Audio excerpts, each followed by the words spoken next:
for our UK listeners, and I know we have a lot of UK listeners. UK is number two, Australia is number three, and then there's just a ton of other places that kind of Canada too. So, oh Canada, I know we have a lot of great people there. So tonight we are going to be talking about the Ballad of Tony Floyd. Now, if you don't know who Tony Floyd is, that's exactly what we're going to talk about. And how does Tony Floyd relate to the David Crowley case and the accusations against David Crowley? And if you want to go directly to the website that we're going to reference, just go to crowleyfamilydeaths.neocities.org. Lots of documents, lots of things that we found there. A couple days ago, Tony posted into the Justice for David Crowley and Family Facebook group, and that's what we're going to be talking about tonight. Obviously, one of the first things at the very top, he wants to make sure to stop playing detective, which is a very good quote. So I wanted to add that in here as well. And this is what he posted. I believe it was Monday, if I remember correctly. This past Monday, he posted the link and he said, "File dump of public records as people like to play games and get territorial. I don't support your cause." So at first I was a little confused about what this was, what I was looking at here, so I was very confused about this whole thing. Now, Tony Floyd had joined the group maybe a couple, A day before. a day It was a day before. was it? Yeah, and he had created. This is the fake account, obviously. This was created like about maybe 8 minutes before he tried to join the group. So usually I don't do that. Usually I'll kind of, I'm a little skeptical, but I figured, no, let's see where this goes, and I'm glad I did. I'm glad I did Hmm. because this is what we got here. Um, so this is also. You know, Go ahead. I'd like to say Yeah. something for the record. Uh, I'd like to thank Tony for this website. It's eye-opening, to say the least. Mhm. I also want to say that we, admins and myself, received everything except for the ME photograph. We received it all a couple weeks ago, and we were releasing it a little bit at a time. And I know that we were redacting some things from the journal that Apple Valley had overlooked. And that's the only reason why we hadn't released it yet to the group. But we already had most of this stuff, and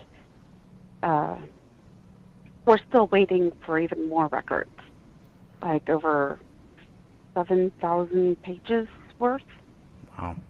So, and when that comes in, that will be available to the group once we go through it and make sure sensitive material like addresses and certain phone numbers are redacted, and uh, sensitive in the nature of personal. Is that the right word to use for this? It could be. Intimate Intimate. stuff is redacted. There we go, intimate. And I know you and So, Catherine have a different view on that than I do. Catherine, any thoughts on Yeah, I mean, I am probably the farthest thing you will find from a prude, but what was in there, because it was so personal, and I mean, what goes on between a husband and wife is nobody's damn business, and not even my own. And so that stuff, I just don't. It added nothing to the real context of what David was saying and the parts that mattered.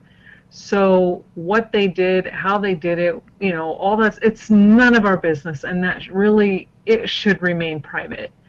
And again, because how many of us want prying eyes, in your bedrooms? And that's pretty much what's going on. You might as well just open up, your entire house and and do whatever it is you do with windows wide open and everybody can stare in. And I don't think anybody wants that. So yeah, I would never be okay with releasing those intimate details. I just never will.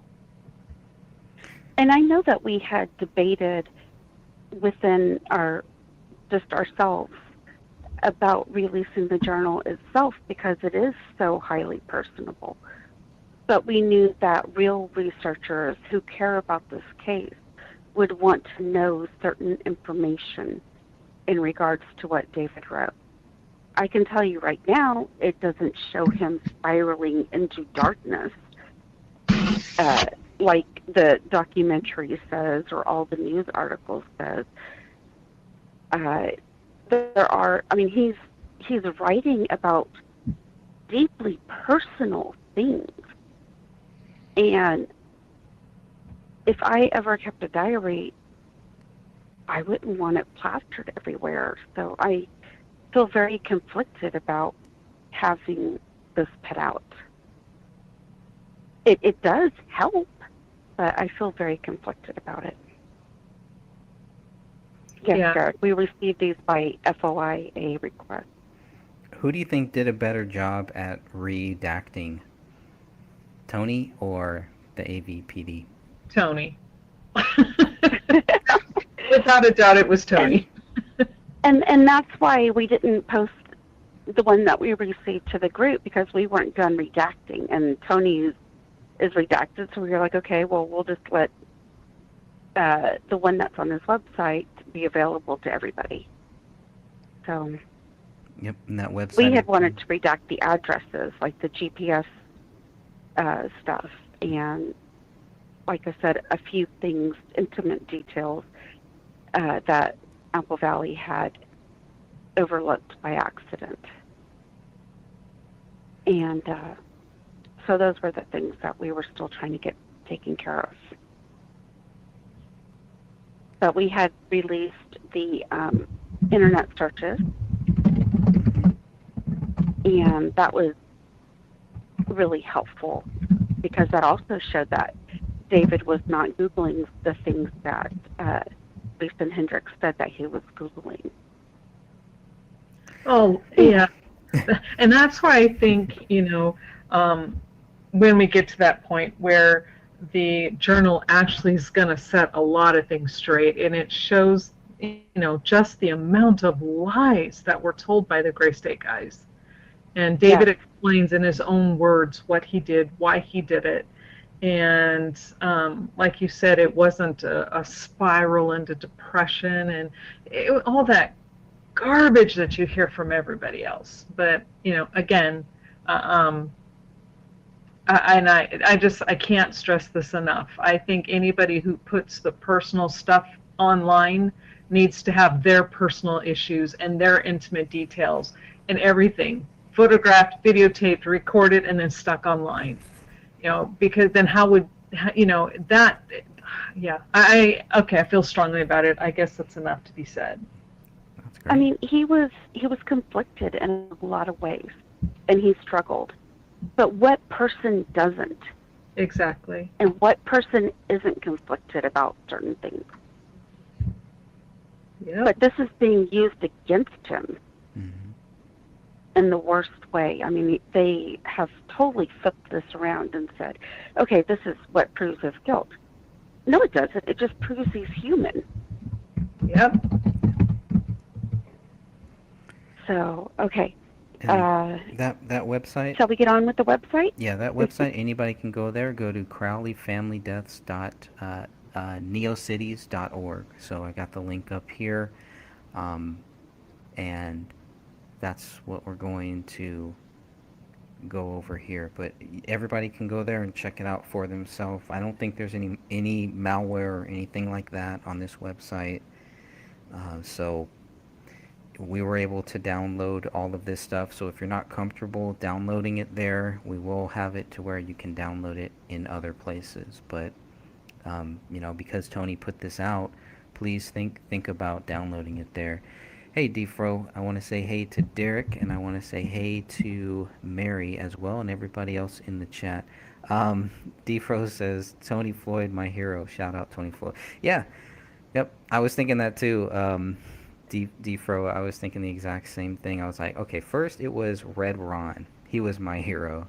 Then it was a soldier who served with David named Mac. He was my second hero.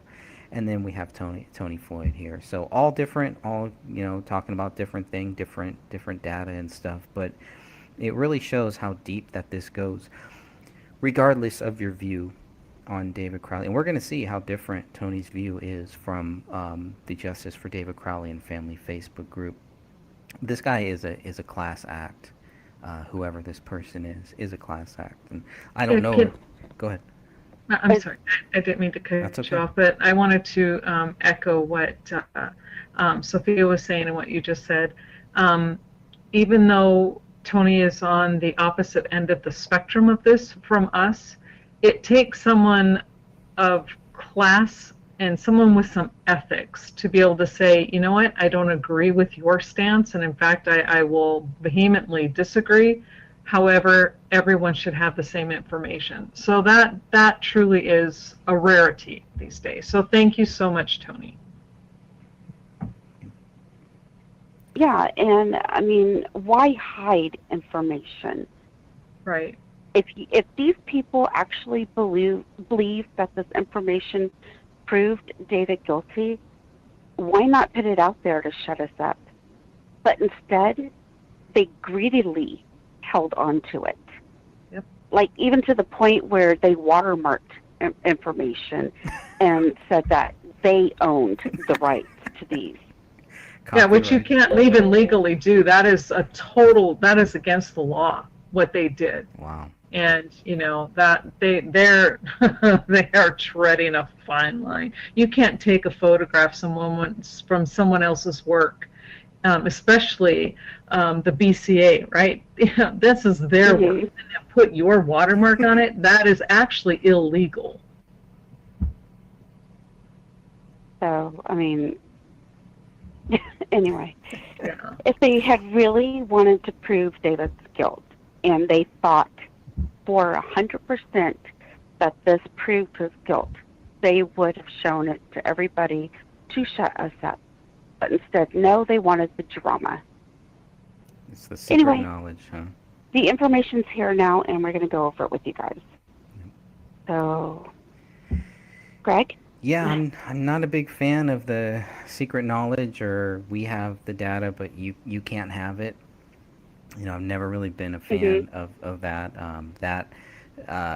Those carrots have been dangled before us since the case really first started, and it's sad that some people actually fell for it and took it, and then just kind of sat on it. I don't know how long this information has been sat on. It sounds like a very long time, and that is not good. That's not cool, and that is probably the most frustrating thing with me. That's my real big beef, is how long this information was sat on, and why we're going to talk about this too. Why only certain, Derek brought it up too, why only certain people are getting certain data. That is not cool either, right? Because the Apple Valley police, and they know this, that's why they're being pretty quiet right now. They know that they cannot pick and choose what type of data that they get. So, I don't know I don't know if you two have reached out to the Apple Valley. You're definitely free to talk about whatever you want to talk about there. But when I reached out to them, and I'm still expecting some more data, I wanted to make sure that what they're seeing here, what I'm seeing here, what we're going to talk about should be included in the data that we're still waiting for. So let's hope it is. It should be, or else there's some legal problems there.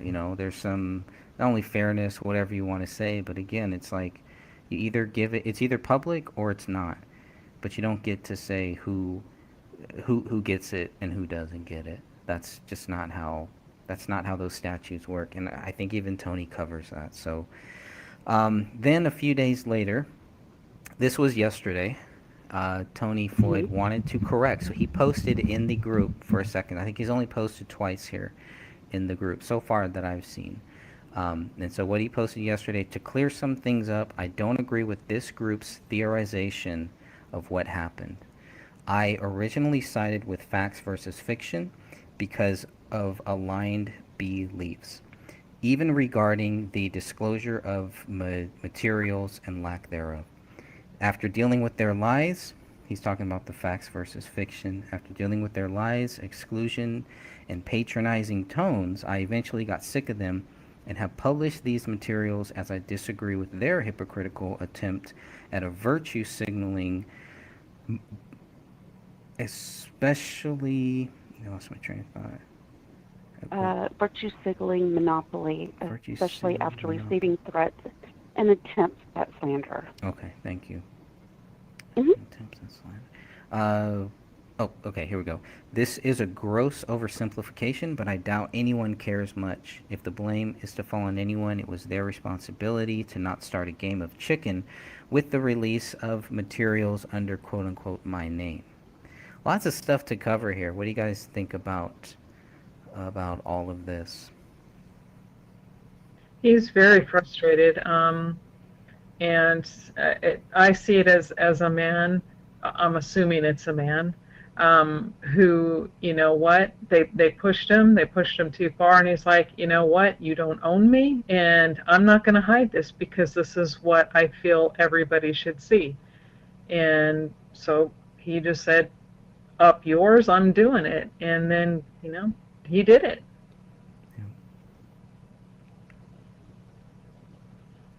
I have to admire him because he's actually calling them out for who they really are. I mean, these people, they will slander you. They will threaten you. They will threaten your family. Yep. You know, and they feel that they have the right to do that because we are looking into this case. Do you think the family has told them to do that, to do those things? They claim that they are protecting the family. By I don't slandering know if us? the family has asked them to do it or not. Seems- And honestly, they're liars. And even Tony will say that they are liars. Hmm. And the fact that they claim that you and Dan hide evidence of David's guilt, but in reality, they're the ones who are hiding evidence from other people. I mean, how hypocritical is that? That is their one reason for why they don't like you or Dan and why they turn other people against you guys is because they're saying that you and Dan have evidence. And I know for a fact that this is not true because I have been submitting FOIAs to Apple Valley, to the BCA, to the Sheriff's Department there in Dakota County. And everything that I have received back does not show guilt for David. And there is nothing that we have hidden from the group. We have posted everything once we've gone through and removed sensitive information. So it's complete and utter BS, and it's a tactic that they're using to turn people against the justice group. It's a very shady tactic. And it's not working. Let's be honest. It's not working. It's only helping us. just like Yeah, Eric, just like Eric Nelson. Yeah. Can I Yeah. also I wanted to say that yes, we did receive a lot of this information about a week or so ago, maybe a little bit longer. But again, we weren't holding on to it because we don't want to share it. We are holding on to it to make sure that nothing inappropriate gets out. Anything and everything that is absolutely pertinent to the case needs to stay in, but we're not trying to hide information. We're just trying to redact the stuff that didn't quite get redacted very well from the police department. Now, if they're redacting it, that means they don't want anybody to see it. unfortunately, we could still see some of it. So, and there's the difference. We don't, as far as I know, our group is not about hiding information. It's ridiculous. Yeah, I'll be honest with you. This data, I just received the documents here personally. I just received them a couple days ago. Yeah, maybe Hmm. yesterday, Wednesday, whenever Yesterday Wednesday. you I don't did. know, they know what day it is, but I'll be honest with you. If I would have received it first, I probably would have just put it out the way it is, with everything the way it is, and maybe I would have regretted that 2 days later, 4 days later. I mean, who knows? I don't know, but um, it's not. I don't want to withhold any information. There's no need to withhold anything. If people don't have it, if I haven't put it out there, it's because I don't have it yet. What I get, I usually just want to just put it out there. The And only I guess that's where you and I kind of split hairs, because if it's not, for me, it's not withholding information. It was redacted, but it was poorly redacted. And just because it Yeah. was poorly redacted doesn't mean I should go and let out another person's mistakes. So we're not asking, and I've never, we've gone back and forth over this. I'm never advocating redacting what was not originally redacted by the police department. Again, they just failed to do a good job at it. So, we're taking out what they should have taken out and covered up better anyway. That's not the same thing as withholding. true, true, Yeah, yeah, and this is just intimate details that we were trying to redact to. It was to put and the addresses or GPS locations, yeah, uh, only to protect certain people and to,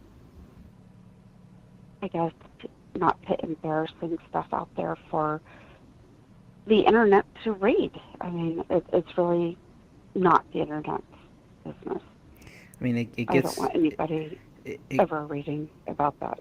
I know it's a really tough one because obviously I was on a different side about the whole the one photo that we had of those bodies, and that was a big issue then, because I was not for releasing that, but at the same time, if I knew somebody else had it and they're just holding it, I can see the other side of it, and I can see how that would bother people to hold things. So I have no interest in withholding anything.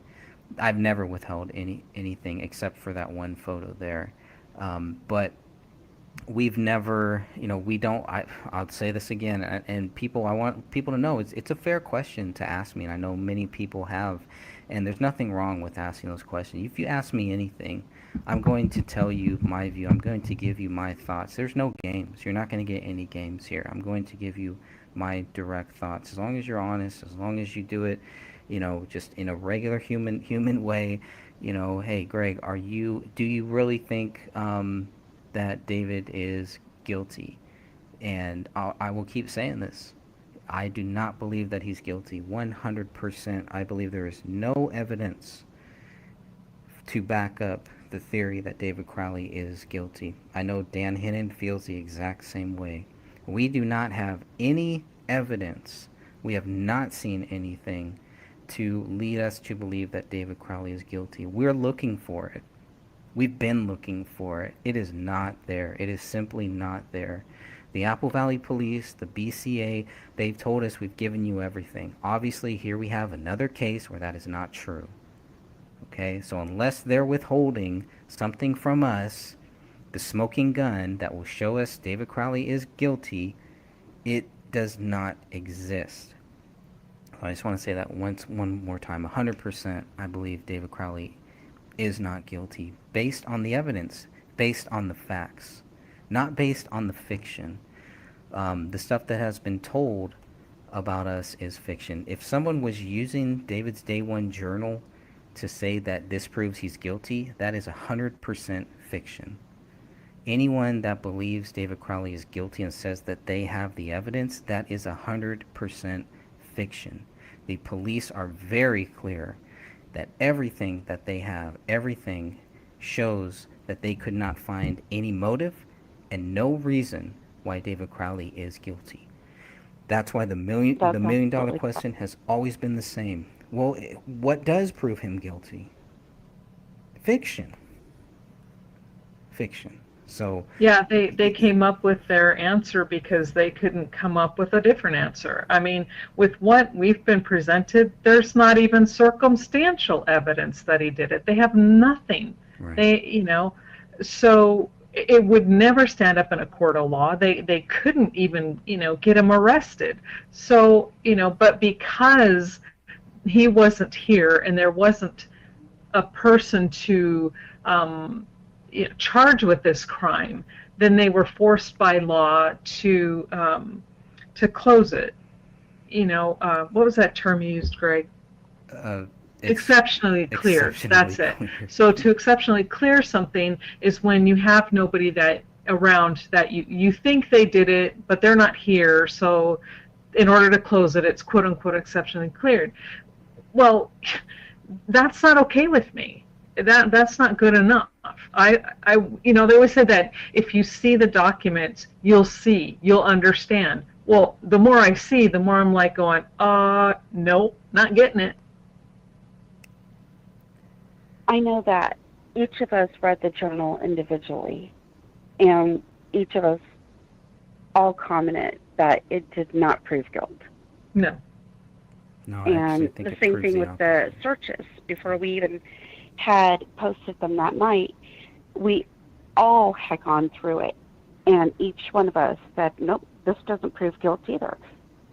So, I don't know why this information, why they hold on to it, Apple Valley, for as long as they did, because, Well, we I don't know mean, when Tony got this information, right? But we know that he's been sitting on it. We know that this fiction group has it, but yet they're saying that Dan and I are withholding stuff. But here we have the real facts that show that they're actually the ones who have been hmm withholding stuff from the people. You don't withhold stuff if it, like you said, you don't withhold stuff if it will help your case. Because all that we want to do, hey, is either say, look, if there's something that proves David Crowley guilty, show us so that we can, like Dan said, close down the whole group, move on to other things. That's not it. That is not what's happening. What is happening, like you said, are same thing that's happened to Tony. It's probably happened to many people here, and it's just pointless because it didn't stop Tony.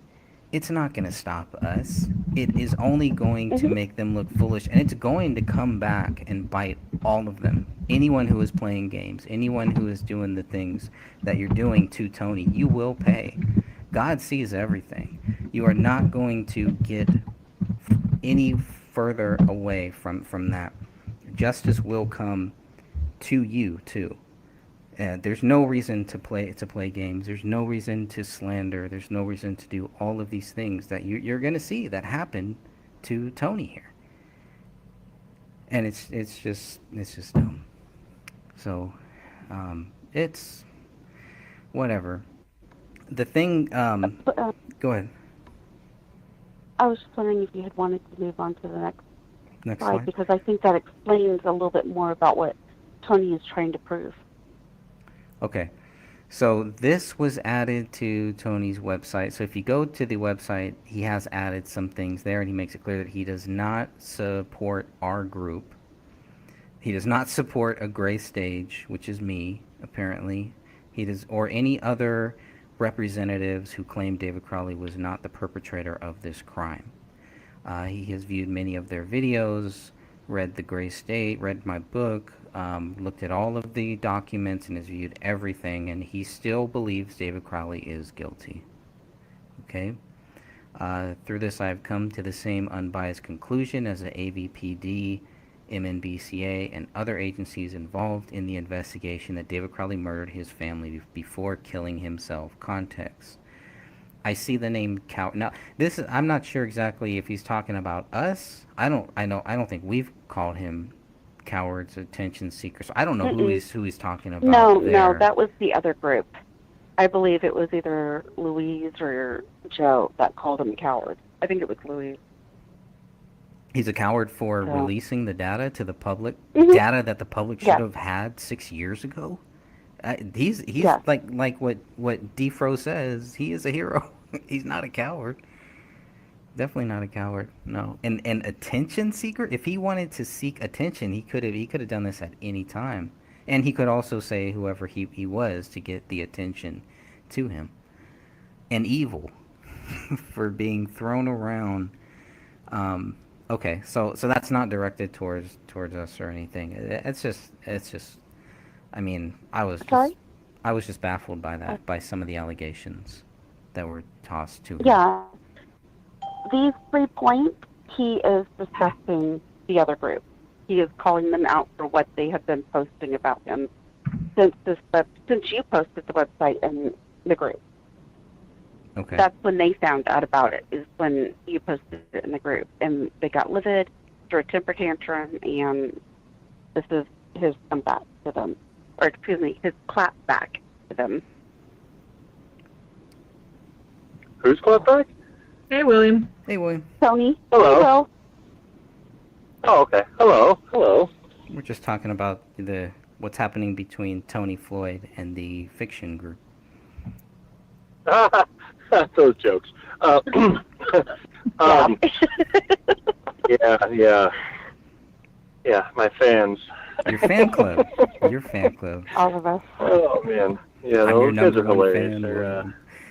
I mean, it's so ridiculous. They're just What do you think about all this? frustrating. William? What are your thoughts on this? What do I think about it? Yeah. Well, I mean, the fact that they're claiming they own the image, that right there is a huge red flag. I don't like that. I mean, I don't think they can claim ownership for one, but No. but for two, the fact like they want to go and prove us wrong, right? Well, then why would they withhold anything? You know, I mean, the thing is, I think they withheld this because, from what I can see, this proves our point even further. So, I mean, from the clothes, then you've also got the photo of the gun. I mean, all this is already proving our point a little bit further. So, I mean, the fact, like I said, they withheld that, I think that's just mainly because they knew they're wrong. And they're trying to go and keep everybody basically in the dark and just let everybody think that we're wrong. But when they come over and they see what we have to go and offer, you know, what we explain, and then on top of that, then they get to see this now. It's just, everybody can see it for what it is. And AVPD obviously they made a terrible, terrible call here. And the fact that also that photo, as you guys probably already seen, well, I of course you guys already seen it. You know, obviously somebody took it with a cell phone. That was not done with a camera, like one that you would see crime scene investigation use. They would be using a DSLR, hands down, just because that's going to give you the clearest possible photo. You know, but I mean, you can definitely see there's graininess there, which, I mean, I like I said, I can't blame anybody for thinking it's Photoshopped to some degree, but once again, you know, I enhanced it to show it's not. It's absolutely not Photoshopped. Because if it was Photoshopped, you'd see that the grain would be way off. So I don't care how good somebody's at Photoshopping. There's no way they're getting that level of grain like that to replicate that perfectly. So. Well, you can if you you fix it, you Photoshop it, and then you take a photo of the Photoshopped photo. There are ways to go about that. I've done it, but you know, however, I would like I said, I would love to see somebody do it. I am 110% they cannot perfectly replicate it. But we took a class. The whole thing is, Mm-hmm. though, is that like how I guess I want to know, how do you know, did you look at the metadata? Is there any metadata to see on how that photo was taken and with what it was taken? Oh, like I said, I only looked at it from the Photoshop aspect, and I didn't get a chance to look at the metadata. I'd been kind of like running around with like a chicken with his head cut off all day. Yeah. Join the club, William. But I did, like I said, I looked at it through Photoshop, but I'm assuming it is, like I said, it does appear that it was done with a flip phone. Wow. So maybe So, somebody because took once again, it like I said, it had to have been a flip phone, because if you look at smartphones, their cameras they're way better than that. That was not done with a smartphone. Well, did they have definitely. smartphones back in 2014? I know it sounds like a stupid question, but I don't know. Okay. Oh yeah, no, think they totally did.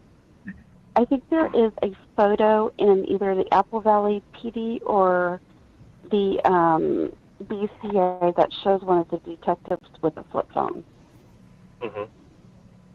So, And I mean, the thing is, this is the other thing. I'm not sure if you guys have talked about this yet, but really, this had to have been done. I mean, I think I already posted it. Maybe it was on the infographic, but this had to have been done by one of the officers who entered and cleared the house, because they would have picked the gun up and everything. That would have been done in clearing the house. Well, could it So- have also been someone who legally or illegally had access to a crime scene photo, was able to see the photo and snap the real crime scene photo image with their phone? You mean like somebody got into the crime scene and used their phone to take a picture? No, like somebody was shown crime scene photos, a friend, an alleged friend, and they were able to just pull out their camera, pull out their phone, and snap a photo of it. I don't believe so. There would be, like I said, I'm going to be doing some tests this weekend, just to go and double check, able to actually get a hold of a flip phone. So I'm going to go and see if I can actually go and run some tests with that. So I don't believe so, because once again, there would be things like gloss. If they're taking a picture, let's say on another phone, on a computer, something like this, there would be some glare to it. You definitely see some, like, for instance, if you guys have seen the pictures, I take a picture when I'm working on my tablet. I'll just take a picture of what's on my tablet, right? Or monitor, graphics monitor, whatever you want to call it. And you'll definitely see there's like some lines coming down. That's all just, I mean, that's standard when you got like electronics and stuff you're taking pictures of. You're going to see that kind of stuff. And there was nothing like that. This is just pure grain, which, like I said, that tells me, A, there was bad lighting, which, once again, we know there wasn't great lighting in there. You know, they didn't do anything, you know, to lighting so that way they could see everything clearly.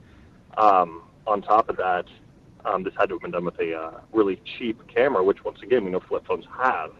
They're really, really crappy. And then, of course, you know, if you go with a smartphone, you're going to have a higher quality. Well, And it doesn't matter. Yeah, we do know that they were using professional cameras. That it's evident by that. However, you have to also consider that it's possible that someone had a printout of this photo and then took a picture of the printout of the photo with their flip phone as well. I mean, there are so many ways to make a really bad photo. However, I think it still comes back to the point of that is the gun on the floor. You know, and, you know, I had to eat crow and admit I made a mistake. That is the gun on the floor. But even though that may be the gun on the floor, it doesn't change the end result of the case. True. You know, that being there, it's like, you know, so what? Now we know that, yeah, a gun was on the floor. Big deal. How does that, you know, what does that matter? Well, I think what matters to me the most looking at that photo is, was that photo given to the public or was it not? If it was, then, you know, we all should have access to it. If it wasn't, then the two people who are claiming property ownership of it have a big problem, a legal problem. Yeah. I agree. yeah. Well, they wouldn't necessarily have. I mean, they wouldn't necessarily have the legal problem. It's whoever gave them the photo, if it wasn't meant to be public. And I don't think it was. Right. Well, they would still be.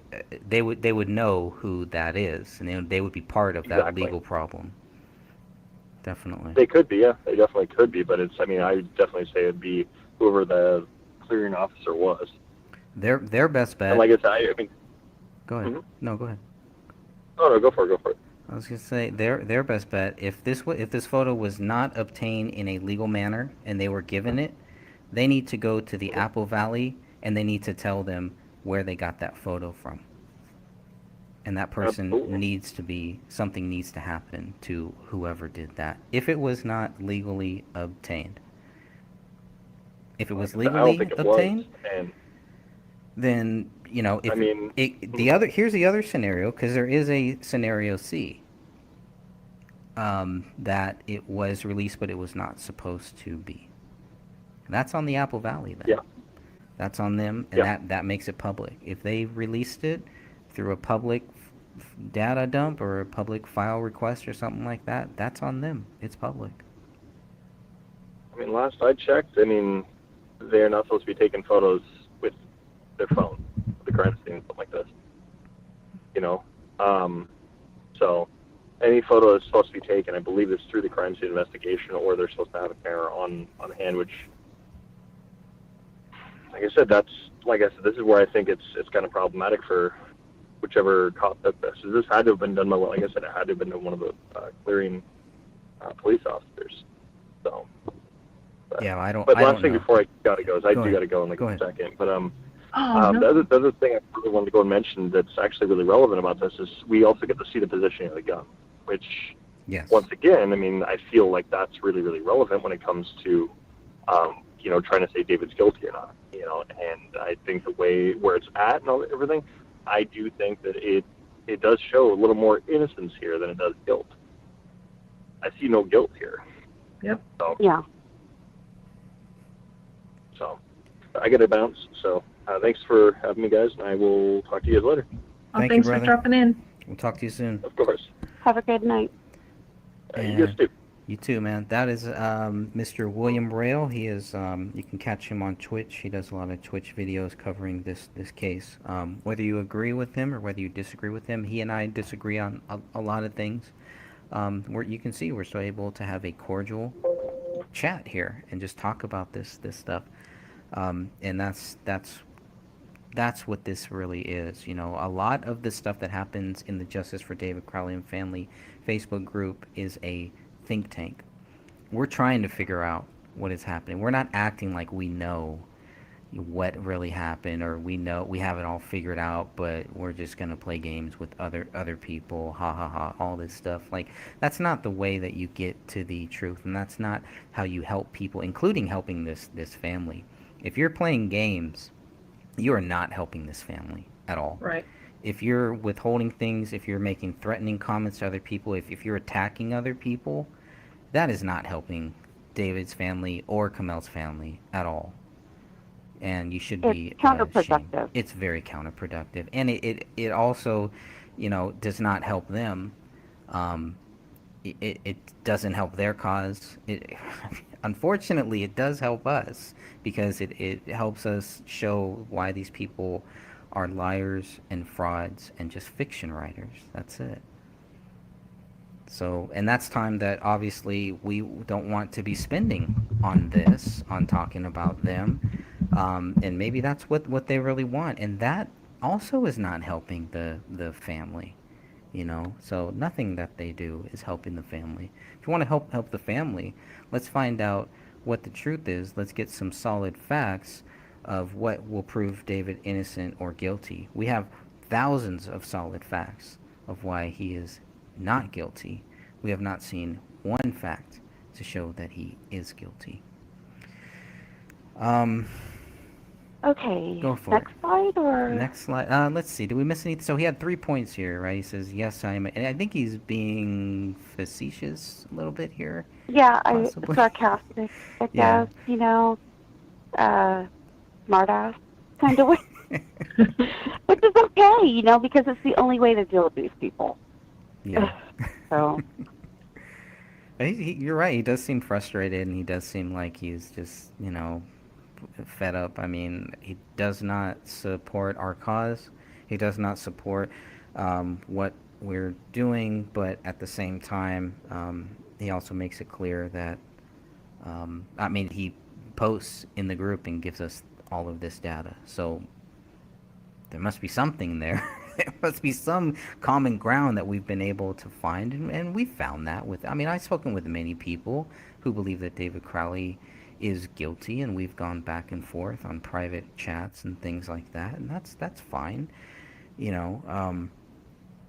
so he just believes that everybody should have access to information in regards to the state. yeah, And a decent human being would believe that. So Yeah, I think the only thing that I didn't like about what he posted yesterday was he said, I don't agree with this group's theorization of what happened. And I think that's a very general and broad statement because obviously, we all, and I think, Catherine, I think you commented on that too. We all have kind of our own views, our own things. I've made it very clear that I do not have a theory. So when I hear people, telling me that, about a theory, it's like, wait a minute, I don't have a theory. I've made it very, very clear. I've made 2,000 videos, making sure that, people understand that I do not have a theory. I do not have one working theory. I will entertain many, many theories, and I will keep going back to several theories. And maybe I think that somebody even asked me one time, if you had to like rate different theories. I've been able to really do that, but they're just theories. But I don't think that the group itself, the Justice for David Crowley Family Facebook group, has a theory. We have not come up with just one theory and then just kind of ran with it.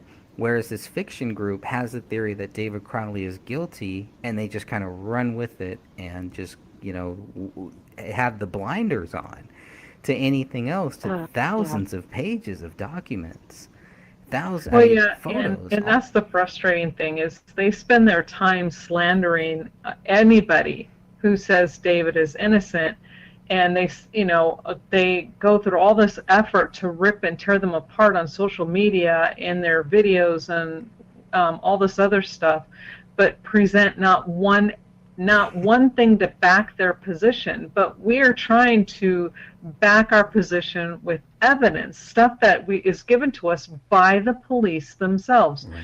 And like you were saying, there isn't one theory. I think I've read, it's like everyone who looks at the case and then comments on the group page, everybody has a different idea of what they think happened. So it's people, you're throwing out ideas and talking things over. Well, what if this could happen, and what if that happened? And I mean, that's a good thing. I think, to throw and toss ideas out is how you can get and whittle things down. Right. What else? Okay, so we're gonna look at some of the files that are included Hmm. in this quote-unquote data dump. The image of the gun found at the crime scene, which this for me, like I said, this is the big one because I've been asking for this. I know I'm not the only one, but we've been asking for this for six years. And I believe in the 21 questions for Detective Gummer, this is one of the questions that I asked. I said, hey, give me a censored photo. A censored photo. I don't want to see the bodies. All I want to see is where the gun is. I want to see where the butt of the gun. I want to see where that gun is facing. That's all that I wanted for 6 years. And it took our hero, Tony Floyd, and his data dump to get that. And again, people have been withholding this photo, have been withholding this thing, and I do hope that this was legally obtained. And if it was, then Detective Gummert and I are going to have hopefully we're going to have a chat here in the very near future to figure out why I was not given this photo when I specifically asked for this. Now, Detective Gummert has been nothing but professional. The Apple Valley Police, same thing.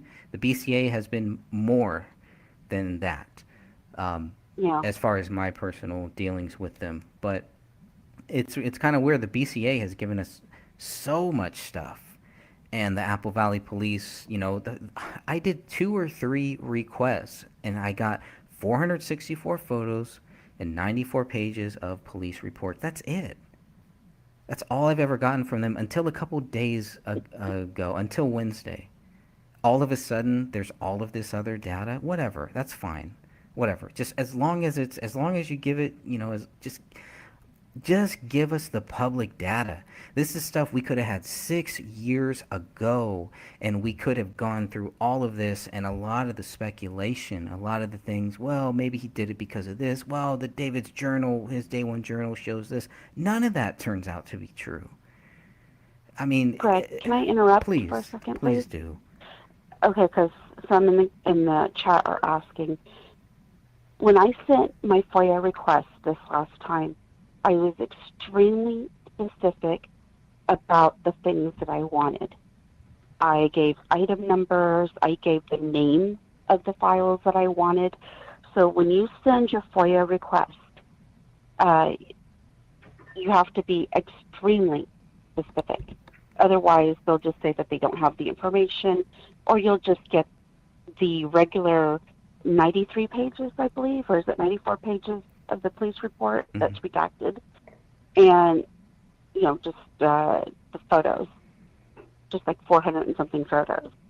Yeah, You'll we get that did every single that. time. Well, we did that. Dan Hinnon specifically asked for certain things, and they didn't give him. It looks like the video that is on this list is one of those things that we should have been given.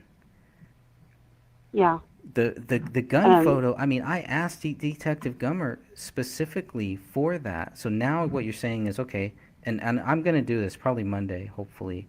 Or maybe we'll see when. I'm going to do this very soon. But just like you're saying, okay, here's what I'm going to do. I'm going to request a photo of the gun as it's found. I'm going to give them the actual freaking photo and say, I want this photo because it's out there. You guys have given it to somebody. And if you have not given it to somebody, please let me know that. Because then maybe I won't put it up there if it wasn't legally obtained. Or maybe we should look into how somebody was able to get this. Maybe there should be an internal investigation or something. But I think the very first step, like you said, I have to be very specific. I'll give you the model number. I'll give you everything that I know about this gun. But it's just very but you also frustrating. have, Go ahead. yeah, and you have to say that as it was found in situ, not when it was being taken as evidence. Right. Because I guarantee if you're not specific, they will send you the evidence photos. Yeah, So, just on the living room floor. How about that? I mhm. have the coordinates. It's because it's in Joe Cooksley's notes of how the gun is found. Like, these coordinates, this day, this time. What do you guys need? You know what I'm asking for. They know what I'm asking for. But okay, fine, whatever. But that's all that I want. I want that photo, and that does tell me a lot, and it does. Well, we're not there yet. We'll get to that photo, and then we'll kind of go over that a little bit. But um, so that's the image. David's Day One journal, which is a redacted version. This is not the same version that we have. Um, Tony did the redactions, a very classy person, because he Mhm. redacted more than I would have. It sounds like he redacted what you and Catherine were kind of having to do, and that was going to take a while. And then it's like, well, he's already got it, and it looks like his version is actually a clearer quality version, which does make me think that this was an older version. On his website, he also talks about things that he took out that was given to him. So there are things that he has that he is not even sharing on his website. That is technically public data, whatever they have given him. But then there's some electronic reports. I believe that's the 360 or 317 pages of David's searches and what is in the Day One journal. The medical examiner photos, which again we do not have. We only have 464 photos. Thanks to the BCA, we have over 700 photos that at least give us some, you know, it gives us a lot more than what the Apple Valley did. Where did these photos come from? If these were requested, if these were given through a FOIA from the Apple Valley, then why it doesn't make sense why some of the photos are given to some people and some aren't. Are they given photos to if I were to say that I believe David Crowley is guilty, would I have received thousands of more photos if I would have lied? So, and then we have this crime scene photo here too. That, like I said, Dan Hinnon requested. I know he requested audio. He requested other things too. We wanted photos. I mean, and so like you said, maybe we didn't fill it out right. Maybe we weren't specific, and this person was. Whatever the case, the main thing is that the public has this data. That's what matters. Not my feelings about this. Not because, oh, I didn't get this or that or whatever, which does frustrate me, but it's not about me. As long as this stuff is out there, we're going to make sure that the public will have access to it. This is public data. This is not my public data. This is not public data that some people get and other people don't. That's what Sean Wright, that's what people like that were telling us. They had things that proved David Crowley guilty, but they couldn't share it with us right now, back in 2015. But if we just kept our mouths shut, if we didn't act like David Crowley was guilty, then at some point they were going to share it with us. That's total BS, man. I mean, that is just total BS. That is not something, and those were red flags, huge red flags. And when I posted the text messages between me and Sean, people could clearly see that. I didn't have to leave any comments on it. A person like that, you just let them talk. And this is a known felon. This is someone who has a criminal record. And this person, who David in his day one journal talks about, and not in a good light, this person is acting like he's David's savior and David's friend, and then you have this fiction group that has this criminal in their group, and people are supposed to take them seriously, and you really think the family really is going to side with them, with known criminals? Oh, yeah, he's not the only one in there that's got a record. That's crazy. Anyway. It's crazy. Any thoughts on that before I move on? I know there's probably some great comments that I'm totally missing in the chat room. I do apologize for that.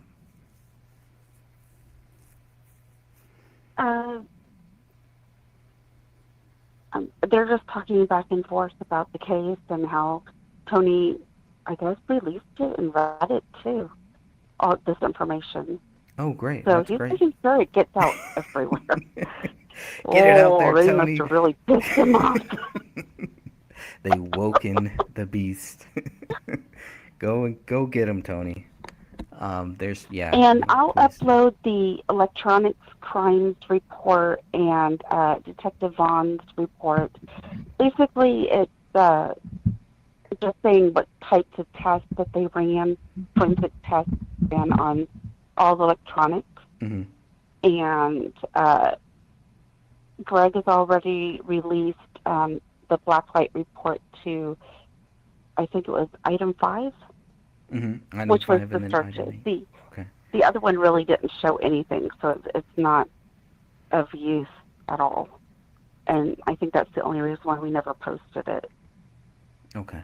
But that would be the laptop that was on the island.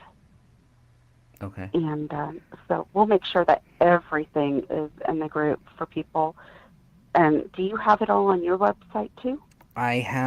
Currently I just have the journal and the 317-page electronic report that we covered. But if you could get any of the stuff that you have, if you could add that to the group files, that would be very, very helpful. I'll add everything except the journal, only because we have not redacted. Can you but they could get it off of Tony's website. So. Yeah, that's the one that I have on my website too. Maybe you can download it from my website and add it to the group files. Is that possible? Yeah. I can do that. Okay. And shall we move on to the next slide? Or? I think so. If I have another slide, is that it? Oh, I was like, wait a minute. I thought I had more. Okay. Maybe is that all I have? I thought I had one more. Maybe not. Okay, I guess that's all of the slides that I have, but we do have the actual website here. And I'm not sure what this video is here. I don't want to get a copyright strike or anything. I have no copyright strikes on this channel, which is really weird. Could we great. Go ahead. Move past the photo, because I don't want you to get any strikes on your YouTube channel. I'm not worried about that. Actually, I actually do want to talk about that. Well, I guess I did already talk about it, so I don't know. I mean, this is all I wanted right here. I just wanted to see which way the gun was facing. Okay, a guy shoots himself with his right hand, and the gun ends up here, where his left hand is, and you look at where his... No, no. This is exactly the whole thing. Now, that is just really weird, because we were kind of told the gun was kind of down here where this lemur was, and then it's Are you Mhm. going to show the photo? I'm not seeing it. Are you not seeing it? It's there. I Oh, see it. oh, okay. There it You goes. I'm can, sorry. Yeah, for some reason Greg, my laptop was slowed down. Okay, now I see it. Thank you. Okay. Greg, you can actually enlarge that part so everybody could see the gun. Okay. I know that I can do it on my phone. Yeah, but- it is kind of blurry right there. So I don't know if that, but yeah, it's just such a bad image right there. There you go. Unfortunately. So that's it right there. That's where that gun was found, as far as I know. I mean, this is where the gun is found. You shoot yourself with your right hand. The gun is found here, and the police are not disturbed by that at all. At all.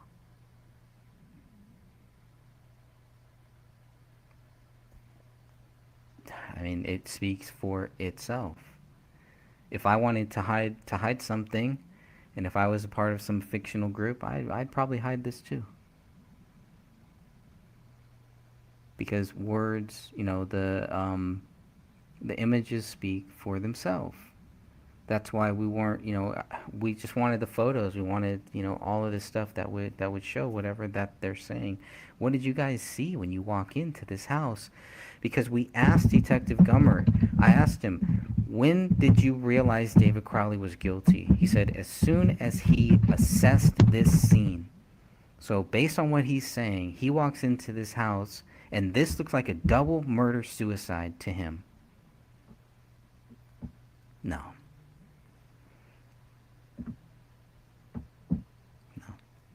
Sorry, just not buying it.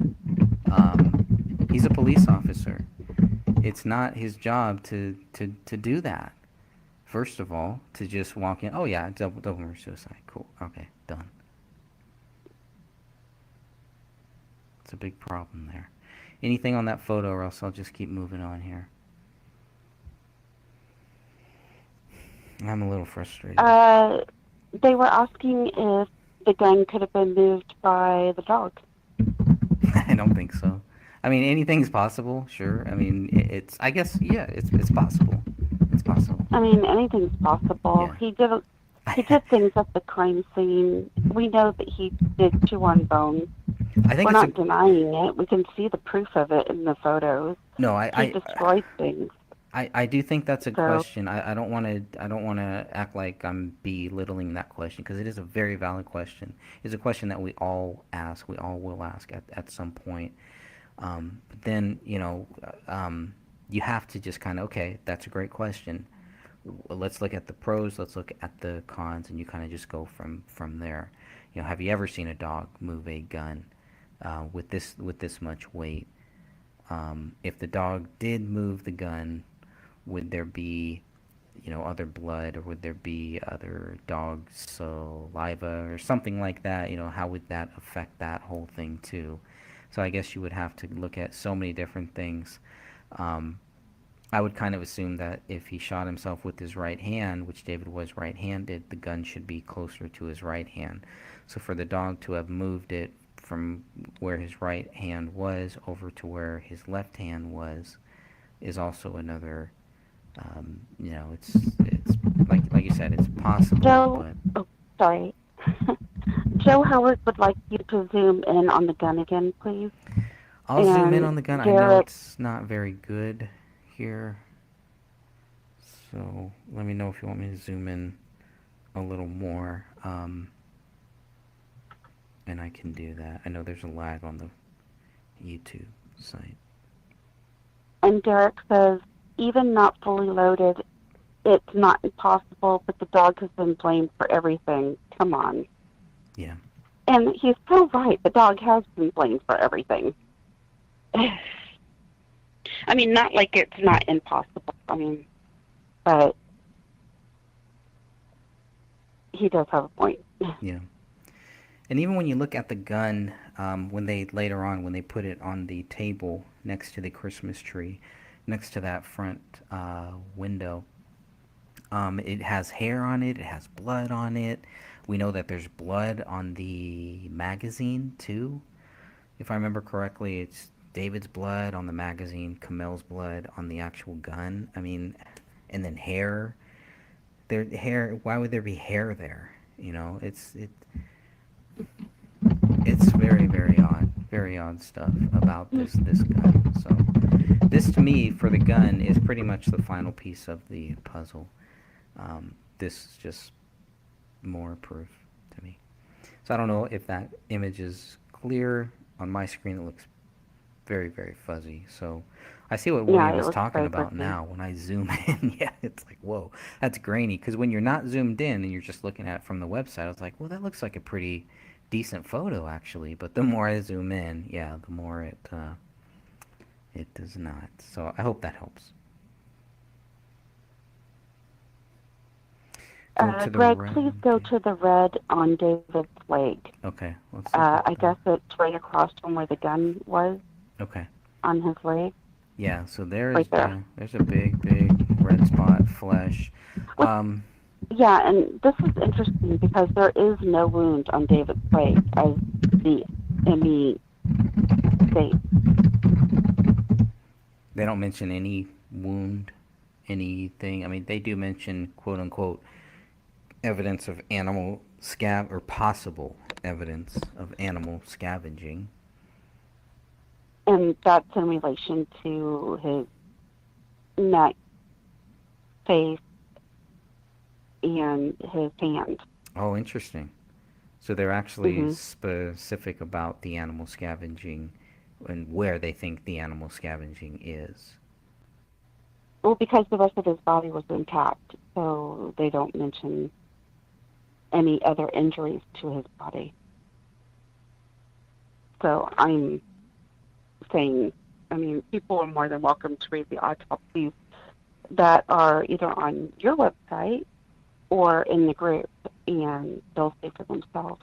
Yeah, this makes me want to go back through David's autopsy to see if when they mention animal scavenging in relation to David, are they specific about where the animals... I don't think they are. I think they're very vague. And that's just the final report, right? There's obviously notes and there's recordings that they're doing as they're looking at the actual body, which is the real stuff that we really wanted.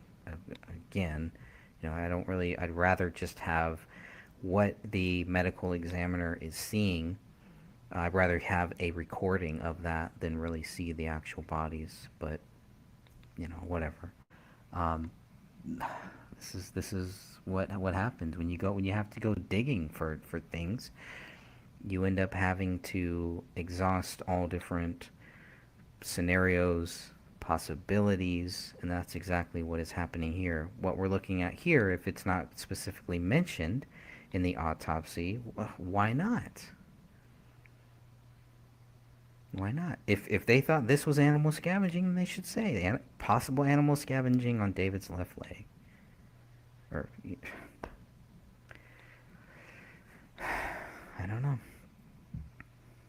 It does say with defects on left front and left lower pant leg. Pants are covered in dark green to red stains are present with numerous short white hairs. And can you read that first part again about the left leg? And where is that located, please? It is David's autopsy report, page 3. David's autopsy report. Thank you. Clothing and personal effects. And I believe it's bullet point 4. One pair of Nautica jeans company brand, black and white and blue striped sweatpants, size medium, with defects on the left front and left lower pant leg. The pants are covered with dark green to red stains are present and numerous short white hairs. The But it's staining is not talking also about- on. Yeah. The staining is also on his boxer shorts, and Yeah. the staining is also on his black sleeve. No, on his shirt, on the left, on the collar in the left side of his shirt. The black shirt, they said. And then I'm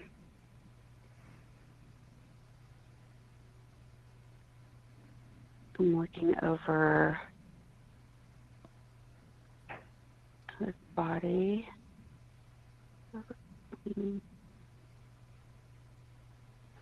Yeah, there's no mention of the wound on the leg. I can't find it. Mm-mm. Interesting. No.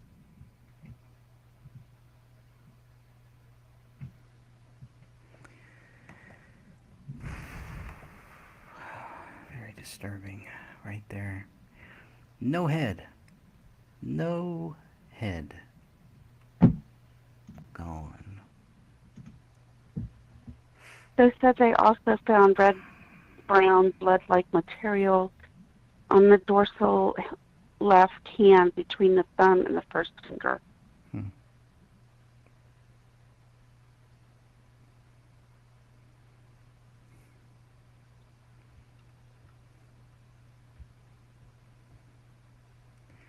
Anything else on that image? I really want to move on from that image. Yeah. Yeah, let's move on. Okay. We can move on. Okay, the photograph was obtained through Luis Gibson and Joe Tomaso, at the Crowley case Facts versus Fiction. So that's the group, right? That's what that is? That's a Yeah, Facebook that's group. the Okay. group. So they obtained The this. We Are David Guilty group. Is this the image they try to copyright? Is that what happened here? Yeah. Really? Yeah, Wow. that's the image that they try to copyright. They wouldn't copyright it if it was legally obtained. I don't know. I mean, that would be weird. Well, here's what he says. A Let me little keep too reading sultry. on. They initially claimed that they obtained this photo through a source at the AVPD who was assigned the case in 2015. But after building a relationship with them, that's not. I mean, Luis was in our group at that time, and she was one of the big, one of the people speaking up that David Crowley was not guilty. Who? Miss Louise? Gibson, yeah, for years, Really? for years, yeah, for many years, up until she got booted out. Oh yeah, she was, anti-Judy, totally thought David didn't do this, etc., etc. Anti-Sean, too. Anti-Sean, they were all crazy, yeah, talking smack about all of them, and no, something wrong there. So it sounds like Tony doesn't believe what they're saying either. I mean, geez, look at these. This is crazy. The lies. Well, Louise used to tell me stories about how she owned Judy. Judy would say that the couch was in one position or something like that, and she had this huge argument with her. I don't know. It was just, and now seeing her all buddy with her, it's like, okay, whatever. Oh yeah, But she's very proud of that, Yeah, she's told me that Okay. for years, for many, many years. We have a lot of data backing that up, what she really thought about Judy back then. So that's kind of weird. Or Rob or Sean. There's lots of proof.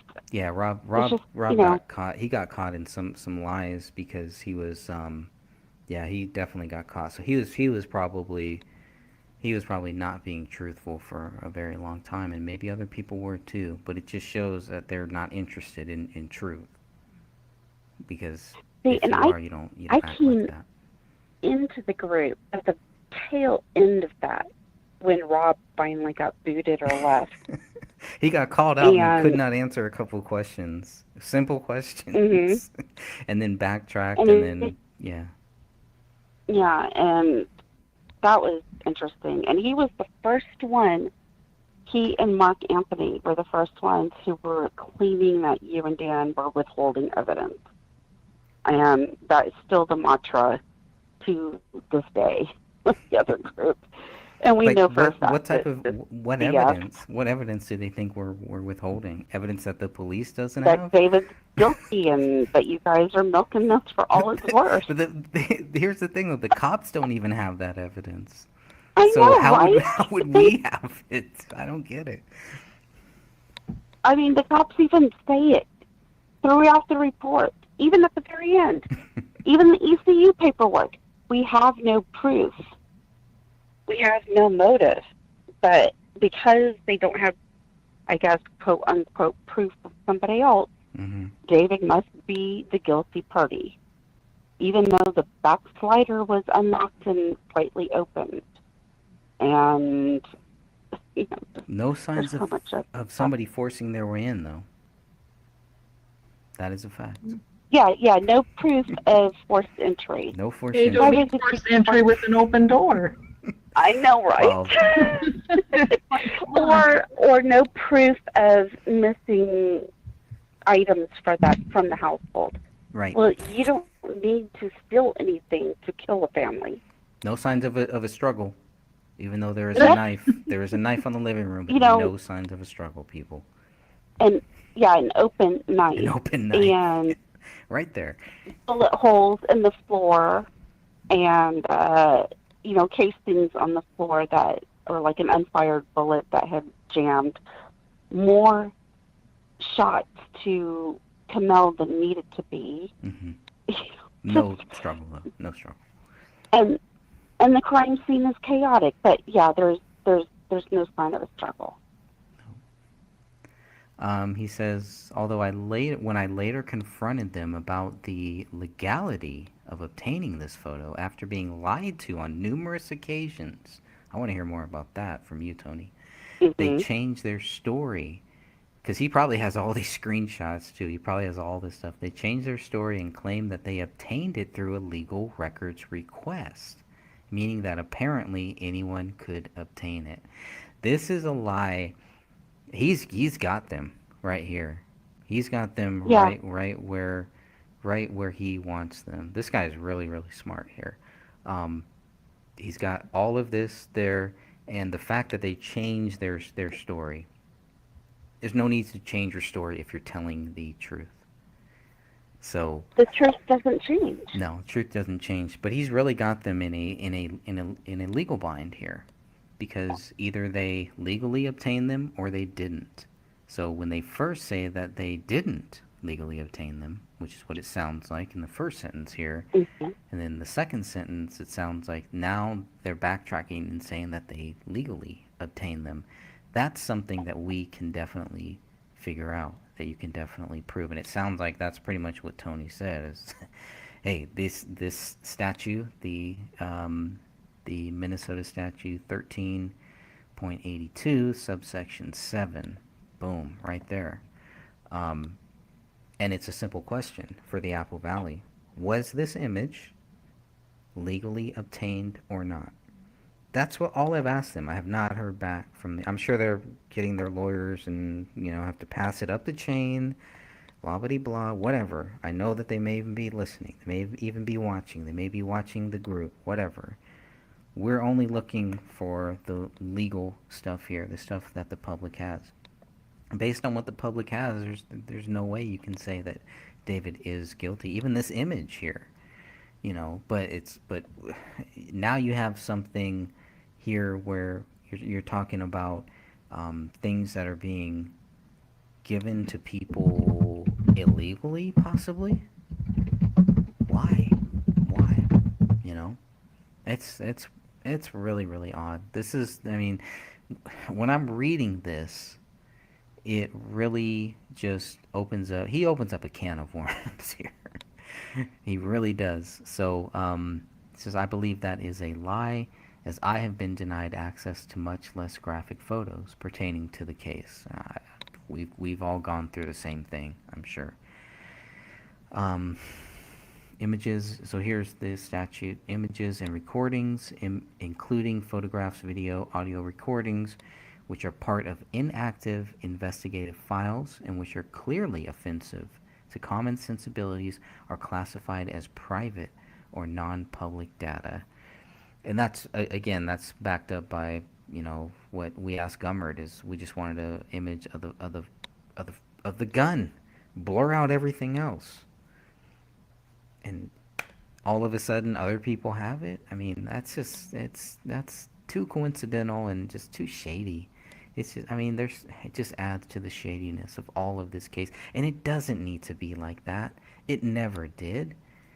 Just give the public the data, and you guys, obviously the Apple Valley, the police think that they have it solved. Well, fine, think whatever you guys want, but give us the public data. Don't withhold the stuff. So I hope that they haven't been. But if they haven't been, then that means that that photo, and maybe other stuff too, was not obtained in a legal way. I'm going to put this out there. Yes. I'm not saying this happened. I'm just saying Sean, Wright, and Judy are in that group. And they both have had access to the files and to things that we didn't have for the longest time in regards to this case. Well, it's very possible that, and I'm assuming here, that things were shared with the other group that weren't shared with us. And that's why the lies were happening. But, Well, they should not now have it's out there. They should not have access to anything that we don't have access to. They're public. We're public. There's no difference. But the thing is that Sean and Judy were both involved with the documentary. And we all know that Eric Nelson and Sean had the files. Even Mason had the files. Mason Hendricks, I'm fairly certain of that, because he was asking long ago if you had seen the data searches. And you told him flat out that you hadn't. But obviously he had that information at that time. And that would have been And then when you said that 2016, maybe, yeah, 2017. Yeah, and then when you said that you hadn't seen it, that's when he lied to you. And he told you that there were certain things on there near the end that David was searching for, but he didn't. So, I mean, this is just, I'm doing deductive reasoning here. Yeah, I think he also said one of the last things that David posted or commented on was one of Hendrix's posts. So I don't even know if that's true or not. Whether it is or whether it's not. He didn't go to Hendrix's page on Facebook. We would know because it would be in the data searches. Well, that's but similar. Go ahead. No, but he did go to Danny August Mason's Facebook page several times. So. Yeah, and there's no reason to withhold any of that stuff. If anything, they would black it out, similar to this blackout thing here. If they didn't want Hendrix to be mentioned or anything like that, it would be blacked out or something. But that could have been a Facebook. I think it was a Facebook post too. So I don't know. But you're right, because there are Facebook posts and things like that in there. So again, unless the police are picking and choosing, which it doesn't look like they're really doing. It looks like it's, I mean, with the 317-page thing, maybe because it looks like it's on a spreadsheet. But with the phone calls, with the phone records, it would be really hard for them to kind of censor that and kind of make it look like they didn't censor it. So we're talking about some of the phone records, calls that people say they made the call, and then the records say something completely different. I mean, what other conclusion could you come to? So, I mean, well, I'm waiting for the Celebrate files, and once I receive those, I'll compare them to another spreadsheet that I made in regard to people saying that they either text or contacted David, and it doesn't show up in the AT&T report. But if they show up in the Celebrate report, then obviously it happened Yeah. because those are legit. So I'm going to hold off on that. Yeah, I mean, it could have been one thing where, and here's where the Day One Journal kind of ties there is that, we have the police are saying that the Day One Journal ends in September. Obviously, now that we have the Day One Journal, you can clearly see that it doesn't end until November 5th, right? November 5th. Mm-hmm. So there's obviously something going on there. Maybe the file that they had was the stuff that was not deleted, and somehow doing the whole, pulling everything out using special software, they were able to find other posts past September. And so maybe they'll do something, maybe with these records that you're talking about, maybe we'll see something with those phone records too, whatever it is. But Because these are text messages, and I'm not sure exactly whether they're emails, but definitely text messages from David's cell phone. right. So we'll definitely be seeing if he was actually contacting. But they should have shown up on the AT&T record. So I'm a little confused about that. Yeah, only if they were taken off. Only if what we're seeing on the AT&T records for the text messages is. I don't know how that works. I'm just trying to think of scenarios. I guess if it You know, was a deleted message, would it still show up there? I have AT&T. I will look at we just had our phone bill come in, so I'll take a look at it and see. Yeah, try to And then have somebody send a text. Try to delete it and see if that still comes up there. it should still come up because it got pinged, so it should come up. You sent it through the service, it would come up, even if it was deleted off of your phone. Yeah. It still went through AT&T service, that satellite, and got pinged. So yes, it would show up. I'm not a techie, but common sense would say that it would. Sure. Well, and he But does. He has the Day One Journal, 162 pages there. He says, "I obtained this via records request a while ago, and we just got this a couple days ago." I received it on August 4th. Okay, I just received mine on Wednesday, so Hmm. I mean, Well, I mean, I gave it to you to read, but yeah, you but just received your copy. yeah, I received my copy. I've been asking for this for years, but whatever. For you six know, years. for 6 years. But all of a sudden, yeah, it's. I guess I just got to keep asking for it and keep asking, which I don't want to do. I know they have other things that they have going on. We wouldn't even be in this spot now, going back and forth.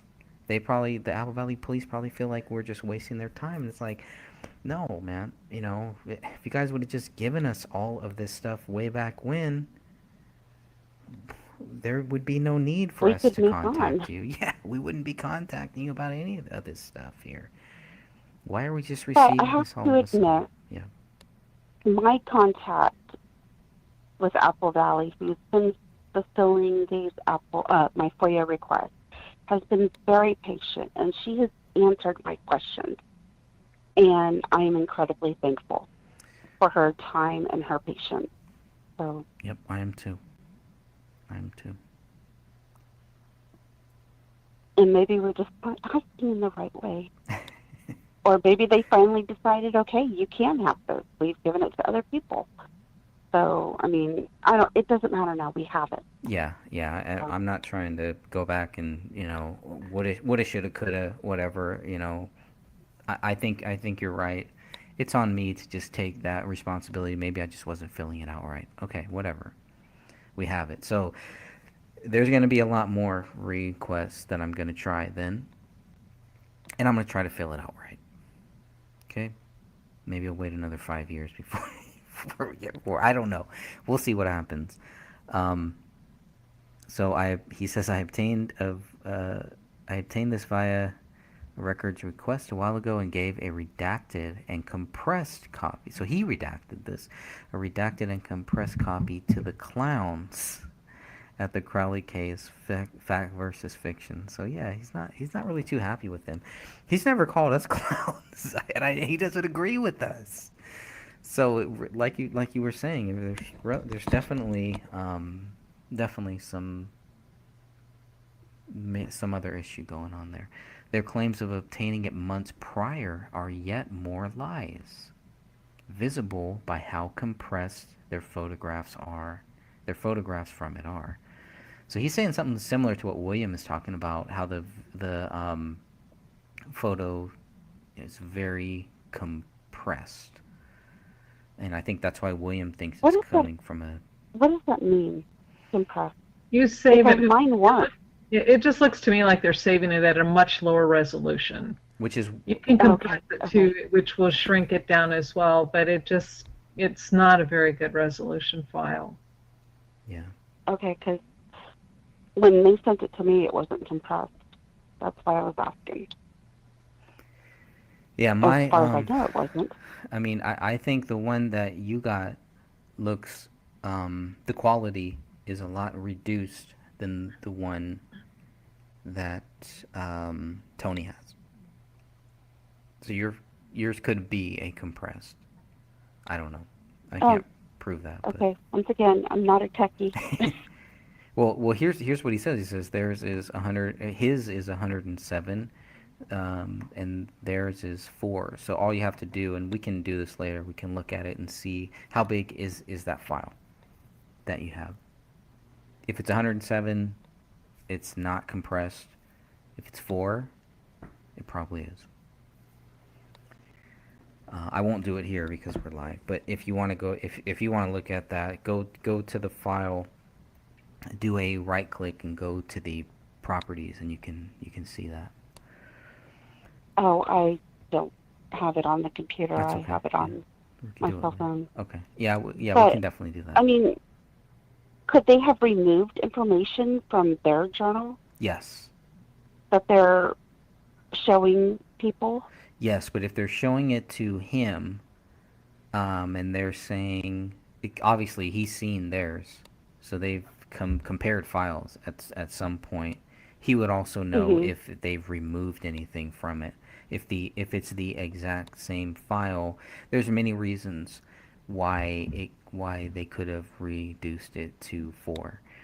One could be because if you're going to share it with people, most like Gmail and things like that, there's a maximum, Oh, yeah. thing. It's like 25 or something like that. So obviously they would have to lower it in order to share it to many people. So there could be So many reasons why. I just automatically save it to Dropbox and then share the files that way. Right, and that's the Because best way to keep the email is a highest. pain. I know. But if you did try to share, like if he tried to share this one at 107, he wouldn't be able to unless he went through like a Google Drive or something like that. So, but it's possible. Back then it was still possible too. Um, he says the reason why they're taking so long to publish is because they need to get their own copy and want to because of the following information. So that's pretty interesting too. So, They want their own copy. yeah. So it's like Well, I what thought copy were they using? His? they may have taken his and lowered the quality, compressed it, shared it with a bunch of people, and then Removed stuff. showed him, hey, we have the same copy too, or something, and probably took out things where he had redacted. They probably just said, oh, we're just gonna redact that whole thing, and Mm-hmm. that's all speculation. I really don't know. Really does not matter. What matters is what he's saying here. This is a very articulate person who is making a very strong case to let anybody know why this group is completely fiction, no facts. They are I challenging just, I don't, facts. because they're fiction. I don't understand why he wrote the original file is 107 MB. I mean, I don't understand the point of that, but obviously he's making a point. Yes, that is a big point because that shows how big that file is, and that will also help us too. Now I can go look at my file and make sure mine Okay. is 107 because it should be. So that is a Oh, big point. great. Yeah. Maybe the email will tell me. It may, I don't know. I don't know. You'd have to download it somewhere, but you still have to look at the properties to see.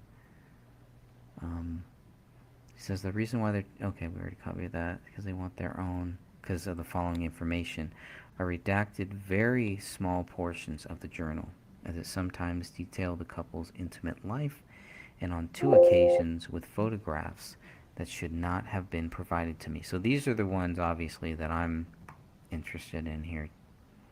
2 photographs that should not have been provided to me. Um, I'm curious about that in the journal.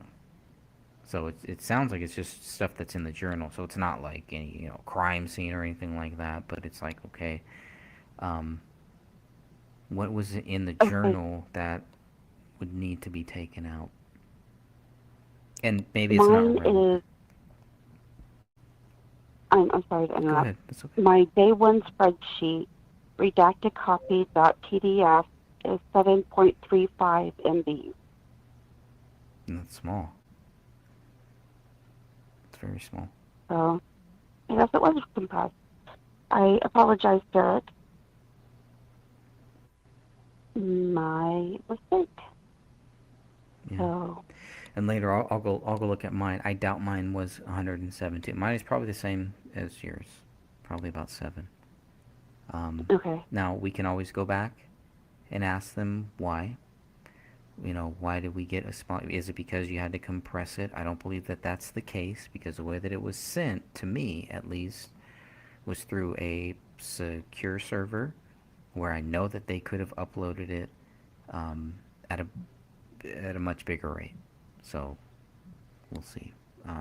It seems like he says, as such, I notified the AVPD of this and will not be sharing these files, although you can find the aforementioned copy of the journal and original uncompressed copies and images contained within it at the links below. So the only reason I'm curious about what those photographs were are just because what is the proper context of those photographs? Was it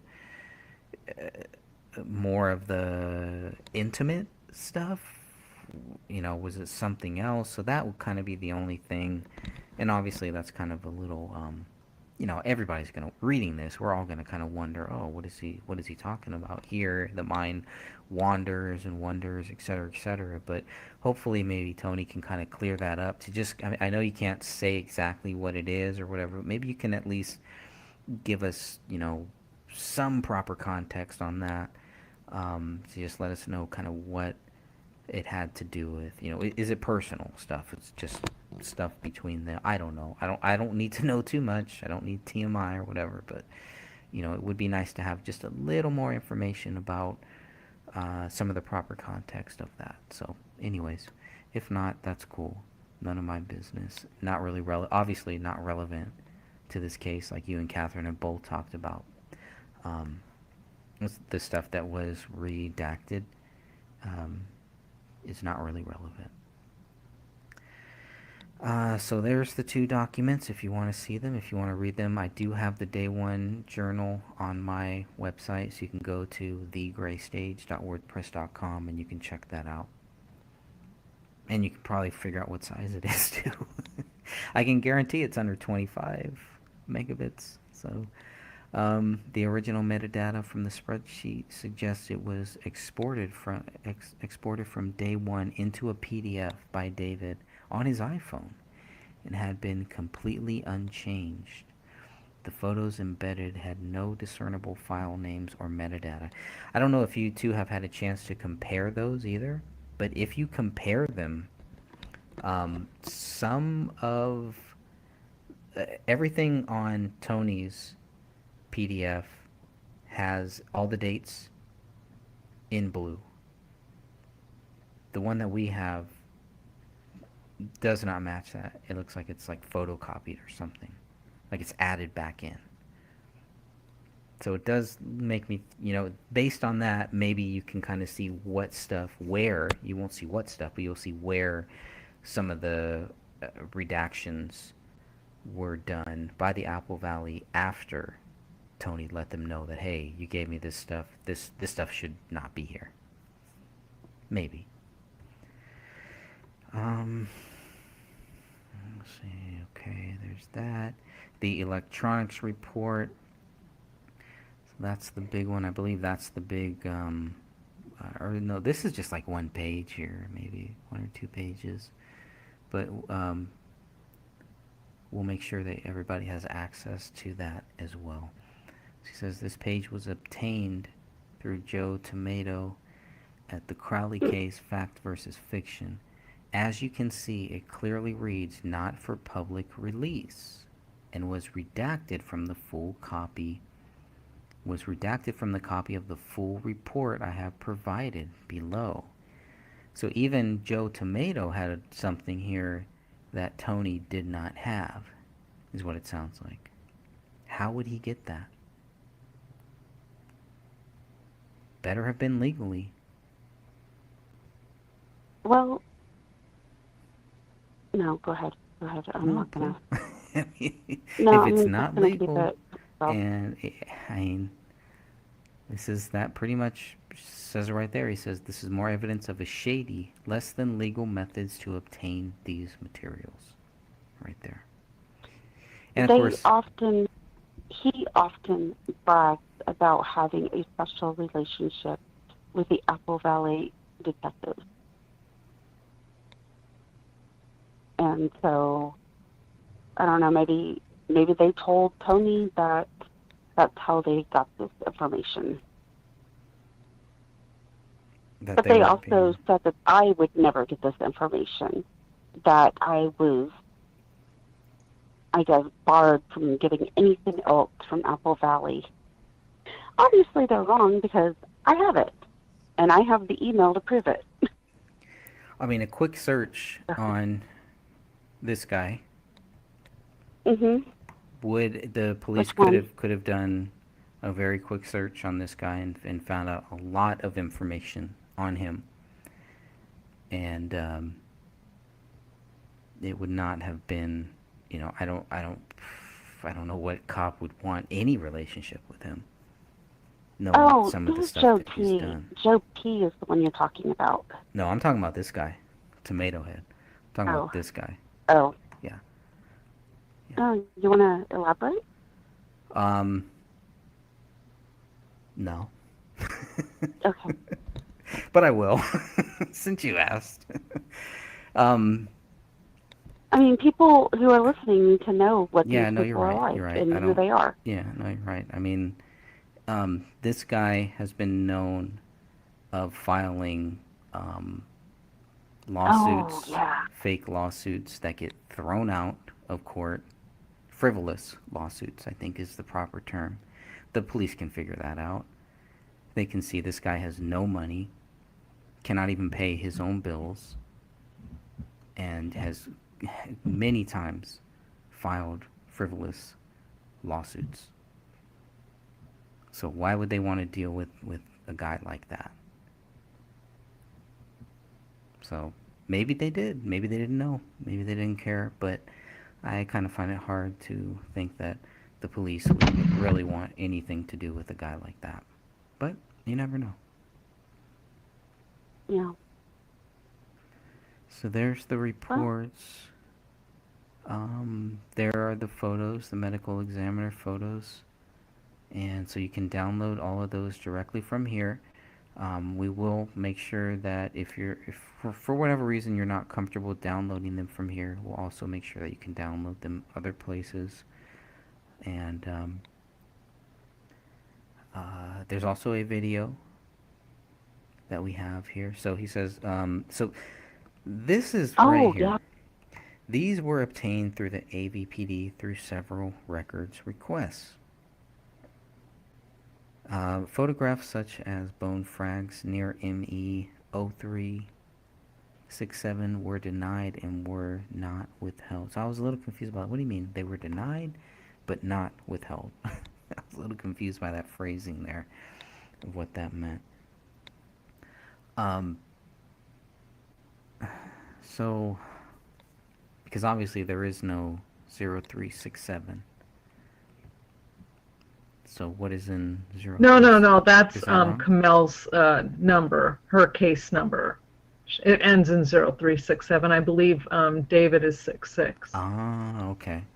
Photographs such as bone And frags I and- believe that Kamel's family has said do not release maybe anything of hers, because almost anything that we do of her is redacted, I guess. I mean, I know that we have some bank account activity, but a lot of that's redacted. The only thing that isn't is her credit report, because we have both hers and David. Well, I mean, we see her tattoos here, and this is what bothers me about this part of it, is I specifically asked for photographs like this from not only the AVPD, but from the Hennepin County Medical Examiner's Office, and I was turned down both times. They wouldn't give me anything. Because I specifically was asking too for where you see on the bottom one where it says skull frags near ME15- that's David. Those are the ones that were collected near David, sent with David, because I wanted that photo of that skull cap, and they said no, we're not releasing these to you. And then look, they give it to him. They were obtained. Yep. Through a records. I was denied, request. and they were granted to him, and that, you know, I'm not happy about that. No, I mean that doesn't make sense because again, they don't get to pick and choose. Now, they have said that there's still data that they're waiting on. When I spoke with them, or when I had a whatever, when I conversed with them, they were not specific as to what data. So I let them know what data, at least what data needs to be included in that. And when they fulfill that request, I am expecting all of this data that we're looking at here. Nothing less. I'll take more, but nothing less. Or else there's some legal issues there. And they know that. I don't have to tell them that. They already know that. So they know that they have a problem here. Unless they're going to say, no, this was not legally obtained. Which, if they say that, okay, then, I understand why you're not giving it to me. But it has to be one or the other. And then the photo here, then the video, which is about, 9 minutes long? Well, it's about 13 minutes long, I believe. So that was the other thing. I was like, we've been asking for a video, and you guys gave it to this person. Yeah, Why? I got flat out denied twice Yeah. for that one. Yep. And I was very specific in both times. So, okay. Yeah, I'm glad to have it now. Yeah, I did create a video that has this video and these photos. So if you do want to just go and watch that, obviously you can download everything directly from here too. But again, if you're not comfortable with it, we'll make sure that there's other places that you can download it. But if you just want to view it as a video and a slideshow, you can go to my website or to my YouTube channel. You can look at that now, and it's public data, so anyone can take it and also, do whatever they want with it too. I'm not copywriting it. It's nothing for me to copyright. Okay, so all I did was. That's a control freak issue for me, and I know I shouldn't it's like- laugh. I shouldn't laugh at it, but it's just so ridiculous. like, how anal can you get over that crap? You either trust your people or you don't. But Well, I and I mean, want there was old evidence. yeah, I'm sorry. What? go ahead. Those who are listening right now, I wanted you guys to know that on my YouTube channel tomorrow night, I will be premiering a video I just did covering the bloody clothes from the new data dump right there. So I'll be going over that in detail. Only for David and Kamel, I will not be covering Rania. Okay, good. Okay. Yeah, I was gonna ask you more about that. Um, I'm glad you're using that function, but I was gonna ask you more about that. What can we expect to see from that video? So I'm glad you covered that, and I hope everybody here is subscribed to Catherine's channel because she has a lot of great data there, a great reach, and um, make sure that you are subscribed to that channel. She posts all of her videos in our group too, but if you want to see it first, if you want to see it quick, if you want to make sure that you don't miss anything, that is the best way to make sure. So if you just go to YouTube, search for Catherine, Michele, 1L, and you'll definitely find it.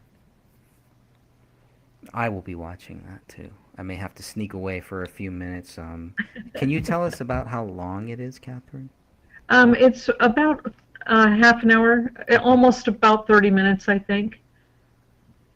So it's not too long.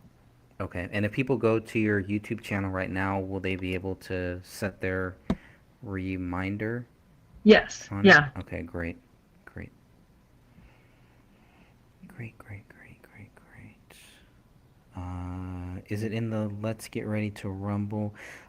Derek, it is not that one. It's the one right underneath it. I think it's just called David Crowley Crime Scene Video and Photos, if I remember correctly.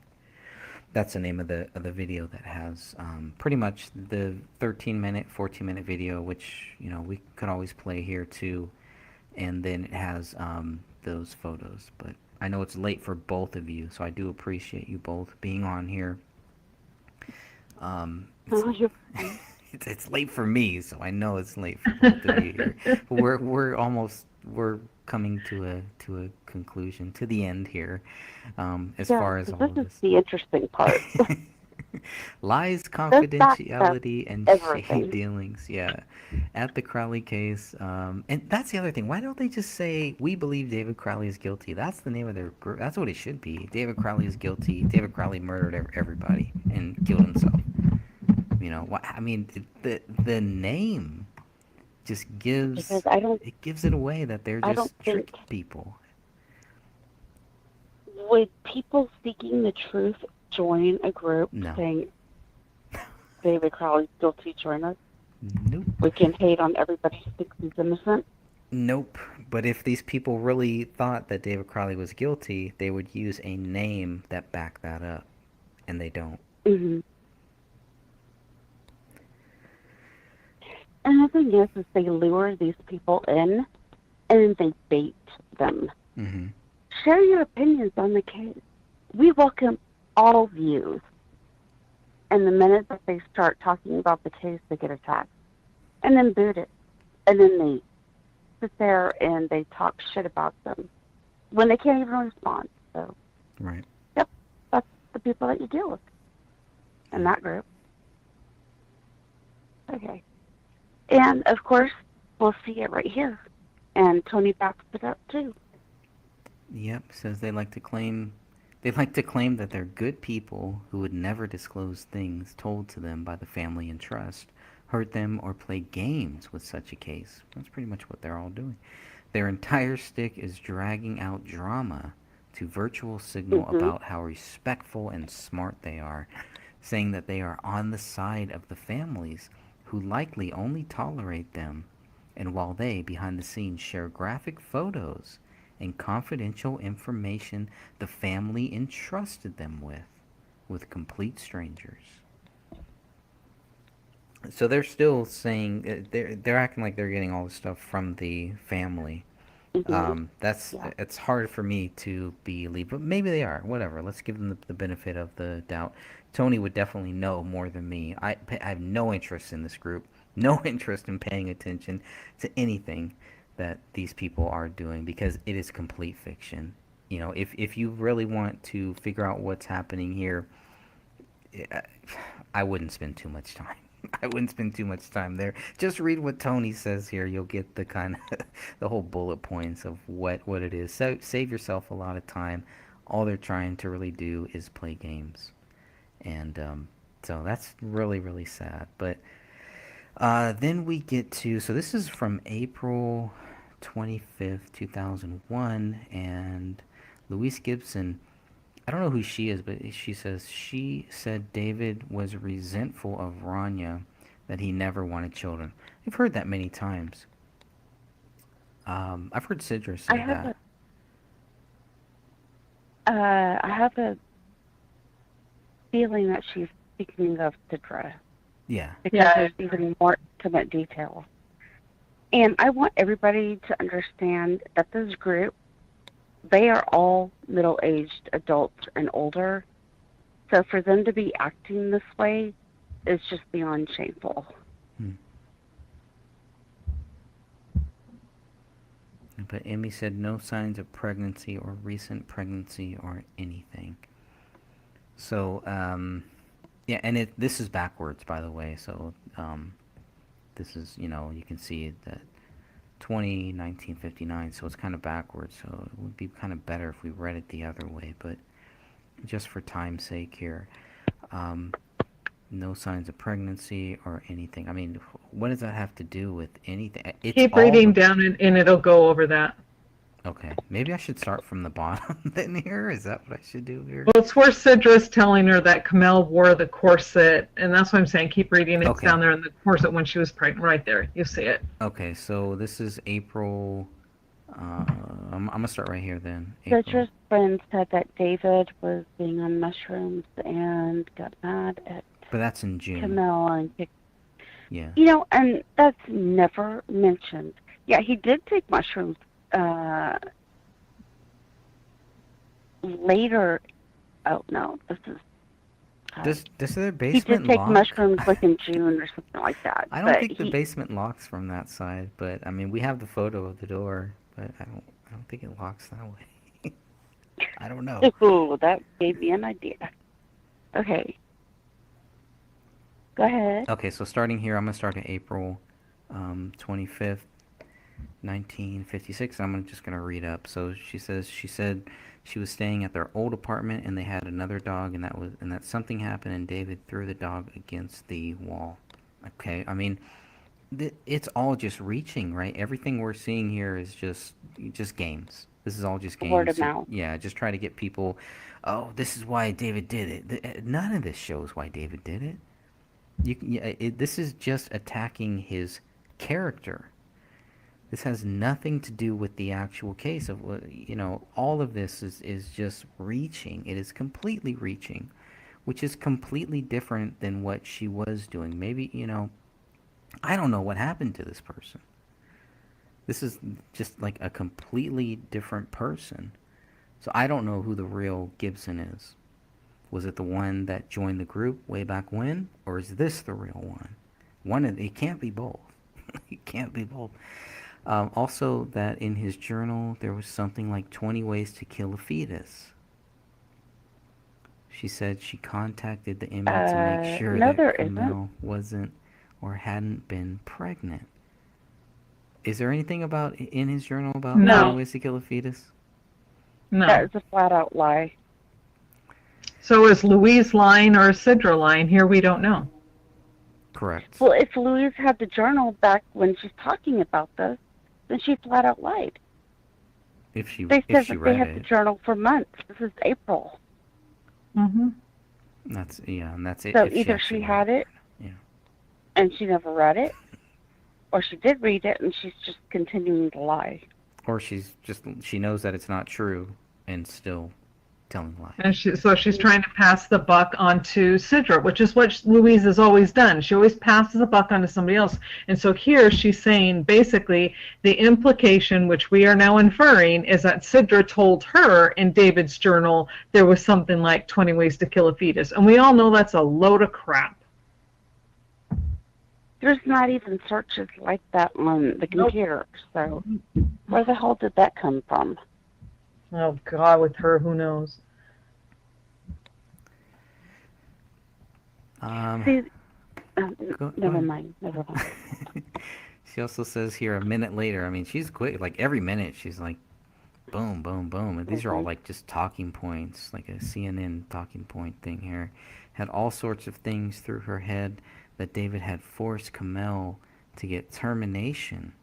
And she also said because Kamel had the corset where she used to wear it after she had Rania, as she had a weak back, she thought if she was wearing it, she might have been pregnant. These are probably all stuff that Sidra told Luis in confidence, I'm sure. Hmm. This is all stuff that obviously, if there was any validity to it or anything like that, all of this would have come up. This would be something to that you could definitely prove. Was she pregnant? Was she not pregnant? I mean, really, David killed everybody and himself because she was pregnant. That is a big reach, but Luis could be fed information here. So could Sidra, too. You don't know. We don't know at that point because we don't know when Luis and Sidra talked. Um, there were different times when I talked with Sidra and she had a lot of questions and she found the answers and then realized that that stuff was not, maybe accurate, but I don't know. Just from my dealings with Sidra, she had a lot of questions, not any answers. Yeah, and I'm pretty sure that she had first contacted me when I first started this case because someone with a fake name, and if it was Sidra, this person, she was very, it was like an honest digging, so to speak. I know digging might be the wrong word, but here, and I think this is the perfect example of what Tony's saying, that throwing people under the bus. Louise is throwing Sidra under the bus. Now, whether or not Sidra said this stuff, that's to me neither here nor there, although it's a lie. We know it's not true, that these things did not happen. But the fact is that if Sidra had said this, why is Louise putting this out to everybody? She should be keeping her mouth shut. That has nothing to do with the case. Yeah, only if she's But this trying is to get. how she is proving David's guilt to all the unsuspecting people. And see, now that we have the journal, we know for a fact that David did not talk to Kamel about quitting her job. She just up and quit it one day, and David was shocked. Yeah, He writes about it. He's yeah, like, "Oh my gosh, she quit her job." It wasn't, "Oh my gosh, she quit her job. I can't believe she did it." It worked. No, it was just out of the blue. it took him by surprise. And see, everybody in the documentary was saying that he coerced her to do it, and then he was happy about it because he won. And that's an absolute lie. Yeah, He in had fact, yeah, no idea. yeah. He in fact he talks about supporting her and not making sure that there will be enough money for the family and that he wanted to support whatever it was his wife wanted to do. But Hmm. that doesn't bode well for the narrative. Yeah. And then she started doing, I believe, online counseling and I guess personal sessions. But I'm not exactly sure because I had assumed that she quit like early fall. But this was back in like May, late May, when she quit the practice. And then so I know that she kept leaving for appointments and stuff like that, but I'm not exactly sure if she was just on her own at that time. I don't have very much information. So just going off what was a journal, I'd say.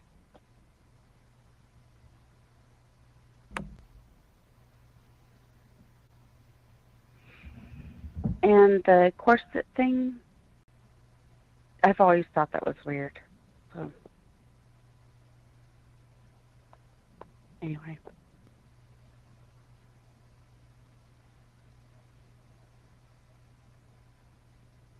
Greg? I know. Did we lose him?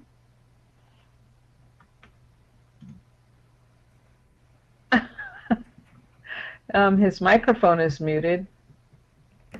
Or no, Oh, it's he might. no. The other one. The other thing is, maybe he's there I'm now. here. I'm here. Okay. Okay, okay. Sorry, I just had to step out. I We're was like starting listening to though. get dead I was air. listening. No, I was listening there. Yeah, I mean, I don't know. The corset thing, like you said, yeah, I think that is kind of strange too. Have you guys ever heard of something called Spanx? Yeah. So Hmm. maybe it's like an early version of that. You know, women just kind of use it to kind of keep their body in shape or something, or you know what I mean? I don't know. So Well, she might have been having back pain, and if she had used it before while she was pregnant with Rania, and maybe she tweaked her back or something with all the exercises that they were always doing because they loved to exercise together, maybe it helped her. I Hmm. mean, we're just kind of, grabbing at things here, but, it makes sense. sure. I mean, and I think that's what this group is really trying to do is they're trying to plant those seeds, and Tony has proof of that later here too.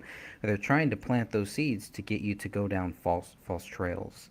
Yeah. And I don't, anyone that has happened to, I don't want you to feel, don't feel bad, man. People fall for that stuff. There's nothing wrong with it, but it's about what you do with it once you realize that it's not true, that it's all fake, that people have been lying to you. I said this years ago. People don't like to be lied to. If you lied to them, these are the consequences. You get a guy like Tony, and he doesn't agree with us, probably doesn't like us. I don't know. Um, but these are the type of things that happen. This is why you just need to be honest, be truthful. There's nothing wrong with saying, "Hey, man, I think David Crowley is guilty." I can't prove it, but I think it. We get that stuff. I totally get that. I understand that point. I was there. I wanted to believe it, but when I looked, I was like, wait a minute, why? Why do I believe it? Oh, because of the FEMA thing, the police. Oh, here we go again. The conspiracies, blah blah blah. But take all that stuff out of it. Take all of this stuff out of it, and just kind of just like look at the facts, not the fiction. Look at the documents. Look at what all of these documents say. And I know that it takes time. You know, even have a guy here like Tony. He's read my book. The purpose of my book was so that people would understand why David is not guilty. With Tony, I totally failed. He still read my book. He took the time to read the book, and he still believes David Crowley is guilty. I can't do anything. I can't help him anymore. There's no need for me to bash him or for me to talk smack about him or to go after him or call him a clown or do anything that these people did that Tony obviously trusted with certain documents and certain stuff that he didn't trust us with. Um, so it's just these are the type of things that can happen. Just be a good person. Just tell people what you believe, stand by those beliefs, and don't play any games. Yeah, there's really no need to it. So, um, this whole thing where she said David was resentful of Rania that he never wanted children. Now, those are the type of things that I believe Sidra was fed a lot of false stuff. I don't believe Sidra looked at a lot of things because when I um, conversed with her, it didn't sound like she really knew a lot, and she didn't really want to know about certain things. But on other things, she was very curious about. So she was fishing for certain stuff. But I always felt like some of the Gray State goons were kind of feeding her a lot of false stuff, and they were sheltering her and kind of like a gatekeeper, right? Pretty much doing what this group does to these people. Hey man, we're here to help. We're with the family. This is Sean Wright, Mason, Hendricks. These guys. They told us the exact. It's the same script. It's the exact same script. Hey, we're just trying to help this family. Blah blah blah. Look at their public posts. If you go back and look at I know this is going to be in a long podcast, way in the future. One of my last chapters of my book, covers a lot of that. Hopefully, it covers a lot of that stuff. But it's like they were pretty much trying to tell us, look, the family is grieving. You guys, if you want to be respectful towards this family, don't bring up any of this stuff. Don't talk about this stuff. And I think Sidra kind of fell into that line too. I think a lot of people did. And I think at some point, just like with Tony here, man, everybody is going to realize these people are full of crap. They are not your friends. They do not care about you. They do not care about this family. They are there to play games. They are there to make sure that you don't look at the facts. They are the fiction. And that's it. I would like to add something about the journal Yes. that I found extremely interesting. Even though David did discuss working on the script, he didn't really discuss any conspiracy theories or the collapse of society. Nothing like that, really. He focused on researching and writing and setting goals for himself. Mm-hmm. Lots of self-help. Lots of talking about he and Camille and his struggles as a parent. A soldier who had left, was stop-lost, which when he refers to himself being kidnapped and having PTSD, it's in reference to the stop-loss. He says he wasn't injured on duty and he didn't see things that made him have PTSD on duty. It was the fact that they held him over there against his will. And that's what he's referring to, because I think it's April or early May that he starts to talk about it. But then later in June, he explains it in detail. And once you read it, you're like, oh, that makes complete sense. Right. So, I mean, the guy had things he was working on. Yeah. And he wasn't perfect, but they said earlier, neither of us are. None of us are. That's right. That's right. And we're not trying to be. I think that's the whole difference. There's no, oh, well, we're just going to, our whole group is going to just be calling people out on, things that they get wrong or things that we don't like or blah, blah, blah. It's like, wait a minute, the purpose here is to either prove David Crowley did it or he didn't. That's what it really should be. Any group or any people that take the focus off of that, it's like, well, you're kind of distracting from what the real goal is here. Why would you do that? If you really care about this family, if you really care about this case, that doesn't make sense, and it's going to raise red flags.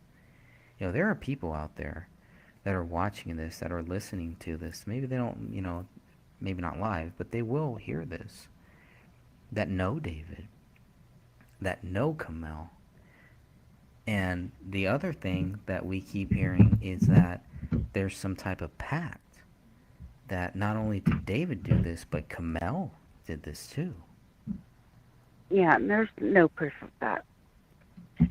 But, Greg, let's just finish what he has on the website, because we're all getting excited. Okay, sorry. Okay, so Louise Gibson, so we said Sidra's friend said something about David being on mushrooms once and being mad. We already talked about that. So Louise Gibson thinks Jason Allen leaked the scripts to Dan Hinnon. She says Jason Allen is a douchebag. Does she know Jason Allen? Does she know something we don't know? Danny Mason rides off others' talents. David didn't like wing distract. I can't hear you. You can't hear me? All I hear is Catherine typing. Oh, I'm sorry.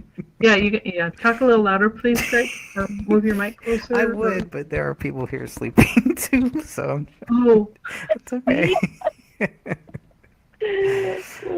Sorry. That's okay. I will move the mic. Is this any better? I'm gonna move the mic right up here. Okay.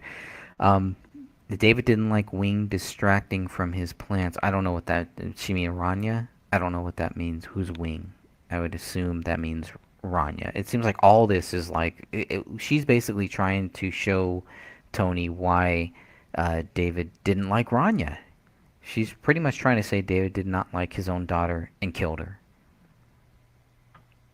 When we have, if you look at the sloppymentary, if you watch only one part of that piece of crap documentary, watch where David and his daughter are on a tire swing and watch their interaction right there, okay? That is a father who loves his daughter. That And the stuff, little girl who loves her dad. And that's she's like, right. "Look, Amen. Daddy." Amen. It's like, Yep.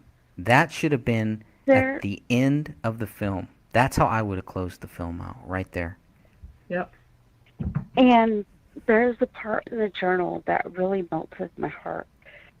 Basically, David says he wants to track down his lineage and Camel's lineage, and I guess do like a tree and write the story of him and Camel and their families and give it to Ronnie when she graduates. And so, I mean, that's extremely special. And that doesn't It's, sound like a father who doesn't like his child. yeah, he is being extremely thoughtful, trying to do something for her for the future. Right. I know that this was either June or July, but Yep. it doesn't matter. No, You know, that's a he doesn't big resent. no, that's a big thing where you can see he's not only planning for his future, he's planning for her future too. Hmm. For her 18th birthday, and then you're going to tell us a couple months later he decides to kill her? No.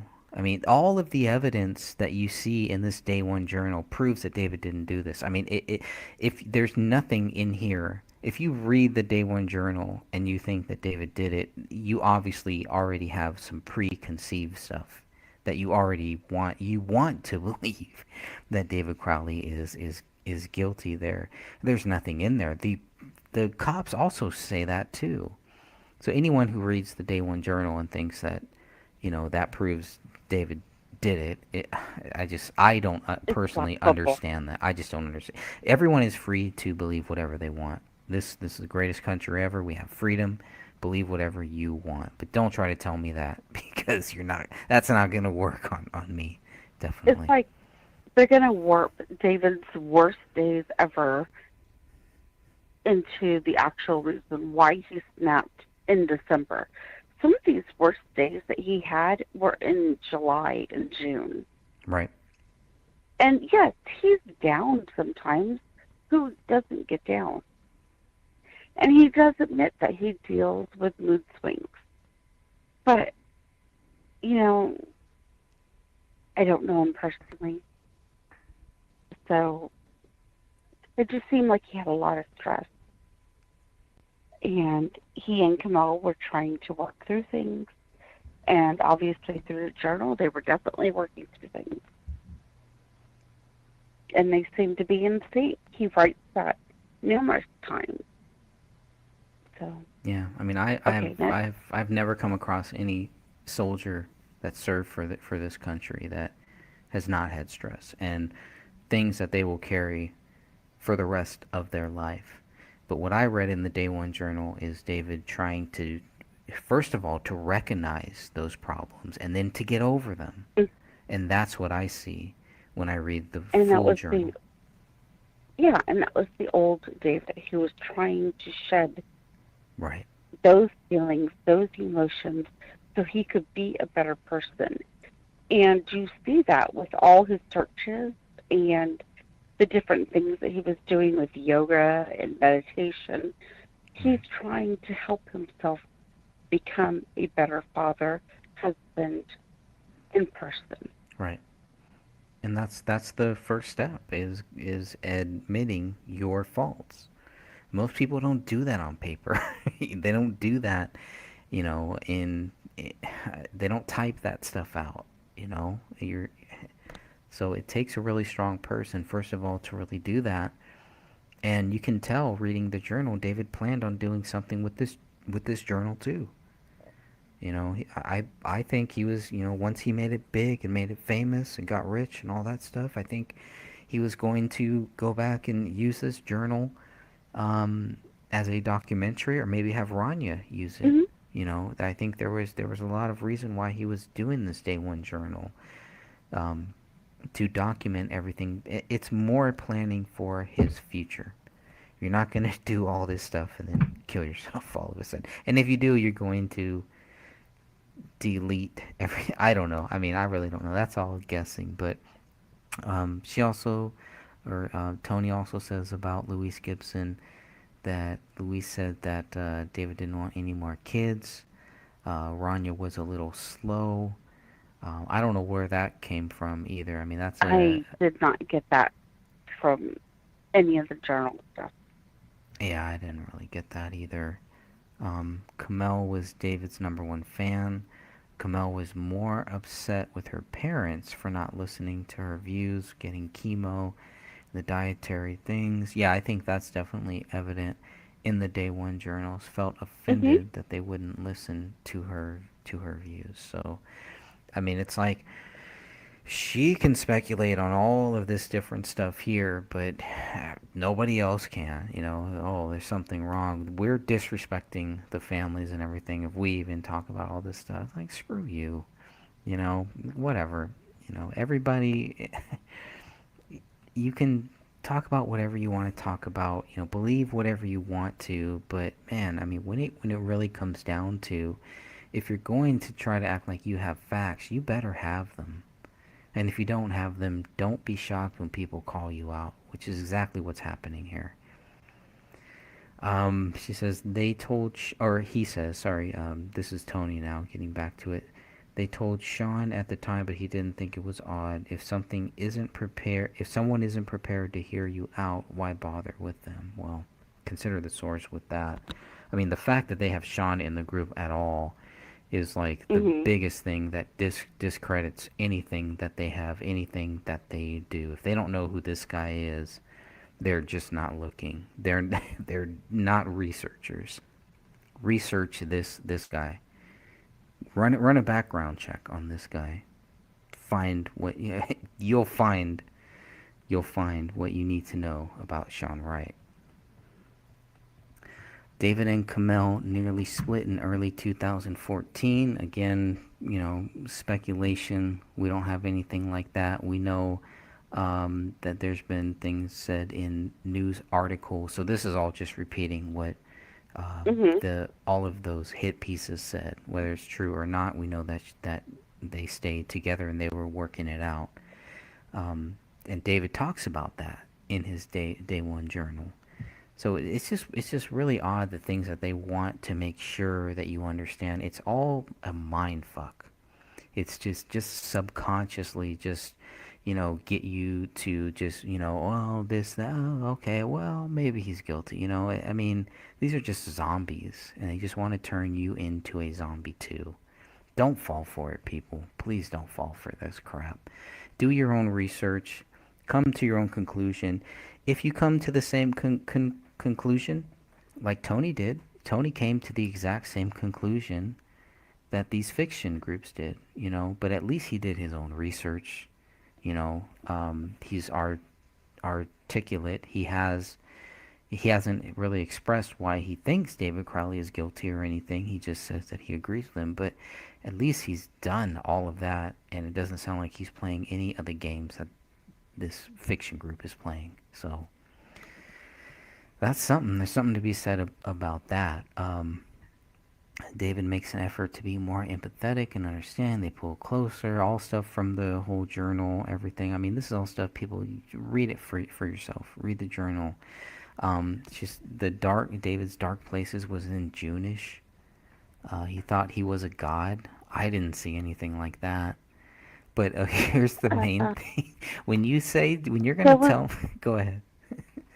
there was one part I think in July, and I believe that he was euphoric Hmm. over the whole um, getting to speak with the producers and everything. he kind of mentions at that point that he could do anything, that he's a god. He's a god. Okay. And I think, if you just got called out to LA to speak with producers about something you worked extremely hard about, and you had all types of other spin-offs for this idea, and you literally could see it all in front of you, everything laid out of how your future is going to be, you would feel a little invincible too. Mm-hmm.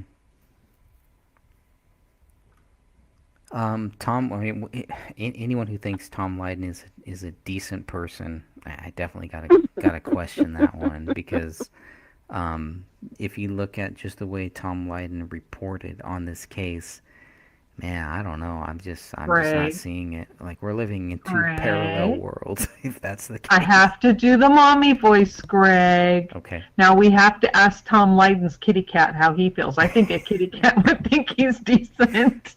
That guy, somebody better call PETA or somebody. That guy should not have any cats at all. He should not be allowed to be anywhere near any cats. Anybody look at his Twitter page, you'll see he's a slime.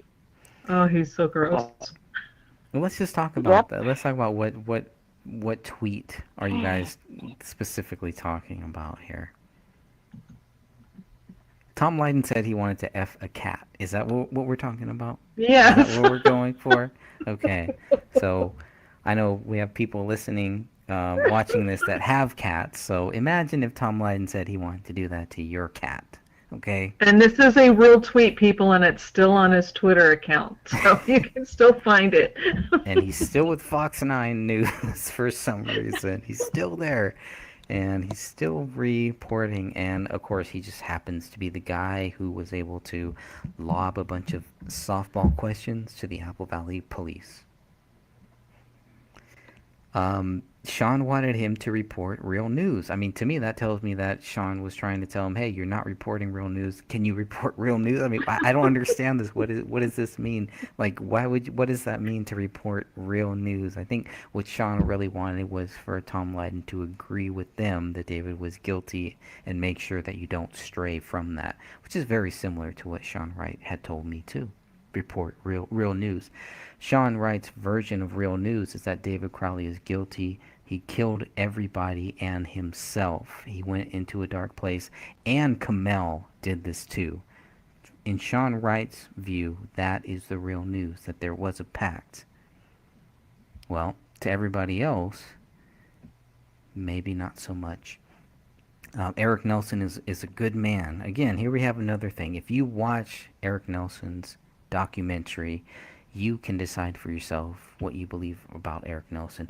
And this is the whole thing. It's all about character, right? It's not about, well, what do they do that proves? It's all about the character.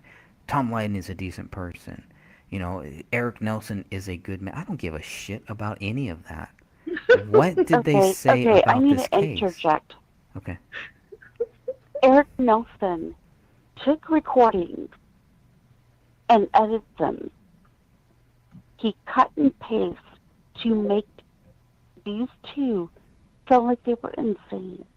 He picked and chose which journal entries would be taken out of context throughout the whole journey of the documentary and manipulate the viewers. This is not a decent person. A decent person would have done everything. They would have revealed everything about this family instead of making them the villains. I mean, when Dad is sitting there reading some of those journal entries, they are highly out of context. Right.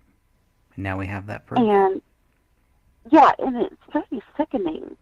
And then, like I said about the so-called rapture video or whatever, if you put headphones on or you listen it with earbuds, you will hear every time they stop the tape and sliced. It's there. You can hear the clicking. But, He's a decent person. He's a decent person. Well, we know that He he just, didn't do right by the family because if he did, then Kamel's family would not have had all of their footage taken out. So he did not do right by the family. So I don't know what that means exactly, but I don't see anywhere where he did right by this family. He accused the family's son. If you're talking about David's side, he accused their son of being this crazy person who killed everybody and himself, and then he also tried to throw Kamel under the bus too. So he didn't do right by their side of the family. So to say that he did right by the family, I don't know what that means. I really don't. He did not make I mean, anybody look good. definitely. Nobody looks good in that film, except me, maybe. I say me, maybe Dan too, maybe Dan. But we're the only ones who really look good in that film because we're the only ones who are telling the truth in that film. I would say David did too, but they've taken a lot of his stuff out of context. They had, we gave Dan and I were we gave them as much data as we had at that time. We didn't have much, but we had enough for them to put in there. If they really wanted to give the other side, they would have put everything we told them about the bullet hole, item 57, which I believe is this one of the smoking guns. They would have put a lot of things that we were talking about, the facts. There's a reason why there's only 2 or 3 minutes of our footage in there when they recorded over 1 hour, not including our live broadcast that Dan and I did that same day, live, no edits, while they recorded that too. And they put like 2 or 3 minutes in there. But yet they put Joseph Seaton, Sean Wright, all these losers, all these guys who David was trying to distance himself from. They put all of them in there. And these are And they all these people also, that thought David was guilty. There was no balance in there. He didn't do right by anybody. Not even himself. I'm glad he lost $40,000. He should have lost more. and what he did to you and Dan was he took you, highly edited your interviews and then twisted what you guys were saying, taking it out of context. Right. It was like almost gotcha moments to make you guys sound insane. Yes. Yes. So they had And it's not, they had looked at what Sean Wright. They had looked at what I had said about Sean Wright. Obviously, they had the text message is between Sean and I because they were very focused on that. They wanted me to talk more about him. They wanted the quote that I gave to Sean, which was the credibility quote, where I told him point blank, I don't care, because he was telling me, don't do this, don't keep going forward because of your credibility. And I told him, I do not care about my credibility. That's the quote that they wanted. That's the quote that they got. That's the quote that they used. And that's fine because I know that real people are going to not take that out of context. They're going to realize that what that really means. That if you're really serious about this case, and if you are a real journalist, if you really want to find the truth, if you're a researcher, you don't care about your credibility. You don't withhold stuff. You don't hold back because of your credibility, because somebody threatens you, that they will sabotage your credibility. You go forward because that's what the truth tells you to do. You go where the truth is. The credibility means nothing to me, and it still doesn't. What matters to me is getting to the truth. And that's where we are. That's why we've gotten this far, and that's why we will continue to keep going on. 3 hours later, even though I really only wanted to go 1 hour here, but we've gone very, very long here. So I really appreciate everybody who has hung in there. I know both of you, it's 12 a.m. here. barely asleep. Yeah, it's one here, two The for sun is her, coming three up. for everybody on the East Coast. Well, at least all of our British people are, they're just waking up, and, it's like 7 a.m., 8 a.m., so it's a morning show for them. Well, there's not much to go, right? You can just read through the rest of this real quick. I believe so. Please. Okay. Let's see. I'm trying to think if there's anything else. I mean, a lot of this stuff is just not, you know, Uh, relevant unless you David could guys. be a twat. Is that it? Did you want me to get through that? Which part? That David could be a twat? David could be a twat. Tension with David and The garage Kamel. Oh, sale. the garage sale. Oh, he Yeah. could be kind.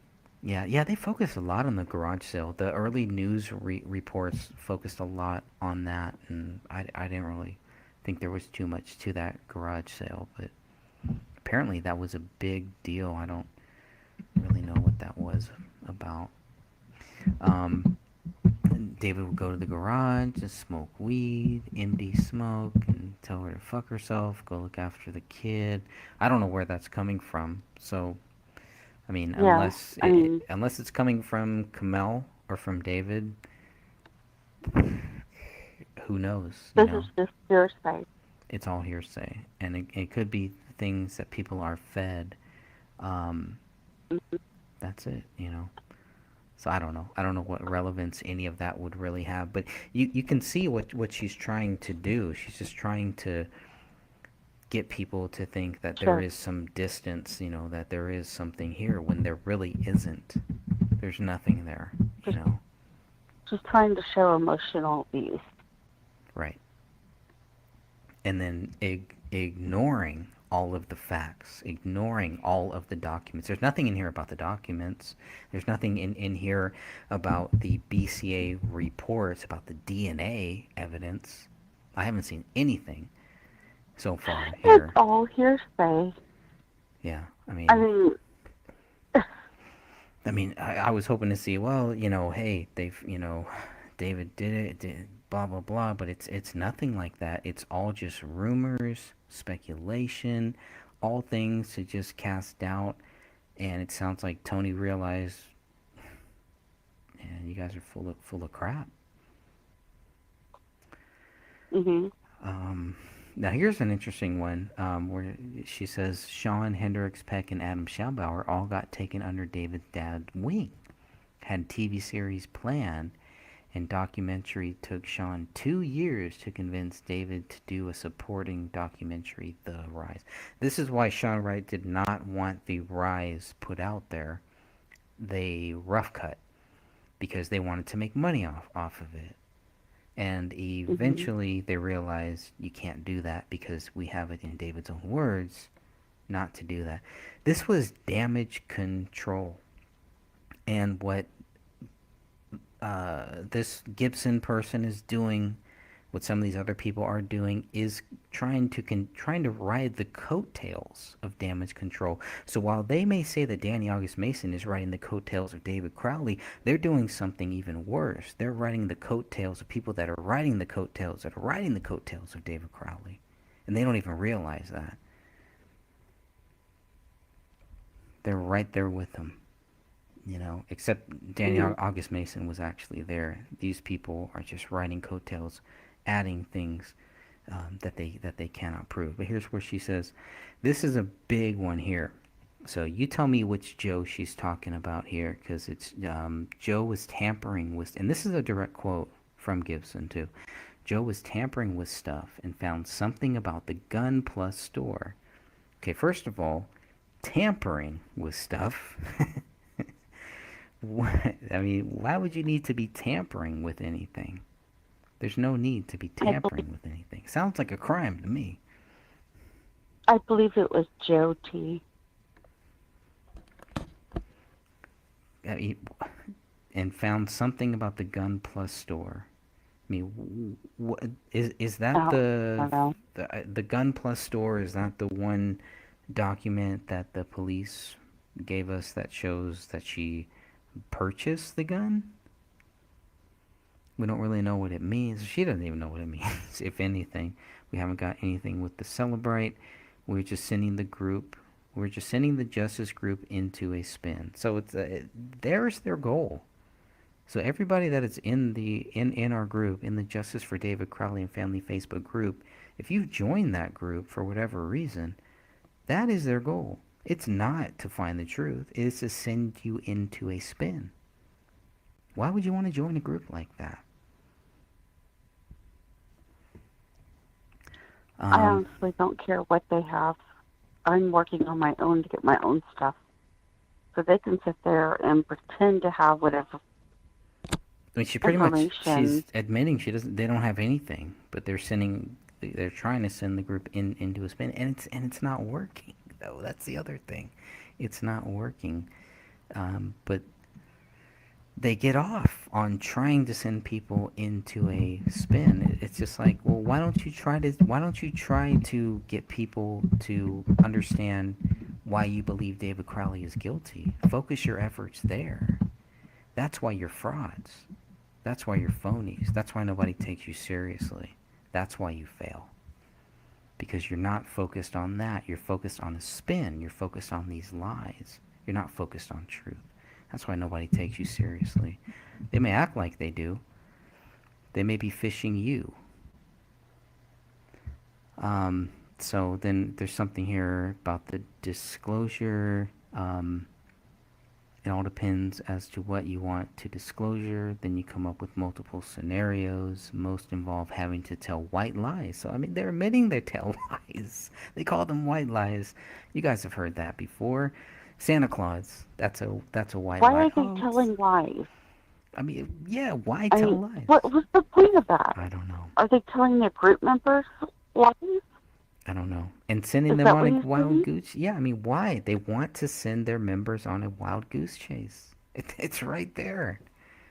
Or coming up with the Holy backstory to moly. send them off the scent. Here's the other thing, to send them off the scent, because they know that we are on the right track. They know David Crowley is not Mm-hmm. guilty. Here it is right here.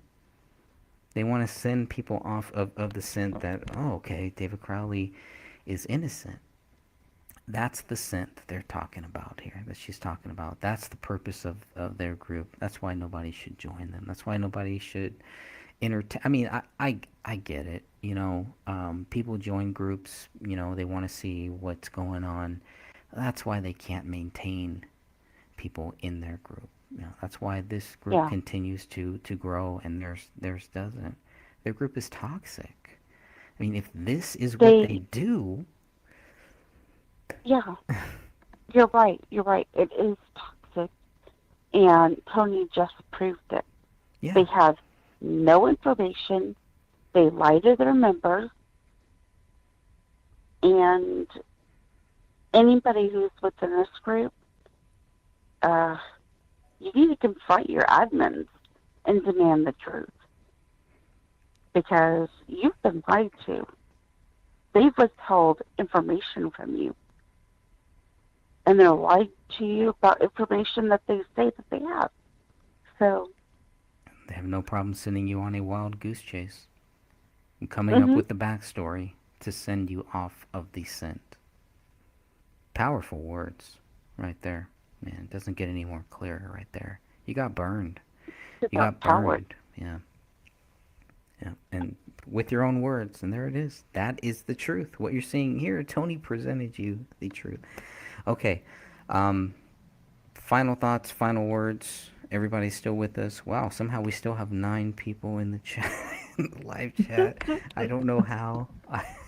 I'm really sorry. I did not expect for us to go this long. But I mean, just this last sentence. Just read this paragraph here. I mean, this pretty much is. This is why nobody pays attention to them. It's all distractions. Catherine, any final words? No, I'm sorry. I have mentally dropped off That's this okay. a while ago. You've been killing it in the chat room there too. I know, So I that's know. We're all great. I talking. It's appreciate just silly that. because I just I just can't keep going. It's just I guess my final thoughts is that I think Tony did an amazing job. I think he called them out. He laid it out.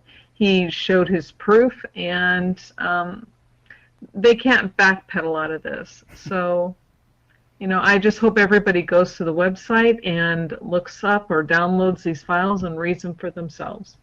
Okay. I All right. second that. I'm tired. Can you wrap this up, please? All right, I'm going to shut this down. Thank you all for joining us. I really appreciate that.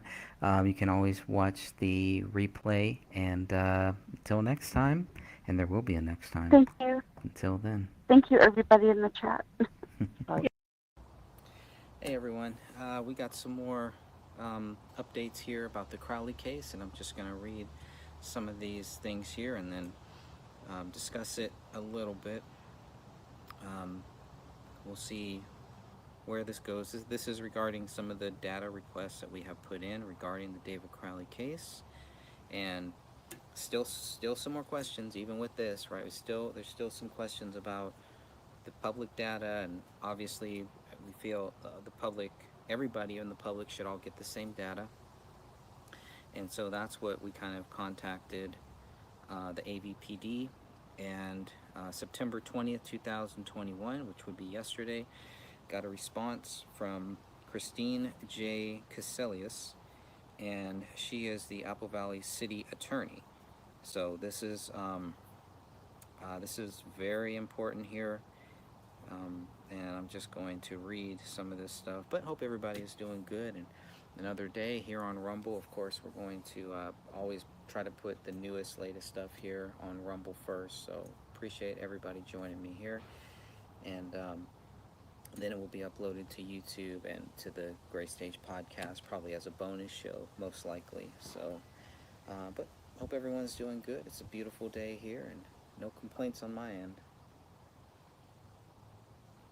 As I sip this nice little white wine that we have here, that will accompany us here. So this was sent to me yesterday, as we said. This is in regards to the recent requests for data in the Crowley investigation. Now the attorneys are actually at the top here too. So it's Doherty, Molina attorneys. Doherty, Molina, Solfest, Hills, and Bauer, PA. So pretty official. And once again, I found the whole thing, we are going to read this here, I found the whole thing to be very professional and respectful. It's just about all of my dealings with the Apple Valley Police Department, the BCA, and anyone else, any other law enforcement that has been involved in this. I found all of them to be very respectful, truthful, and willing to admit their mistakes when they do make them. So I do appreciate that. So go ahead and read a little bit here. Dear David, Dear Crowley Data Requester, here's what she writes. In 2015, the Apple Valley Police Department, AVPD, assembled a packet of public data once the AVPD determined there was no one to charge at that time.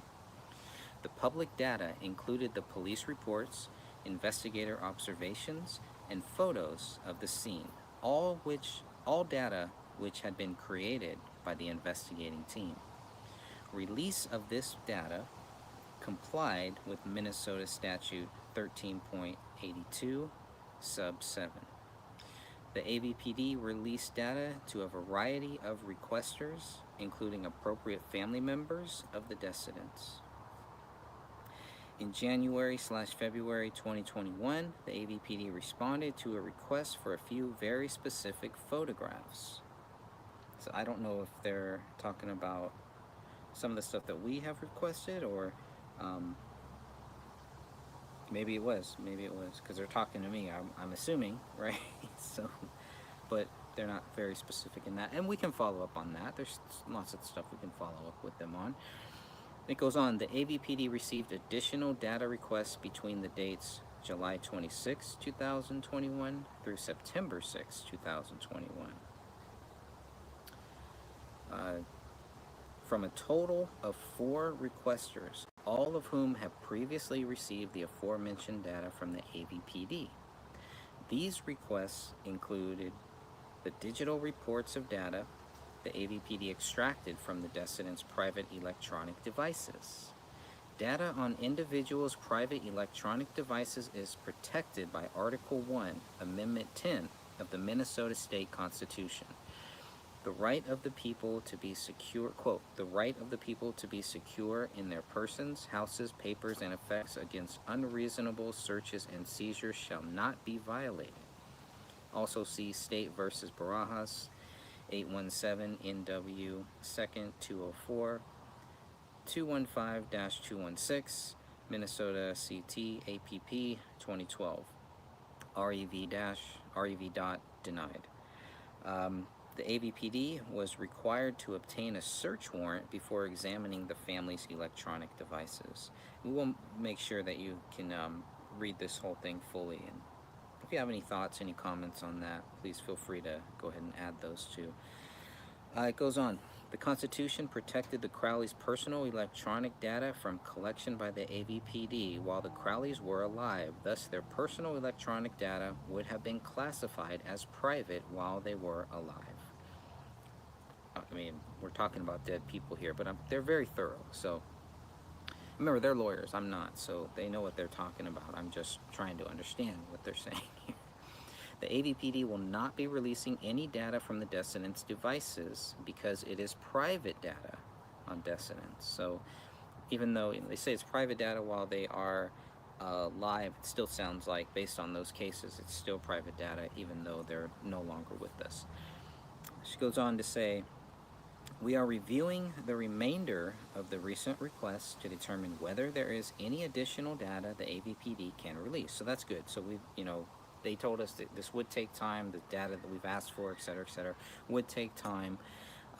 So they're still looking at what they can release, if there's any additional data that they can release, which should be the stuff that Tony Floyd got, the stuff that Tony Floyd posted. That stuff should be part of the data that we should be able to get if other people have it and it's all public stuff. If it was released to the public legally, then obviously we should have access to it too. If it's not released, if it wasn't released legally, that's a whole nother legal issue that this lawyer, this attorney, and the Apple Valley City attorney may want to think about. Goes on. Also, a document entitled Examination Report, which was allegedly written by AVPD Detective Shane Klokonis, was provided to the AVPD by one of the recent requesters. Thank you for bringing this absolutely false document to our attention. I'm going to read that again. Thank you for bringing this absolutely false document to our attention. Enclosed, please find an affidavit by Detective Klokonis affirming this is a fraudulent document. Yours, very truly yours, Christine J. Caselius. So we will be following up with her. The AVPD was also CC'd on that as well. But so I was like, okay, what are they talking about? Okay, the examination report. Remember, that's the 5-page report that we have on our website, on the Gray Stage website. It's the same one that Tony Floyd also posted, and I didn't notice a difference looking at it again. It was pointed out to me to look at it a second time, and the one that is on Tony Floyd's website is different than the one that we got from the Apple Valley Police. So this is the 5-page one here now. Let me just go to my website so I can, if anyone wants to quickly find it and kind of look at it. But this is where it gets a little interesting here. So I'm on my website, take a look at that. But this is what was confusing to me. So I'm glad they're still looking into it. So that's great. Data requests, all that. Sounds like anything that is from their phone, like the actual text messages, things like that. It sounds like we won't be getting that. Anything that is from their devices, the actual stuff, even though we got the J1 journal, so that was from the device, I believe, but because David even said he's doing this all from his phone, so we were able to get that one, but apparently not any of this other stuff that's on there, which is also kind of curious. But okay, whatever. I mean, we know that there's nothing on these devices that helps prove their case. They've made that very clear, so it's not the biggest deal that we do or that we don't get it, except for some of the questions about calls that people said that were made, and then calls that cannot be verified that were made. So it's things like that kind of that's the reason to get some of the data. So even if it's just timestamps or just some of this stuff that will help us get a better idea of, okay, well, like you have Klein, or you have Chris Peck who said there's this call was made, and then Then we have what the phone records that we have show that that call was never made. Things like that. You know, David Crowley's father, same thing. And so that's the type of stuff that, you know, it's the clarification on it to say, okay, well, yeah, you know, if the police never followed up on it to see if that was actually true, maybe they should have. You know, maybe that would help their investigation, or their, I guess I don't want to call it lack of investigation, but I can't think of a better word for it. Anyways, but that's the reason why we've been trying to get a lot of these documents. The Day One Journal just happened to be kind of one of the things that they gave to us that is from his electronic device. And I don't know, but now we're told that we're not allowed to get that. So I don't understand that, because we have it. They gave it to us. Anyways. So the search history, things like that are good, you know, and that's all that I would really want to look for at this point, when they've already proven that, you know, there's nothing that they found in this to help prove their case. So they made that very clear. So anyways, if you go to my website, it's 1, 2, 3, 4, it's the fourth one down. It's titled Examination Report, Dakota County Sheriff's Office Electronic Crime Unit. And so when you open that up, you'll see it's a 5-page document. Look at the very first page. And right under the big box where it says examination report to, and then report prepared by, so it's like, well, here's a document. This is a 5-page thing that, if this is fraudulent, where'd you guys get this from? So we are going to have to kind of follow up on that, because this was given to us by the AVPD. That's why I was a little confused, like, wait a minute, so who made this? Did a superior make this, or somebody else made this? If Detective Klokonos said he didn't make this, then why is it here? Why is it part of all of this? So that was very confusing in the beginning there, but and we'll kind of read through some of that here too. But that was the big question. And then it was pointed out to me that if you go to Tony Floyd's website and you look at the same 5-page document, there's an extra paragraph in there. So I'm going to open up that. So the affidavit, we do have the affidavit by Detective Shane Klokonos. I'll read a little bit from that. Shane Klokonos, being duly sworn on oath, states and deposes as following. So this is an affidavit from him. I am MN Post licensed peace officer and have been employed by the Apple Valley, Minnesota Police Department since 2004. I have been a member of the Dakota County Electronics Crime Scene Task Force since it was created in early 2015, so it's pretty new there. In 2014-2015, I participated in investigating the deaths of 3 persons whose bodies were found in a single-family residence at 1051 Ramsdale Drive in the city of Apple Valley. My investigative responsibilities consisted of forensic examinations of digital evidence. I'm going to pause for a second here. Let that go by. If it will, hopefully it will. Or else I may have to move to a quieter location, which may not be a bad idea. Okay, so then it goes on. I have reviewed the attached document entitled Examination Report, placed upon alleged letterhead dated October 5th, 2015, and states that I prepared the report. Prior to seeing this document during August 2021, I had never seen this document. I am absolutely not the creator of that document. Further, I have reviewed the applicable case file 150000303 maintained by the Apple Valley Police Department, and I did not locate this document. But again, this was one of the documents that they gave to us. So I'll go back and verify that one too. But then it goes on, prior to seeing this document during August 2021, I had never seen this document. I am absolutely not the creator of that document. Further, I have reviewed the applicable case file. Okay, and he says, and I do not locate this document. So, further, your offendant saith not, dated the 20th of September. So that, I mean, the same day they had him sign this and include this in what they sent to us the exact same day. And he signs it right there. With the notary. And then, so this is a 2-page thing here. Um, I don't know how bad that is in the background or not. If you guys, if it's pretty bad, I apologize for that. Um, so then, what you see here is you look at page number 2, and it looks almost exactly like what we have here. There are some differences though, and so I see what he's saying here, because they've only given him, so he's only talking about this one page. It looks very similar to the 5-page document that we have, but it is a little bit different, and so you'll be able to compare those two documents to kind of see how different it really is. So in the fraudulent one, it has the header, the letterhead, everything like that. Dakota County Sheriff's Office, Electronic Crime Unit, examination report. That all looks right. That all looks good. This is what happens when you record live, folks, out in public. I mean, yeah, it's just apologize for that again, but kind of just got to roll with it here. And it says to Detective Tommy Booth and Brian Bone, Apple Valley Police Department. That's the fraudulent one. You look at the real one, to Detective Tommy Booth and Brian Bone, Apple Valley Police Department. I mean, it looks very, very, very same, very much the same.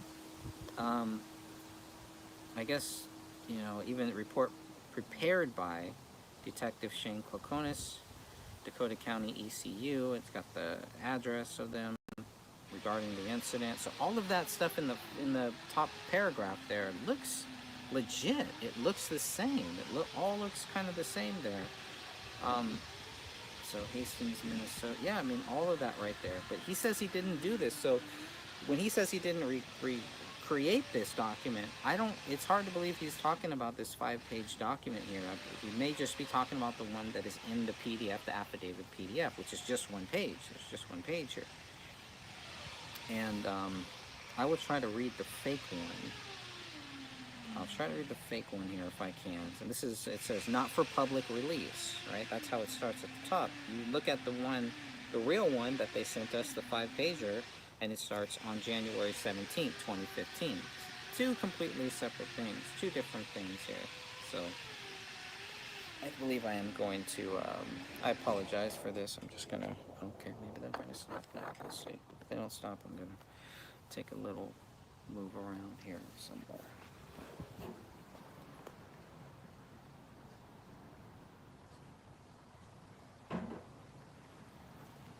Okay, we'll give it one more shot. If it doesn't work, then I will move into my garage and we'll continue on. Yeah, so the fake document, not for public release, and it starts, Tommy. Attached is the full examination report regarding 1051 Ramsdale Drive, Crowley family. It's very hard to read. As you can tell from the photo and the journal entries, there was widespread, yeah, it's really hard to read, and drug use by the perpetrator, but not slept in many days. This is all fraudulent here, and I know it's really hard to read. Maybe we can get a better copy, or whoever got this, whoever obtained this, wherever this came from. Maybe we can get some more, but he's like, I didn't write this. Somebody fraudulent. Somebody forged this document here. This is not an active document. The top head, the letterhead, the top part is all legit, but when it starts with Tommy, and then it's talking about widespread, use of drugs, illegal drugs, had not slept in many days. From the evidence we were able to obtain, we believe he was substance awake, and the journal entries show him becoming increasingly agitated. Somebody wrote this. This is not, somebody forged a police document here. Why? Why would somebody do that? So you have to ask yourself, what would motivate someone to actually do that? How bad do some people really want David Crowley to be guilty that they're willing to fake documents, police documents? This is a big deal here. This is criminal stuff. Whoever did this needs to be punished for this, for sure. Why would you do this? So now it makes sense, because I'm reading this for maybe the second time. I am having a hard time reading exactly what is written here. I'll try to get a better transcript for you, and maybe we can get a copy that has that is not so blurred. It's just, I'm sorry, the one in the affidavit is very blurry. So I'm glad they saw it, but it's really hard for me. It looks like they may have just scanned it and added it to this. So this is a big deal. So let me see if I can read anything else. We believe the actual incident occurred at either December 24th or December 25th, and that substances as well as sleep deprivation contributed. Shane Klokonis didn't say any of this. He's not saying that. He's not saying that. This is the same cast of characters saying this. Who faked this document and why? Why would you fake this document? This is a huge, huge deal here. Someone is desperate, very desperate. In order to go this far, forge a police document just because you have no evidence that David Crowley is guilty? Why would you do that? You know? What is the motivation for that? So I hope the police do follow up on this, and we are going to try to see if they need help following up on this, where this came from. In the coming days, we'll have more information about that, about who created this document, where did this come from. And actually, I think it's on Tony Floyd's website, so we can kind of take a look at that there. Let's see. Again, we're all live, or not live. We're live to tape is what they call it here. There will be no edits in this one, just for time's sake and everything. But I just felt this was really important to kind of get out there. Let's see, where can I go? I mean, this is really crazy. Why would somebody do this? Why would you add all this? And you can see what they're talking about here. It's all this stuff that kind of contributes to David's death. How many people have they shared this with? And try to fool people. Why would you do that? You know, if you really cared about this case, if you really cared about getting to the truth, if you cared about the facts, you wouldn't do that. You would not create something like this. This is ridiculous. I mean, they basically, whoever created this in Shane Klokonos' name, why would it not be for public release? I mean, there's so many weird questions about that, but I will try to get the transcript of this paragraph and add this into the description. I just have not had the time to really do that, just with a lot of other things going on. I just have not had the time, but I felt that this was very important to kind of get out. So let me see if I can. So sleep deprivation contributed. As I discussed, our evidence coupled with BCA's co-investigation cornered with your findings. Who used the word cornered? That the adult female was shot first and from a short distance. The minor child was then shot at close range and placed near the adult female, and at some point the male perpetrator took the weapon on himself and then discharged it, causing his subsequent death. I mean, Shane Klokonis is saying, I didn't say any of this. And I mean, this is the first time I'm reading this here, folks. This is troublesome. This is very troublesome. But it shows the length that some people will try to go to in order to just trick you, to trick people. It's not about getting to the truth. You know, we are the ones getting to the truth here. This is how we do it. This is how we do it here. We just look at the documents, we post them, we crowdsource the documents. From what my friend Ross is saying, it's pretty much what we're doing, just crowdsourcing all this stuff here so everybody can have it. And hey, do your own research, do your own investigation. We'd love to have you a part of what we're doing here too, but don't feel like, you know, you have to just do whatever we're doing, or even have to agree with us. You know, you can hate us, you cannot like me, you can be one of the people that I've blocked. It does not matter to me. You have the documents. The documents are not blocked, so you always will have access to any of that stuff. If you go to my website, it's all there. So, but that's how you do it. Creating a fake document is not how you do it. That just exposes yourself. That really shows who you are, what your motivation is, and that you're full of garbage. You're full of crap. So This is interesting. I did not send the lawyer this. I did not send this to them. This is the first time that I'm reading this. Now, I probably had skimmed through this on Tony's website. I need to go to Tony's website. We need to read more about where this came from. And of course, I can't remember what his website is. I think it's like Strange Investigation. No, that's William Real. I'm gonna have to go to my YouTube channel and try to pull that up. But that's all that is on the fake document. So we will be closing our case file to reflect the same. Please let me know if we care to be of any further assistance. And then it just ends with Shane. I mean, it's really weird, Tommy and Shane. But Shane Kokonis is saying he didn't write this. Who wrote this then? The date is October 5th, 2015. It's the same letterhead. They use the exact same letterhead to try to trick people. Is that what it's really come to? Because people are so desperate to want to believe David Crowley is guilty that they resort to these games? And we know the cast of characters that have been caught doing this, that are still doing this, right? It's nothing new, but it's just like, you just keep doing it. You just keep gonna exposing yourself. And now you may have some legal issues. Big legal issues, but whoever did this, whoever did send it in to them, thank you for that. And now let's track it. Now let's see where the source. What is the source of this information? This false information here. Okay, so let me see if I can go there.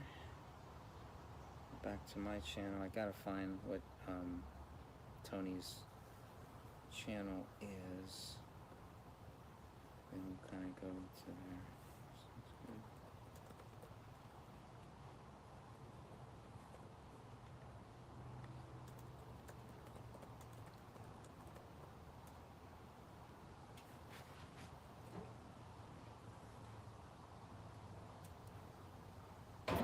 Nothing like a little white wine on a hot summer day. Alright, so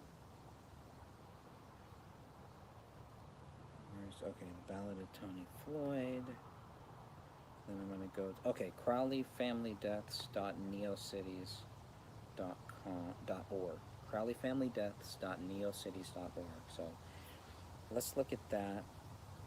Where is that image? Because that image came from here. Okay, here it is. That's the spreadsheet. Okay, electronics report. So it's a little ways down. And they have the... Okay, this one I can read a lot better from his website.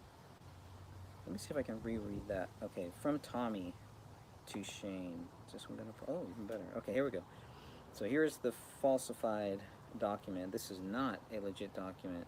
And then we're going to see what Tony says about where he got this from, where this came from. So not for public release, Tommy, comma. Attached is the full examination report regarding 1051 Ramsdale Drive / Crowley family. As you can tell from the photos and journal entries, there was widespread drug use to include a plethora of illicit drugs, and the perpetrator, David Crowley, has not slept in many days. None of that is true. From the evidence we were able to obtain, we believe that he was using substances to remain awake, and the journal entries show him becoming increasingly agitated. Really. Although we cannot say with 100% certainty what set the wheels in motion. We believe the actual incident occurred on either December 24, 2014 or December 25, 2014, and that the substances, as well as sleep deprivation, contributed. The police have never said any of this stuff, really. They just say he snapped, right? And that's only one or two cops who said that one. So interesting. Okay, as discussed, our evidence coupled with BCA's co-investigation concur with your findings that the adult female was shot first from a short distance. The minor child was then shot at close range and placed near the adult female. And at some point later, the male perpetrator turned the weapon on himself and discharged it, causing his subsequent death. We will be closing our case file to reflect the same. This is October 5th again. Please let us know if we can be of any further assistance. I mean, all lies, all just blatant lies. None of that. Whoever created that is in some serious trouble, and whoever created that, shame on you. Shame on you for that, for making this false document, trying to use the police headline, the header for it, and thanks to the police for calling them out on it too. Maybe we'll see what other documents the police want to call people out on too next. So look for that in the future. Let's see what Tony says about this one. Okay, this page was obtained through Joe Tommaso at the Crowley case fact versus fiction. As you can see, it clearly reads not for public release and was redacted from the copy of the full report that I have provided below, which was obtained via a records request. Okay, so that's the same one that we have too, the 5-pager. And he says, this is more evidence of shady, less than legal methods to obtain materials. And he's right. Not only is it shady and less than legal methods to obtain materials, they created a material. So if this was really obtained through Joe Tommaso, then he created this fake document. Something needs to happen to him for that, legally. I hope the police follow up on that. I hope the investigators follow up on that. And I hope whoever has a drill back here will follow up on that. Just kidding. I don't know. And there it is. There it is. I'll let the drillers drill for a second. You know, we've been drilling for information for such a long time. Everybody's drilling for something, right? And, wow. I did not expect that, you know. So thank you again to whoever sent that to the Apple Valley Police to let them know that there was a fraudulent document out there. And it does make me wonder if there are any other fraudulent documents out there that the police are not aware of. And if there are, whoever you are, please get that to them too. And, you know, it's not surprising to me that it is Joe Tomato. Not surprising at all. Not at all. So, according to what Tony says here, if he obtained it through Joe Tomato has got some rotten tomatoes that he needs to clean up. Clean up your act. You know, stop tricking people. Stop trying to fool people. Stop trying to get them. Sincere people. Sincere people. You know, why? Why would you do this? Why would you create this? Why would you put this on this fake group, on this phony group? This is why nobody takes them seriously. It's all fiction and no fact. I mean, that's pretty clear to me from the little that I've seen that people have sent to me. You know, it's pretty clear. I have all them blocked, so I don't look at this fake group or anything like that, but here it is, you know, and this is not the first time that I've been sent, or I've looked at some things that other people have sent to me, and it's like, man, do you know what these guys are doing? You know, they're slandering and this and that. And it's like, man, let them do what they want, you know. But it's a free country. Everybody has the right to say whatever they want about me or do whatever they want, you know. But when you start doing something criminal, when you start to create false documents, you are the fiction here. And again, we know that because we got the facts. So the facts are on our side. So the only real group that you really need to be concerned about is the Justice for David Crowley and Family Facebook group. That's the only real group that's out there that is focused on this case, focused on getting justice for this family, not lying to people and playing games. Like you see here on Tony's website, where he calls all these people out for different things, for different reasons. So it's not surprising to me that Joe Tomato would have this and would try to spread this fake document. And there's no need for it. There's no need for it. If he really believes David Crowley is guilty, there's no need to spread any of this fake documents. Just show people what proves David Crowley guilty, and that should be it. You know, we've pretty much done the same thing. We're going to show you what proves him not guilty, and we're going to talk about it. That's what real people should be doing. That's what common sense people should be doing. That's what we do. That's what we have done. That's what we have continued to do, and what we will continue to do. until we can get the case reopened at least. Just want to do that.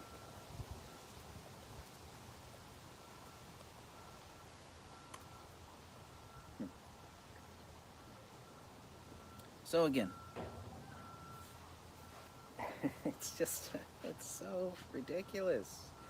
I mean, the desperation and clinging to this false stuff, all these false reports, false documents, instead of just examining what the truth is. So, I guess thanks to Tony. I don't know if Tony is the one that reached out to them and let them know about it, but whoever did, thank you for that. And if there's any other false documents that this fake group is putting out there, or anyone is putting out there, make sure that you report that to the police. They need to know that. It does not help their case. It does not help the family. This hurts the family. Creating fake documents like this hurts the family. It disrespects the family. It disrespects the real friends of David Crowley. It disrespects David Crowley. It should not be done. It does not need to be done. There's no reason for it to be done unless you know David Crowley is innocent and you just want to trick people. And that's what's going on here. That's exactly what is going on here. Here is more proof here. So that's why I don't waste my time with trolls, with anything like that. Hey, you guys have freedom of speech. You want to say whatever you want. You want to slander me. Doesn't matter. It's freedom. You have the freedom to do that. But, you know, this is what happened. This is how God works. You get caught. So just be honest. Be sincere. You know, do the right thing. And that's it. That's it. And you won't run into these problems. And this guy is not someone who is new to any problems either. So he's got tons of problems. Don't we all, right? But I mean, this is just taken it to another level. This is taken it to a retarded level. This is just very, very dumb. And you have to account for that. You will have to account for that. So we'll see what the police do. You may get a knock on your door one day saying, hey, we'd like to talk to you about something here. Don't be surprised. So look out your window. You may hear that knock coming. You never know. It won't be me. It'll be the police, if anything. Okay. Okay. So let's write this quickly.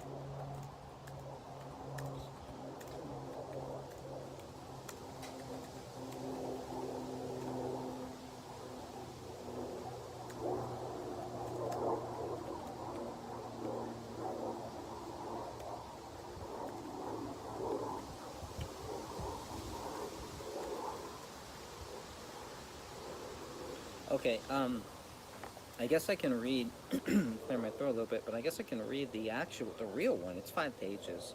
So I don't know if you all want to sit here through that.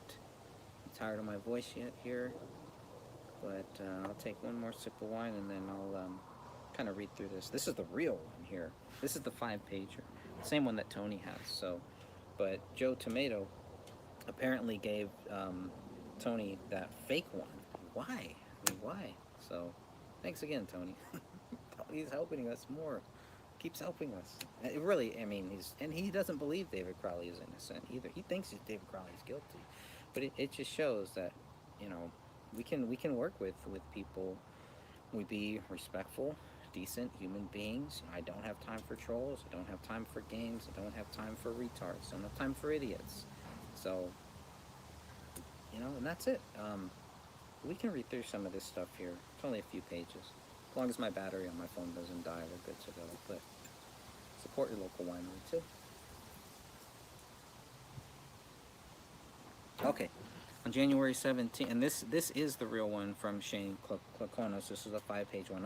We're just gonna make sure to verify that this is really from him. I believe it is. I don't think we have to worry about anything like that.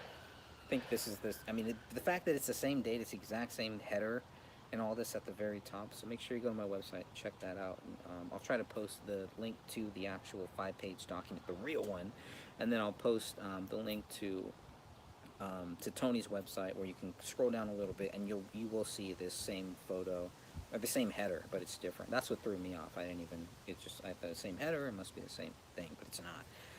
Okay, Here's what it says. This is to Detective Tommy Booth and Brian Bone. This is a report prepared by Detective Shane Klokonis.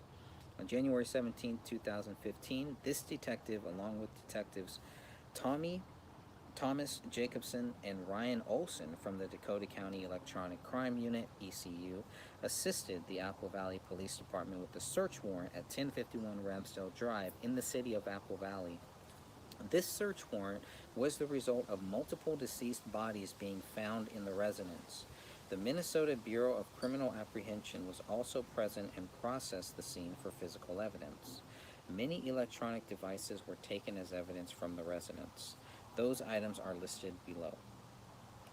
An iMac computer was located in an office-type room on the southeast side of the house. This computer was powered on and had several external hard drives connected to it. The power cord was removed from the rear of the computer without shutting it down. A MacBook Pro was located in the kitchen.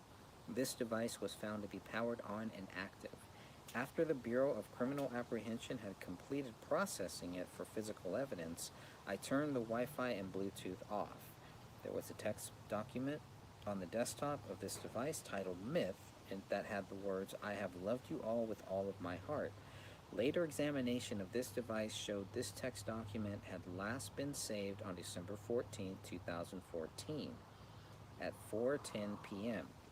But an autosave version of this document, the open document, had been last saved on December 25, 2014 at 1:18 p.m. Testing on a different Apple MacBook found that the text documents created, then saved, and opened at a later time and had changes made to the document will be auto-saved after 60 seconds of inactivity. Photographs of the above described were taken and added to this report. This computer was kept in its awake state and transported to the ECU by Detective Olson for forensic examination. So it was created on December 14th, and then there was an autosave that happened on, the last autosave was on December 25th, 2014. So it really makes no sense. December 14th, I mean, you look at what happened. December 14th is a pretty important date, but we know that everybody's still alive. There's nothing really crazy on December 14th. David and Kamel, Ranya's still in school. David and Kamel go and meet Chris Peck, a few days later. When David and Kamel pick up Ranya for the last day of school, the police, or the school says they don't notice anything weird or anything strange. They were kind of normal, so everything here looks kind of normal there. I mean, it doesn't look like there's anything odd, so there's no way, if this was created, had last been saved on December 14th, it's not a suicide note. It's more evidence that this is not a suicide note. That was the typed up note. It also kind of shows that maybe this was David that actually wrote that. I mean, that would be the best evidence that David wrote it, is because it was written on December 14th, right? That he wrote that. It doesn't make it it doesn't make it a suicide note. And because it was last saved on December 25th, 2014, it looks like somebody reopened it and purposely set it on the computer open in an open text box, staging the crime scene once again. That's something that apparently, from what I'm reading here, it looks like that stood out to the police, because it was, or to the investigators, to the people that were able to look at the electronic documentation and when it was last saved. So this is what they do here. So that makes it staged, right? And it doesn't look like it's an autosave. So it's not like there was anything changed. And it was titled Myth. That's why you can clearly see there's nothing that would show that this would be anything related to a suicide note or anything, or David going crazy, any of that stuff. I mean, I think that's very clear. But I do believe that this is the best evidence that shows David Crowley did write that on December 14th, but still.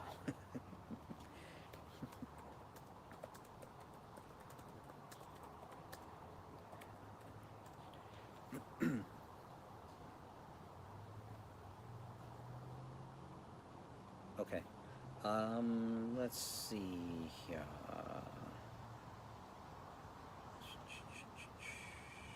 Where was I? Okay. MacBook photos. Okay, MacBook photos. Detective Tommy Booth with the Apple Valley Police Department submitted an examination request for digital evidence gathered at 1051 Ramsdale Drive. The examination request was pursuant to a search warrant. Detective Booth provided the Dakota County ECU with a copy of the examination request form and search warrant. Use the following links to view the search warrant and examination request, which I do believe we have. We have the search warrant, the examination request form. Not sure about that, but good to follow up on that. So we're now on page 2, by the way, if you're following along, if you're reading along with this. And again, the title of that document on my website is Electronic Crimes Examination. So make sure that you go and you can check that out. Examination report, Dakota County Electronic Crime Unit. And then it has an item number, item 1, the description. So item 1 is a black Apple iPhone. Item 2 is a AT&T micro SIM card from the iPhone. Item 3 is a white Apple iPhone. Item 4 is the AT&T Nano SIM card. So there's a SIM card that was there, but the white one is most likely Kamel's, but when I talked with Kamel's sister, she said that when they got the iPhone back, it didn't have the SIM card in it. That's what she told me. That's what she first told me. Item 5 then is a Apple MacBook Pro, and then 6 is a 16 gig blue USB drive. Item 7 is an Apple iMac computer with a keyboard and mouse. Item 8, Western Digital 640 gig hard drive, external hard drive that was in item 7. Item 9, Western Digital MyBook Studio external hard drive. There's lots of external hard drives that they took here, and we've covered that, but this just gives us a little more detail about those external hard drives, and they're labeled differently here. You can see they're itemized here, but it has all of those. The Kindle Fire that you see on the kitchen island is there. The Camel Surface Pro, which is item 15, so that is there, 128 gig Microsoft Surface Pro. More external hard drives. Item 17 is a passwordless GS/GSTR passwordless with a yellow post-it note. That's pretty interesting because obviously, well, who could get into that? Anybody with a password list. He's got a written password list here. Anyone could get into this stuff.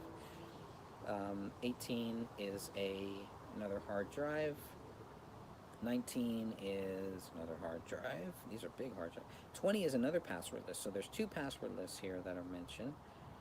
21 is another external hard drive with the words Iron Enema on it. 22 is a SD card reader. SD card readers, 22.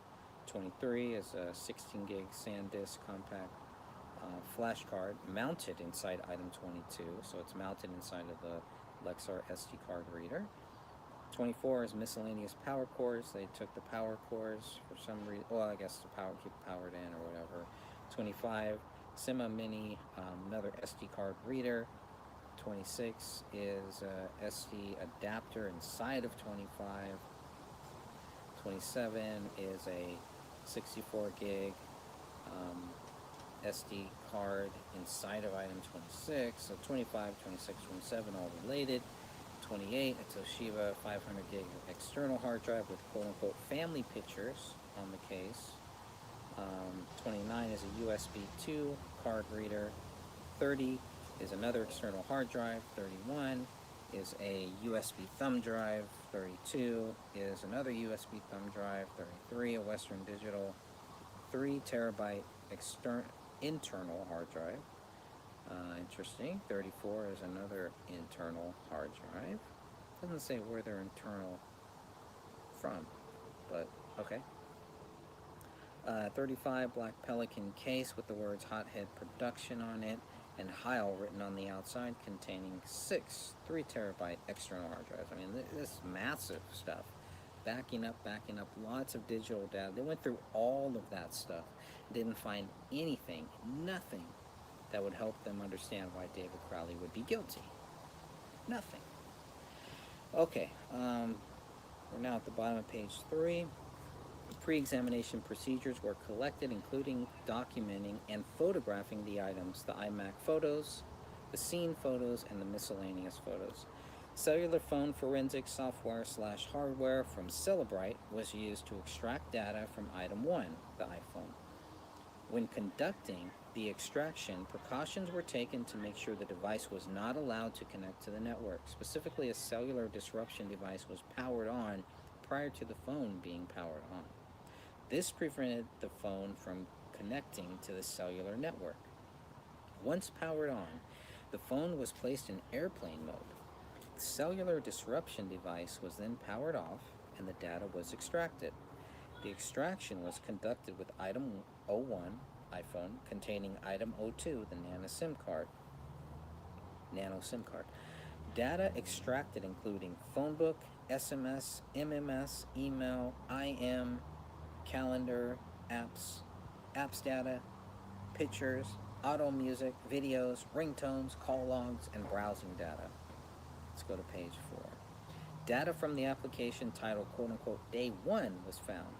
Some of the actual entries were still on the phone. These journal entries were exported into a readable form. This device appears to have been owned and used by Mr. Crowley. The text messages found on the device and Day 1 entries indicated illegal drug use by the Crowleys. This information was forwarded to detectives at the Apple Valley Police Department for further follow-up. When they say illegal drug use, they're talking about weed, probably shrooms. I think shrooms, too. I think he mentioned shrooms, I'm not sure. But we know that he does talk about using shrooms once, I think. That was it. Tried it, compared it to weed, which is weird, but, and that was really it. So, Mr. Crowley also indicated in his journaling he would stay up for many hours screenwriting for a movie he was working on. A review of the timeline on this device showed it was last used on 12/25/2014. Use the following links to view the Cellebrite report. So they have the Cellebrite reports in HTML, PDF, and UFDR formats. The Cellebrite Logical, Cellebrite File System, the Day 1 Spreadsheet, Day 1 PDF exports, and the Day 1 zip exports. So we'll see what we can get from that. Item 3, an Apple iPhone 5S was found to be locked with a 4-digit code that was not known, and no data was able to be extracted from this device. So they couldn't get anything from item 3, which was Kamel's phone, which is what Kamel's sister said. They couldn't get anything from it. So that's consistent with what she was saying there too. Even though I think later on she said that they were able to get, her dad told her that they were able to get data from it. If I remember correctly, I could be wrong. Item 5 and item 7, which were found to be the main devices used by David Crowley. And again, item 5 is the Apple, the MacBook Pro, and 7 is the MacBook. So item 5 is the MacBook Pro that was found in the kitchen. Item 7 is the iMac computer that was found in David's office room. So looking at those, item 5 and item 7, which were found to be the main devices used by David Crowley, the hard drive contained within item 7, which is item 8, was removed from item 7 by Detective Jacobson. These items were examined by Detective Vaughn. See the following links for the reports pertaining to items 5 and 8. So item 5, the blacklight report, item 8, the blacklight report, and Detective Vaughn narrative, which we do have on the website, so you should have access to all of those as well. Item 9, 10, 11, 12, and 13 were external hard drives connected to item 7. These drives, and so that they were all connected to the to David's computer in the office bedroom.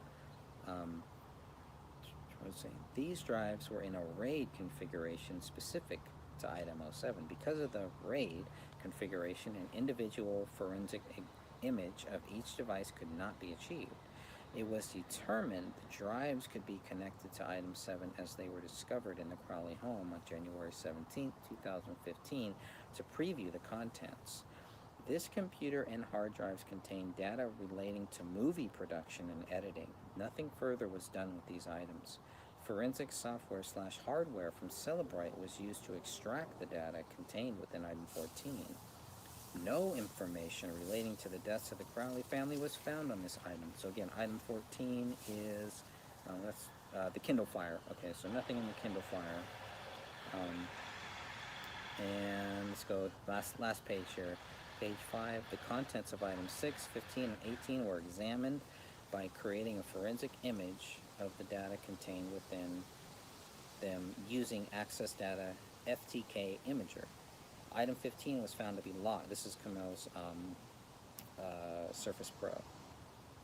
Item 15 was found to be locked with the passcode with the device was powered on.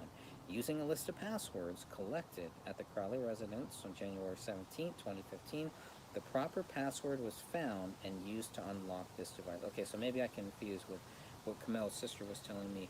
It sounds like they were never able to get into Kamel's phone, but eventually they were able to get into Kamel's laptop, so I may have confused some of that.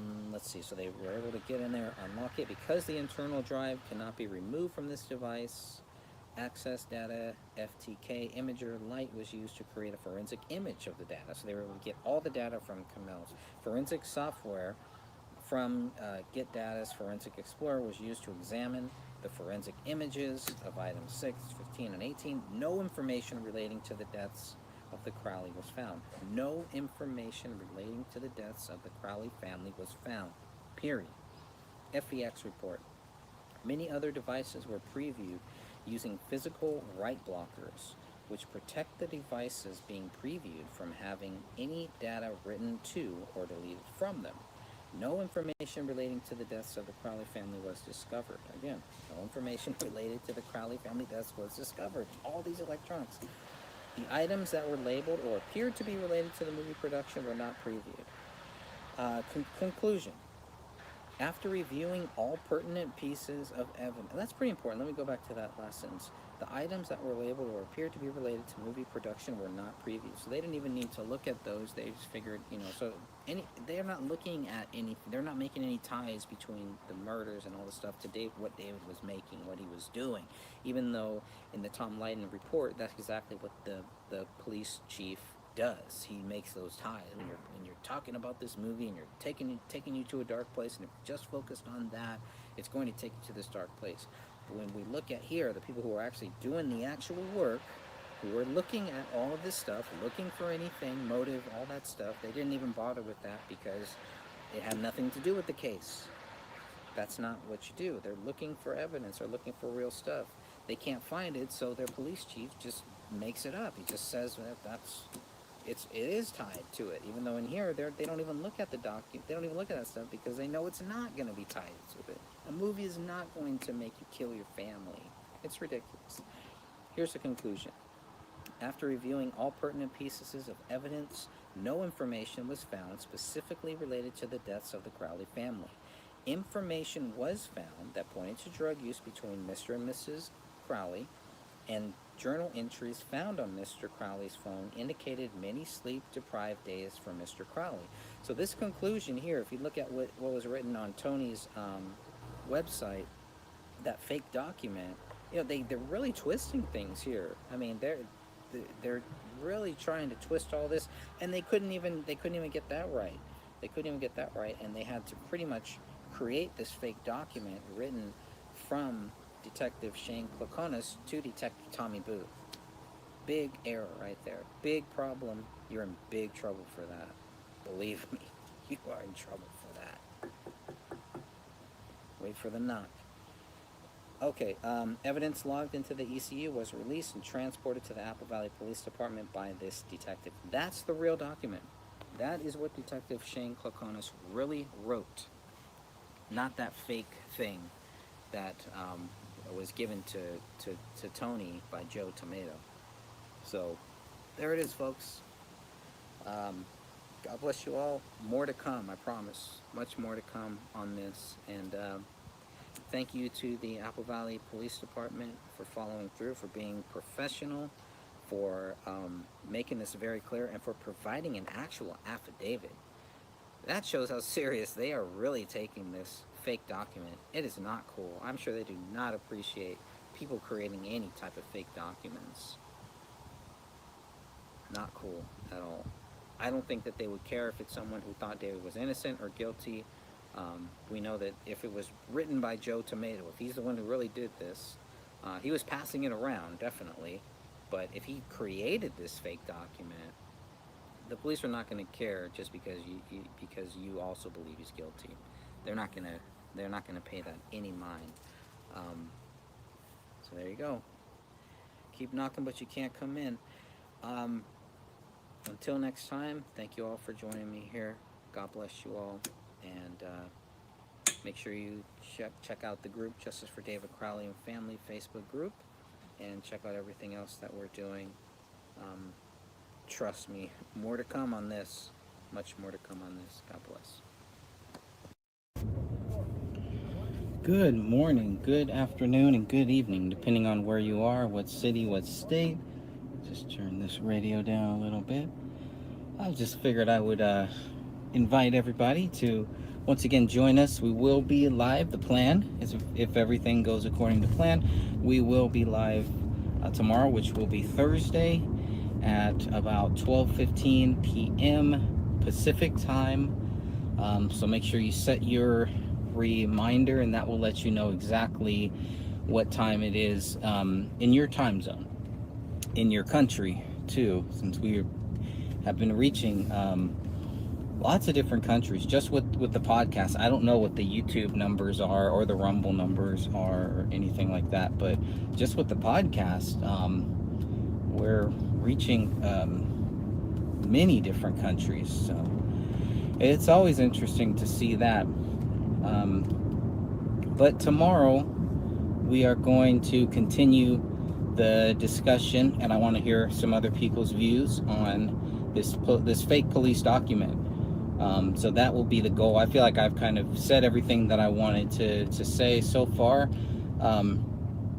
But it will be good to get other people's views and see what they think about this fake document that is tied to the case. And there are people that don't know. Let me try to summarize it as best I can.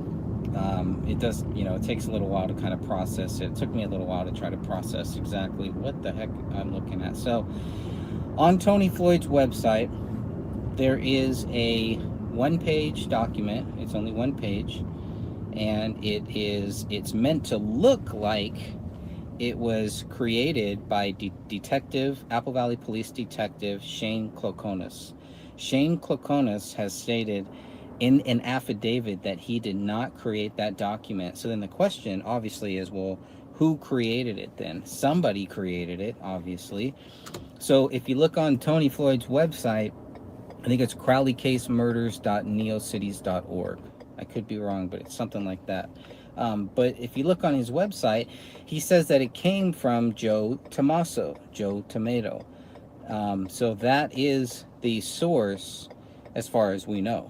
And so again, that is where we're basically at, is trying to figure out, okay, who created this fake document, acting like they were Detective Shane Klokonis? And then, of course, the other question is why? This was brought to our attention, to my attention, and Sophia too. This was brought to our attention through a letter from the Apple Valley City Attorney. Now, prior to this letter from the Apple Valley City Attorney, Christine Caselius, I really didn't pay any attention to this one-page fraudulent document because it looks so much like the real 5-page examination report. I thought we were looking at the same thing, but apparently no. Apparently, what it looks like somebody did is they took the top half of the real document and created this letter from Shane Klokonis to Tommy Booth. So that will be interesting too. It'll be, it would be good, and maybe we can, thinking of things to kind of what do we do to follow up on it. Now that Detective Shane Klokonis has stated that he didn't write it, I don't know, maybe it's not even relevant, maybe it's not worth it, or worth Apple Valley's time, but maybe get Tommy Booth to also say that I didn't receive it. So, anyways, but that was pretty fascinating information that we just got yesterday. So yesterday morning, the affidavit, it's dated September 20th, and it was sent to us on that same day. At the same time, Sophia and I received it at the same time. So pretty interesting stuff there. We'll see how all of that pans out. That's where we are with that one. But tomorrow, I'm hoping to have Sophia on, to have Catherine on, to have William Rail on.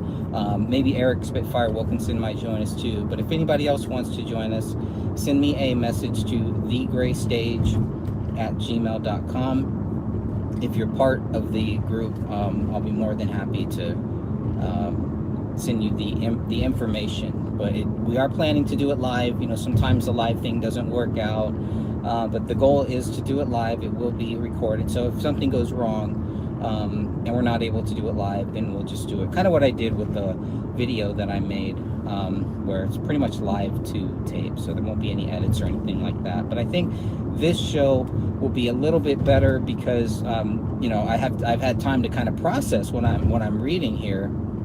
Not only that, but we'll have some visuals up on the screen, so we'll be able to go through the actual documents, and we'll talk about it. I felt like that was one of the things that was lacking in my videos, that you couldn't, you know, I didn't do any screen shares just because of time's sake and everything. So we'll definitely do that this time, and it'll be interesting to see what people think about it. But it just goes to show, you know, it never pays to be shady. It never pays to play games, anything like that. And so I hope Joe Tommaso has learned his lesson. Now, I don't know if he actually created it, but again, according to Tony Floyd, he is the source. Tommaso is the source, and it seems to be verified. It seems to be verified there. And I think that's all I wanted to say about that for now, obviously. But I'll be curious to get other people's views and thoughts, and we'll kind of discuss that. But you know, the other thing is we do have a source that has been able to kind of shed some clarifications on certain things related to the Crowley case. The source does not want to be named, does not want to be out in public, is not worried about anything, just doesn't want, this person does not want their name out there. But this source was talking about January 19th and when Chris Klein's truck was spotted at David Crowley's residence. Now, what the source says is that Chris Klein's car or truck, right, the camo truck, drove by slowly a couple times back and forth by David's house before actually stopping at David's house. I thought that was kind of curious. I thought that was very curious as to why, you know, if you're just there to just do whatever, you know, why kind of slowly drive by a couple times? You just would go there. It was like he was staking it out. The source was not sure if there was multiple people in the car or if it was just Klein. So, but that was one that really stuck out.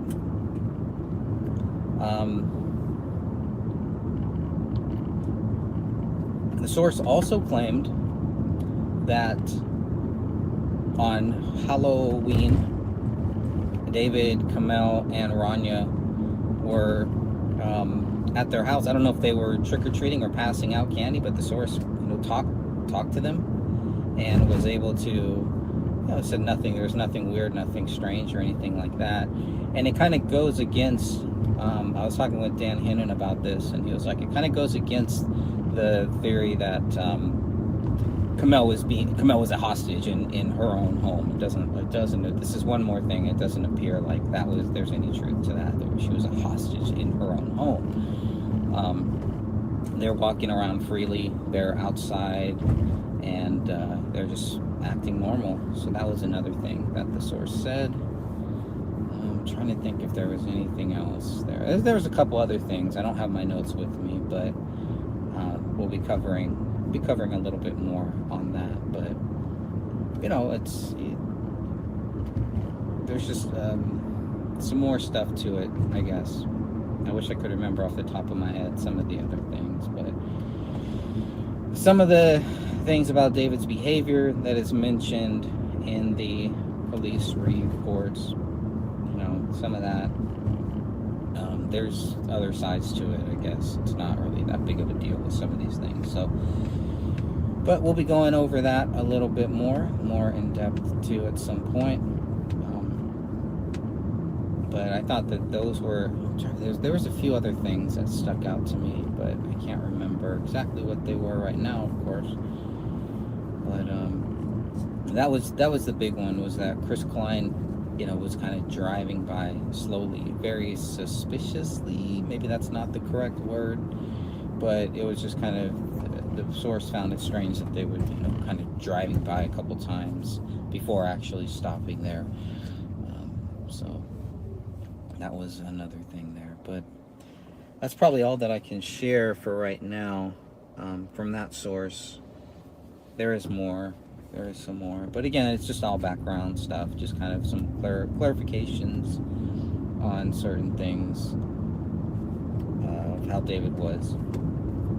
Nothing abnormal, but he kept to himself, seemingly. And I'll try to pull up those notes here, because I know I'm not really doing a good job at relaying that, but nothing strange, nothing out of the ordinary. Camille was a very outgoing person, very outgoing, very friendly. So, other than that, not too much strange stuff, but we'll go over some of that at a later point. But with this whole thing, this fraudulent document, it's just, it's very troublesome that someone would create that and pass it to anybody, whether you're passing it to just Tony Floyd or to Tony Floyd and other people too, and there's documentation that backs up what Tony is saying too, so don't forget that. So the letter from the Apple Valley City Attorney, again, thank you to whoever did send that in to them, because they didn't know about it. So it was good, whoever sent that in, so that now they do know, and we'll see if they're going to take any other steps towards that. Is this impersonating a police officer? Is one of the questions that came up. Would that qualify as impersonating a police officer? I mean, morally, yes, definitely.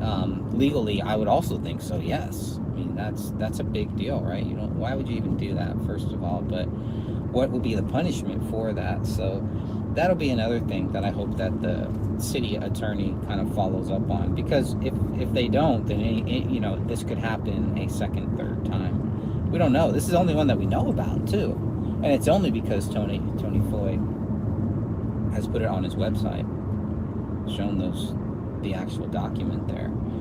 So we don't know if there's other documents floating that have been passed around to try to make David look guilty, and that's the thing. That's what the document is there for, right? It is worded very, very weird. First of all, it's from to Tommy from Shane.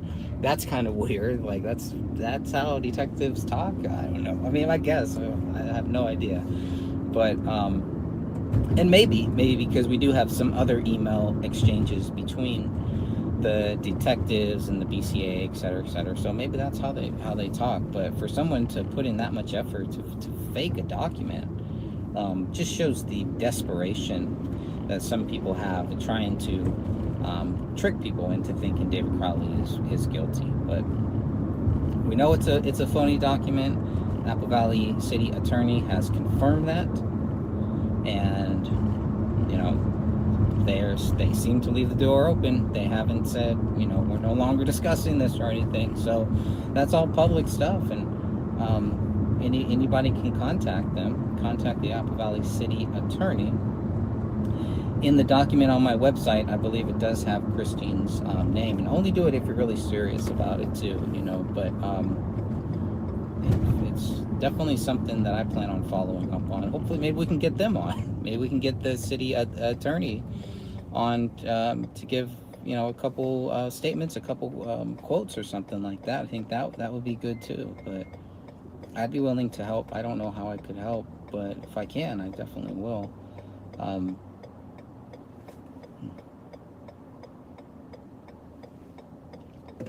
But I do hope that they follow through on that, and that they figure out, you know, and more so to just make sure that people stop. They stop the games. They stop these, the trickery that we continually see from the same cast of characters. So, you know, Joe Tomato needs to respond to it. He needs to say where he got this document from and why he was passing it out. But the document, the fake document itself, you could totally tell it's just meant to make, oh yeah, David's guilty. You know, he had extensive drug use, he wasn't sleeping, etc., etc. So I mean, it's just crazy. But it's not like, you know, it's not like any of that proves anything to say, okay, this is what happened. David Crowley, you know, did this. He did the actual killing. It's not there in this.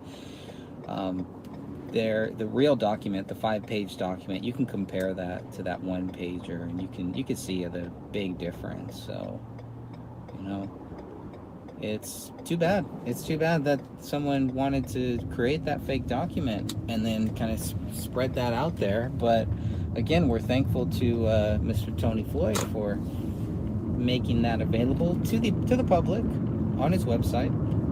That's where I first saw it, and I'm sure that's where many of you first saw it too. I glazed at it, didn't even recognize it until the Apple Valley City attorney sent me that letter. If they wouldn't have, I probably wouldn't have even noticed that there were 2 documents with the same date, the same header, the same everything at the top. But I would have just thought, okay, maybe that was part that was taken out or something. I don't know. But so again, Tony helps expose these frauds, and we'll see where it goes from there. But I hope they learn that lesson. You know, don't create the fake documents.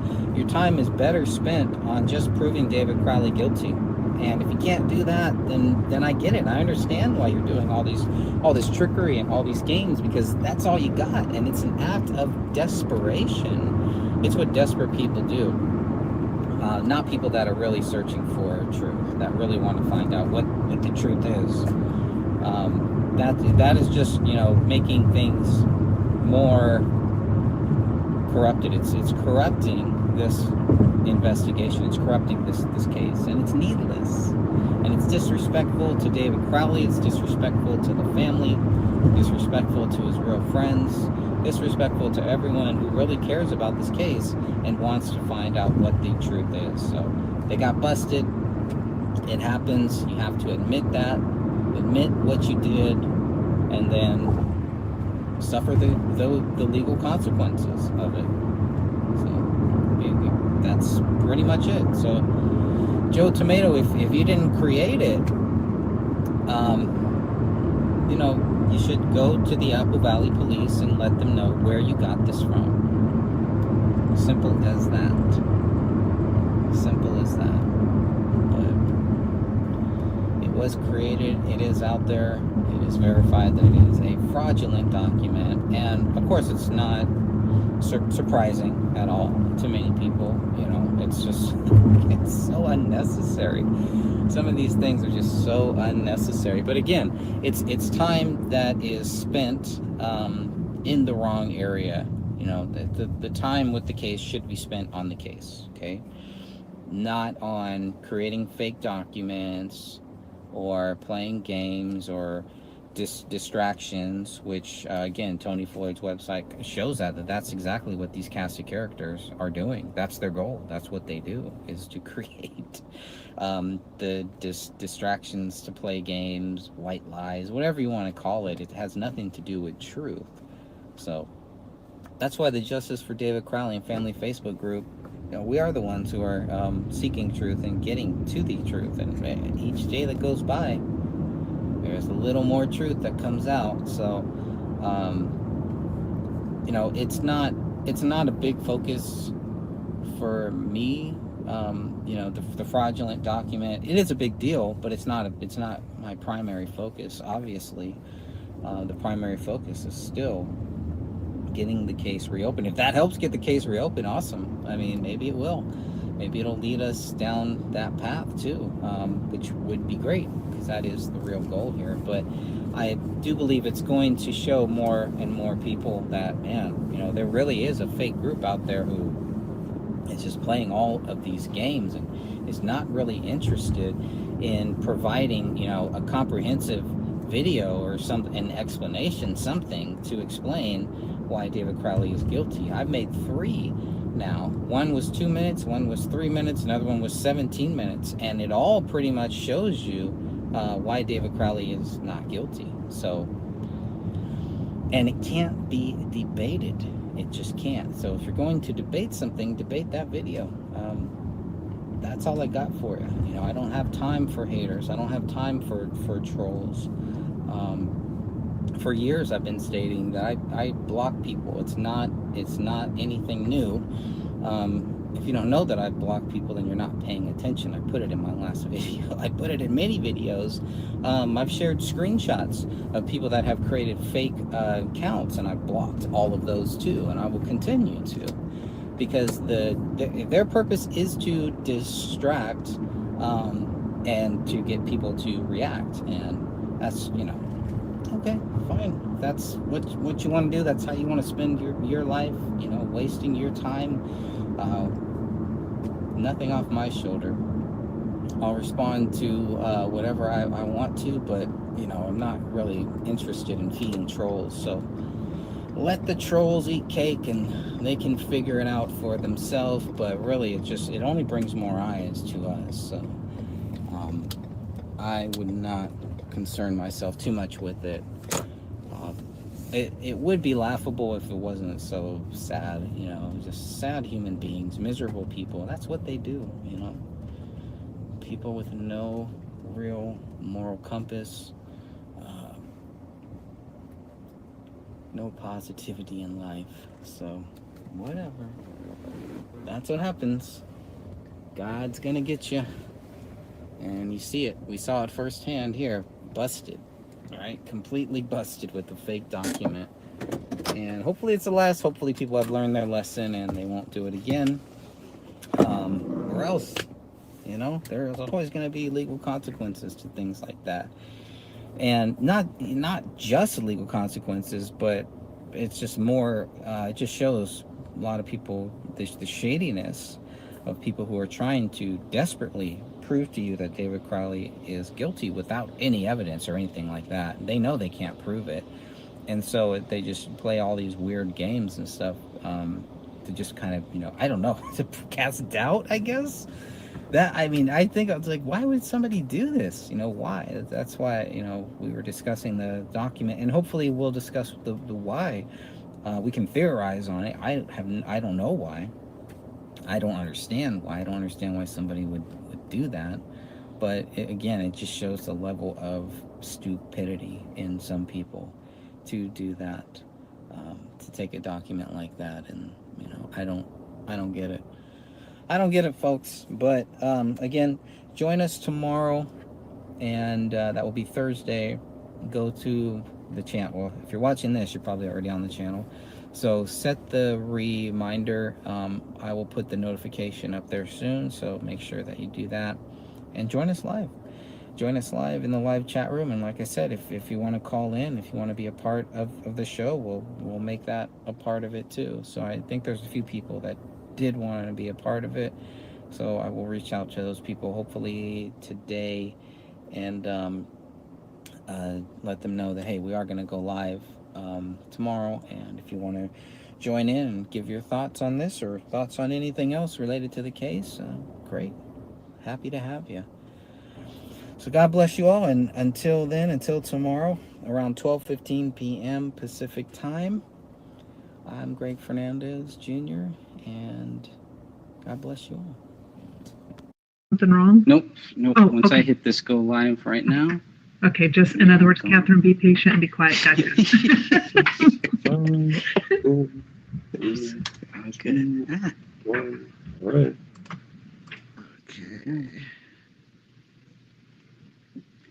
Okay, I think we have a winner. Hopefully everybody can hear us okay here on YouTube. If you do have any audio issues with YouTube, please make sure to let us know. Otherwise, we're going to go through this, and I want to welcome everyone who is in our chat room and everyone who has joined the call.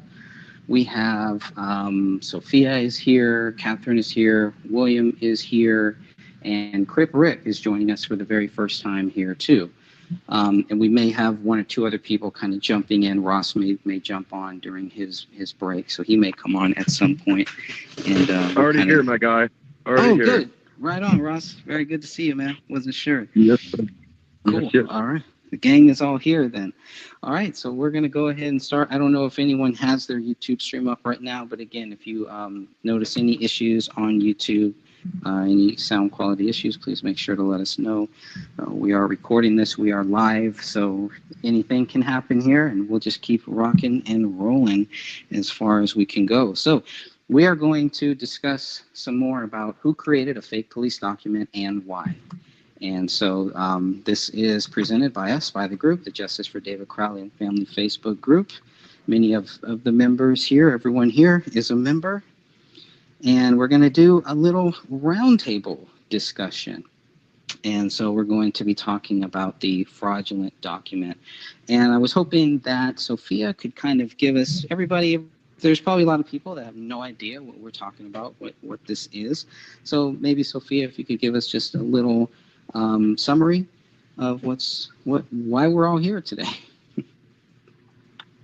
This last Monday, I received an email, and you also did too. I just didn't know it at the time, from an Apple Valley city attorney.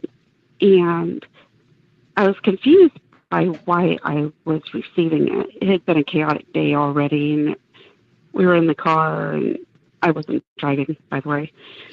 And I'm like reading it, and I see, that she mentions, numerous FOIAs, FOIA requests, and I'm like, oh gosh, maybe they're just telling me to shut up already about this. Stop sending stuff and harassing them. And thank you. Sorry about that. Oh man, I totally thought just cough button. So okay. Sorry, go ahead.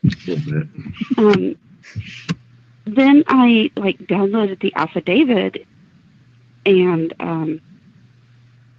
totally gave up on reading the letter and was reading the affidavit, and I was like, wait, what?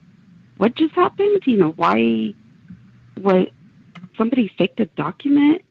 And I was confused by everything, but the kids were yelling in the back seat, so that was just adding to everything. And by the time I got home, I was able to look at everything all together, and it's still it's the ECU paperwork. And then I realized it was also it's supposed to be an ECU memo or report that is on a website that came to our attention back in late July. Mm-hmm. And Greg, I can't remember the name of the website, but that paperwork had on there attention to Tommy. And at the very end, it was signed Shane. And it was one of the detectives from the ECU in Apple Valley who had done the electronics devices and had taken the information off of there. But this document stood out to me because it had personal opinions about this case. Yes, there was illicit drug use. We know this because it's right there in the journal. We know this because there's pot in the household. But what really caught my attention was near the bottom when they're talking about how who died when.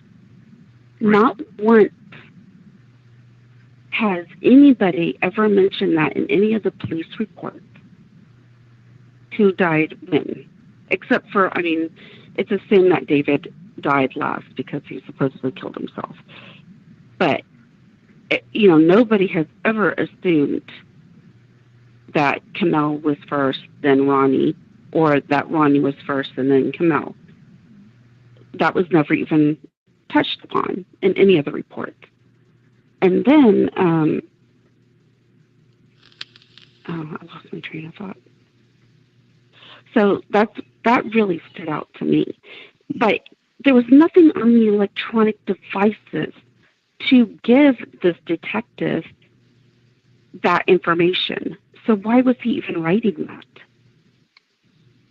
in his report? So that really started sending off red flags to me. And I sent that to Steph in Apple Valley, who has been helping us with getting FOIA requests fulfilled. And I questioned this document, and I was like, why are they discussing the order of death when none of the other police officers had assumed this in the report? They had all been very, very professional. And I didn't hear back. But that's not unusual because usually I will not hear back from Apple Valley until they're ready to give me information. So I was waiting and waiting. And in the meantime, I sent off a couple more FOIA requests for information on like CAD reports and other things like that. And then that's when I got the email from the attorney on Monday. And they were referring to that particular document that was on the website. And it was a fraudulent document. The detective never wrote that to Detective Tommy Booth. So, and that's what we're going to cover today in this roundtable discussion. And we believe we know exactly who created that document. And we have proof of that, screenshots of that. So we'll be showing that too. Excellent. But that's the backstory. All right, so let's jump right into this then. I'm going to crash right into some of this stuff here. So again, this is what Sophia was talking about here. This is the page from crowleyfamilydeaths.neocities.org. This is where I saw it. This is where we all saw it. And you can see it was kind of troublesome because we didn't know, okay, what is the source of this? Now, I had mistakenly thought that this was the 5-page ECU report that we all got. That is not the case here. And so that's what we're going to look at. And talking about the source, it's right here on this website. Now, according to Tony Floyd, this page was obtained through Joe Tommaso at the Crowley case - fact versus fiction.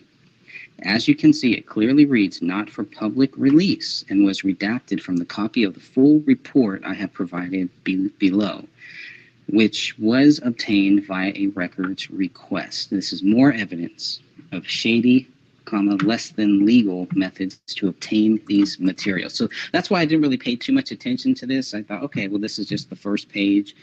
And for whatever reason, this was, like he says, this was redacted. We now know that that is not the case at all. Fly away, little birdie.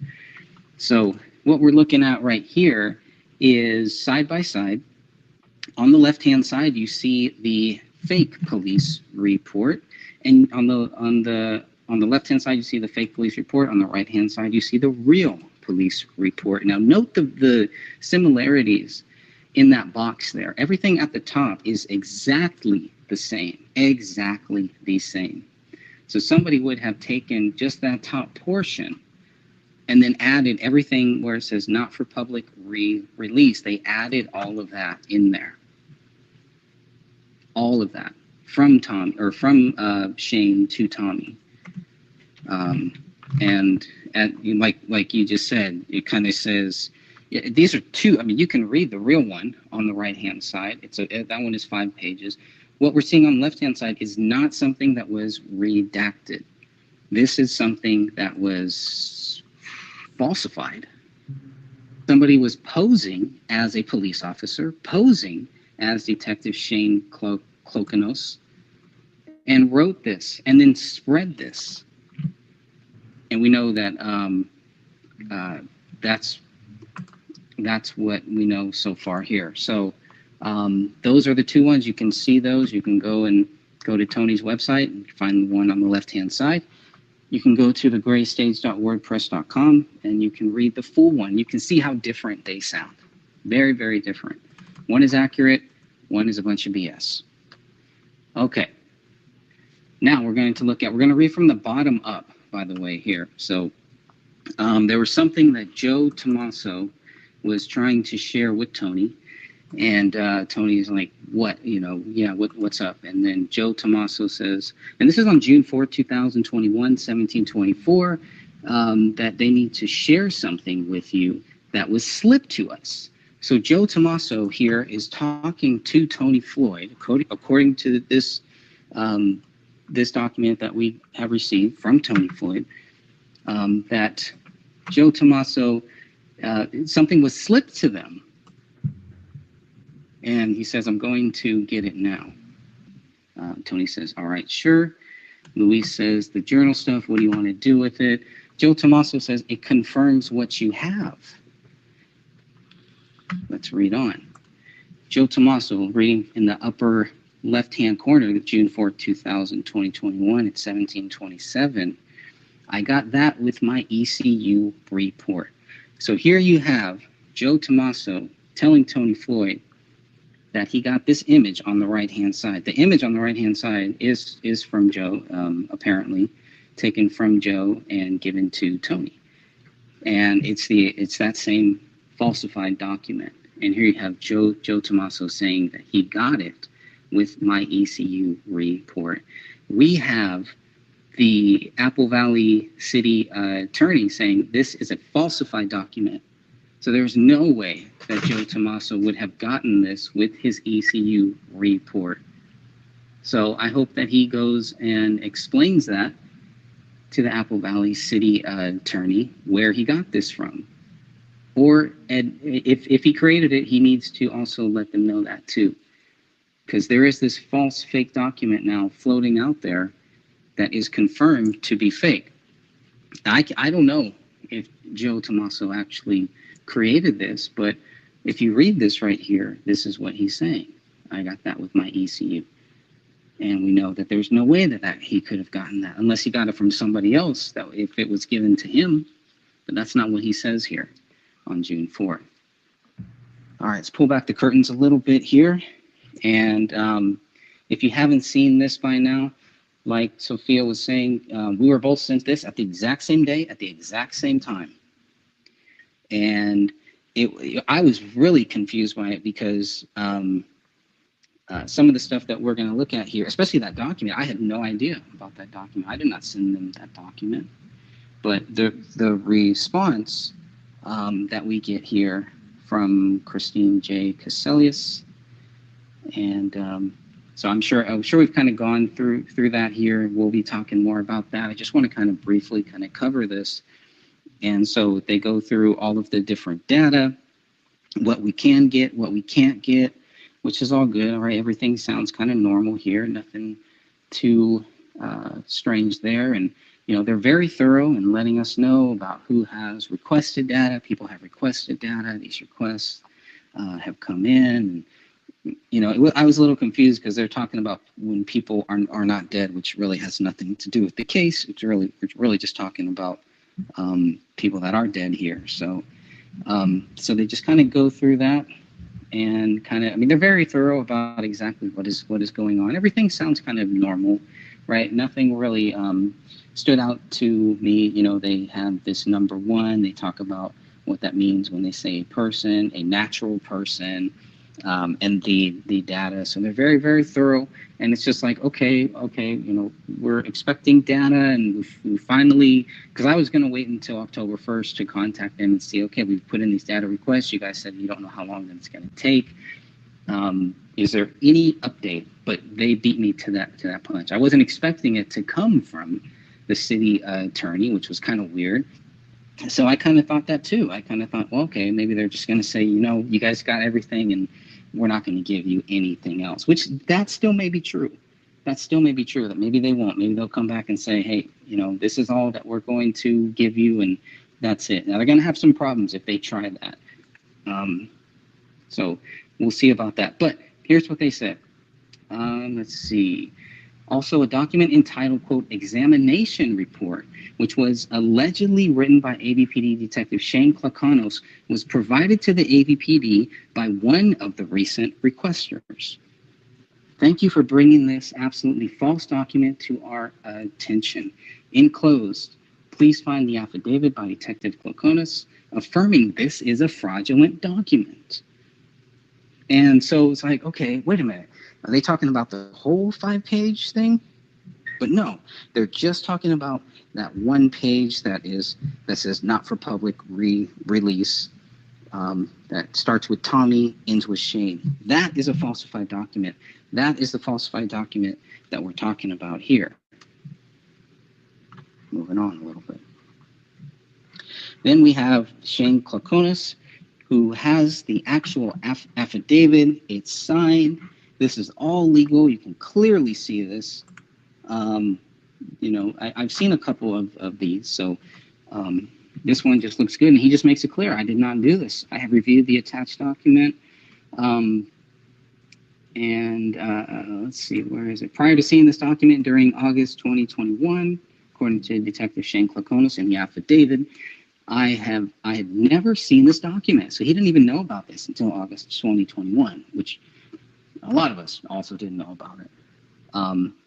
But we know that it was being passed around from Joe Tommaso to Tony Floyd, as far as we know, as far as the document that we've seen here.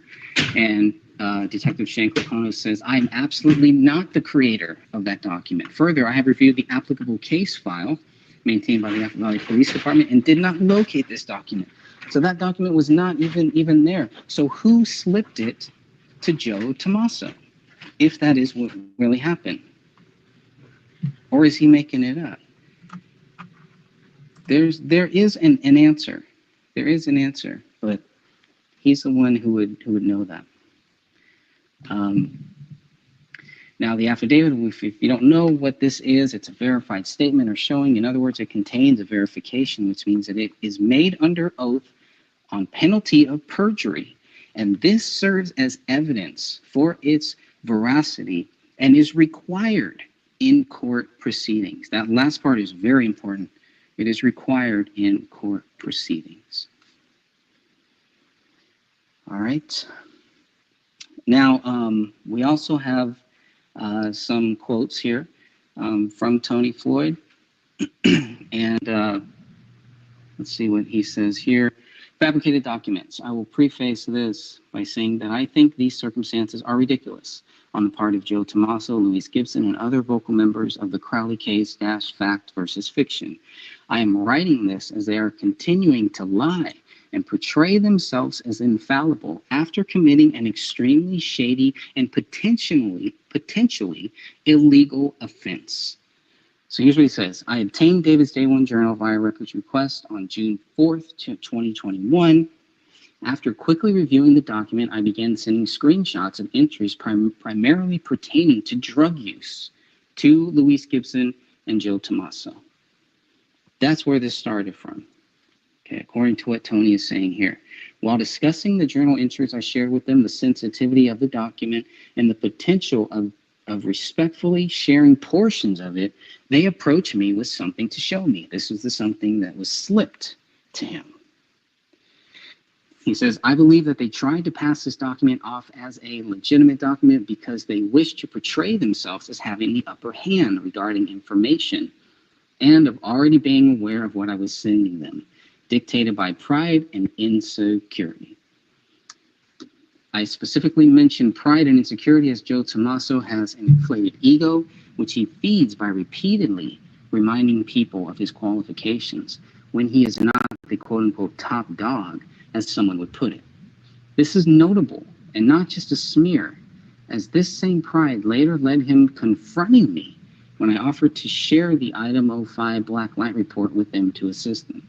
So he's making it sound like, you know, he shares this information with them and they act like they already have it. And then they have this extra paper that nobody has, including the police, because it's not a real document tied to this case. It's a falsified document. This confrontation consisted of him telling me that I should keep my files to myself as I previously redacted non-public / private material from the Day One Journal before sending it to them, and that they would get these files themselves as I lack credibility. Wow, where have we heard that one before? And would not share the original download links for files I received. To break all of this down, Tony continues, I will state that my copy of the Day One Journal was the original file without redaction. Contained within this file were many intimate portions and at least one photograph containing the nudity. I immediately informed ABPD of this in the event of future requests, as such material should not be public, nor should I have received it. For this reason, I sent Gibson and Tommaso a redacted copy of the Day One Journal. And we have that, Tony, it's also on Tony's website. It's also on my website, too, if you're looking for it. I believe it's in the group files, too. Regarding lacking credibility and being in the wrong for not sharing the original download links, I can see no concrete basis for either of these, especially the former. At any point, they could have requested a screenshot of the requested emails or the files, checksum, including in many of the emails to verify the files were not tampered with, but they did not. I was handing them dozens of new photos pertaining to the bodies, the Day One Journal, the backlight reports for item 0508, Vaughn report, etc. I assumed that they began falsifying documents, backpedaling, and turning me away as their only thing to bring to the table was the gun photo and very irrelevant documents such as the Crowleys, their mortgage. I do not say any of this to boast. As far as I'm concerned, I'm just another citizen, as we all are. And as is why being insecure about obtaining public records to the point of fabricating them to quote-unquote keep up or stay on top is ridiculous. Powerful stuff. So there on the right hand, on the left-hand side, kind of covered that. And looking at the stuff over on the right-hand side, you can see this is more of the conversation. Now, whereas the first one was June 4th on the left-hand side, it continues on through July 21st, 2021. Luis Gibson, it's not that big of a deal, but we don't know what it is. We're waiting for stuff to come back. And when it does, we will go through it and release what we feel is acceptable and not disrespectful, but proves that whatever is in the report as being fact or present was indeed fact and present, and that David wasn't the David that he publicly presented. Talk about a clear bias. I mean, they're desperately hunting for this stuff here. Tony says... And they were going to manipulate their group members to believing what they wanted them to believe. Sure. Nothing new. Wow. Tony says, couldn't releasing things be detrimental because it could give the quote-unquote justice group things to request, not really speaking against it, just thinking out loud. And Joe Tommaso, 24 minutes later, says, this is exactly why I refrain from commenting at Luis Gibson. Was not stating she would release stuff. She was saying she'd consider releasing. I have further requests in both officially and through the higher ups. I like the indirect calling of hypocrite, though. Okay. Not to sound like an asshole, but keep what you get. I don't need it. Besides the fact that I can only use stuff from other sources, from official sources, but he's not using stuff from official sources. There's a falsified document that is not from an official source. And who is he talking about with these quote unquote higher ups? Or is he just making all of this stuff up, as Tony says, to sound like something that he isn't? When I give stuff, it's in its entirety. Also, when I ask for things under my legal name and only my legal name. When I first got involved here, I was like, okay, we have someone getting stuff, sometimes the same, sometimes different, but with the same goal of stopping the harassment of individuals or innocent people, which is what they do to us, harassing individuals and innocent people. The hypocrisy here is just laughable. But redactions and screening, etc., whatever. I'm almost 60 years old and have experienced more things than a lot of individuals. Yeah, he feels very highly of himself, doesn't he? As for members of justice requesting stuff, that's been working really well for them, hasn't it? Take a good look at any FOIA law, state, federal, and if they can show you are using that info for improper purposes, request away because they do not have to give you anything. File a complaint and it will get laughed out of the hearing. Also, we have been working on stuff with the case for over 6 years and have never screwed anyone over. Yeah, right. Feel free to ask Judy or Sean, as I even went as far as to go legal on their and their family's behalf.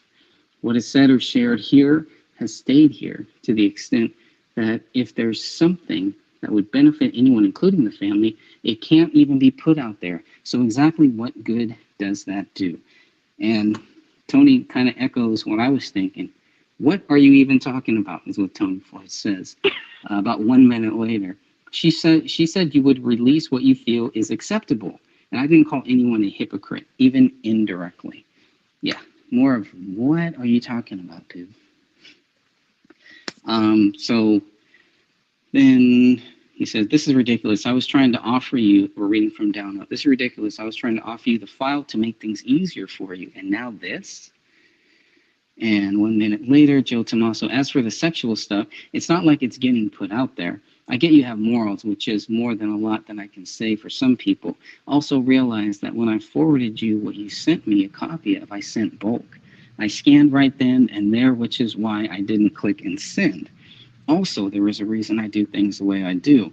When I share things with Louise, for instance, I will usually forward her the emails and she can click the link and download from the source, not from me. This is also why when I post stuff in the group, I usually post something supporting this statement. It's not like he's really mad that he just, he's not being given everything so that he can act like he already has it. Tony at the bottom says, I didn't legally deserve the unredacted file, so nor do you, especially when it adds virtually nothing to a broader understanding of the case. For someone who boasts about legality and credibility, you falsified a police document. Boom. Right there.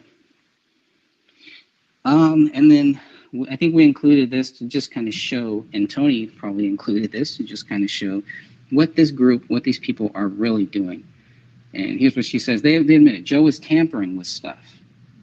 They're tampering with stuff. Now, you wouldn't do that if you're just looking for the truth, right? That doesn't make any sense. We found something about the Gun Plus store.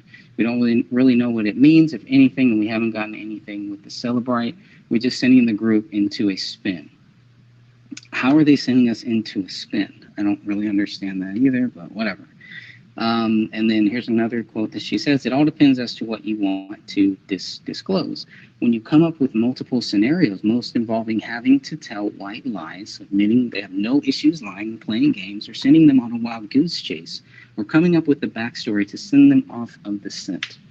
Well, I'm not sure exactly what scent they're talking about, but the scent that we're on is to find the truth. So if they're trying to send us off of that scent, that just further shows that they really don't care about this family. They really don't care about justice. They really don't care about truth. They really just care about creating fiction, telling fiction, and spreading fiction.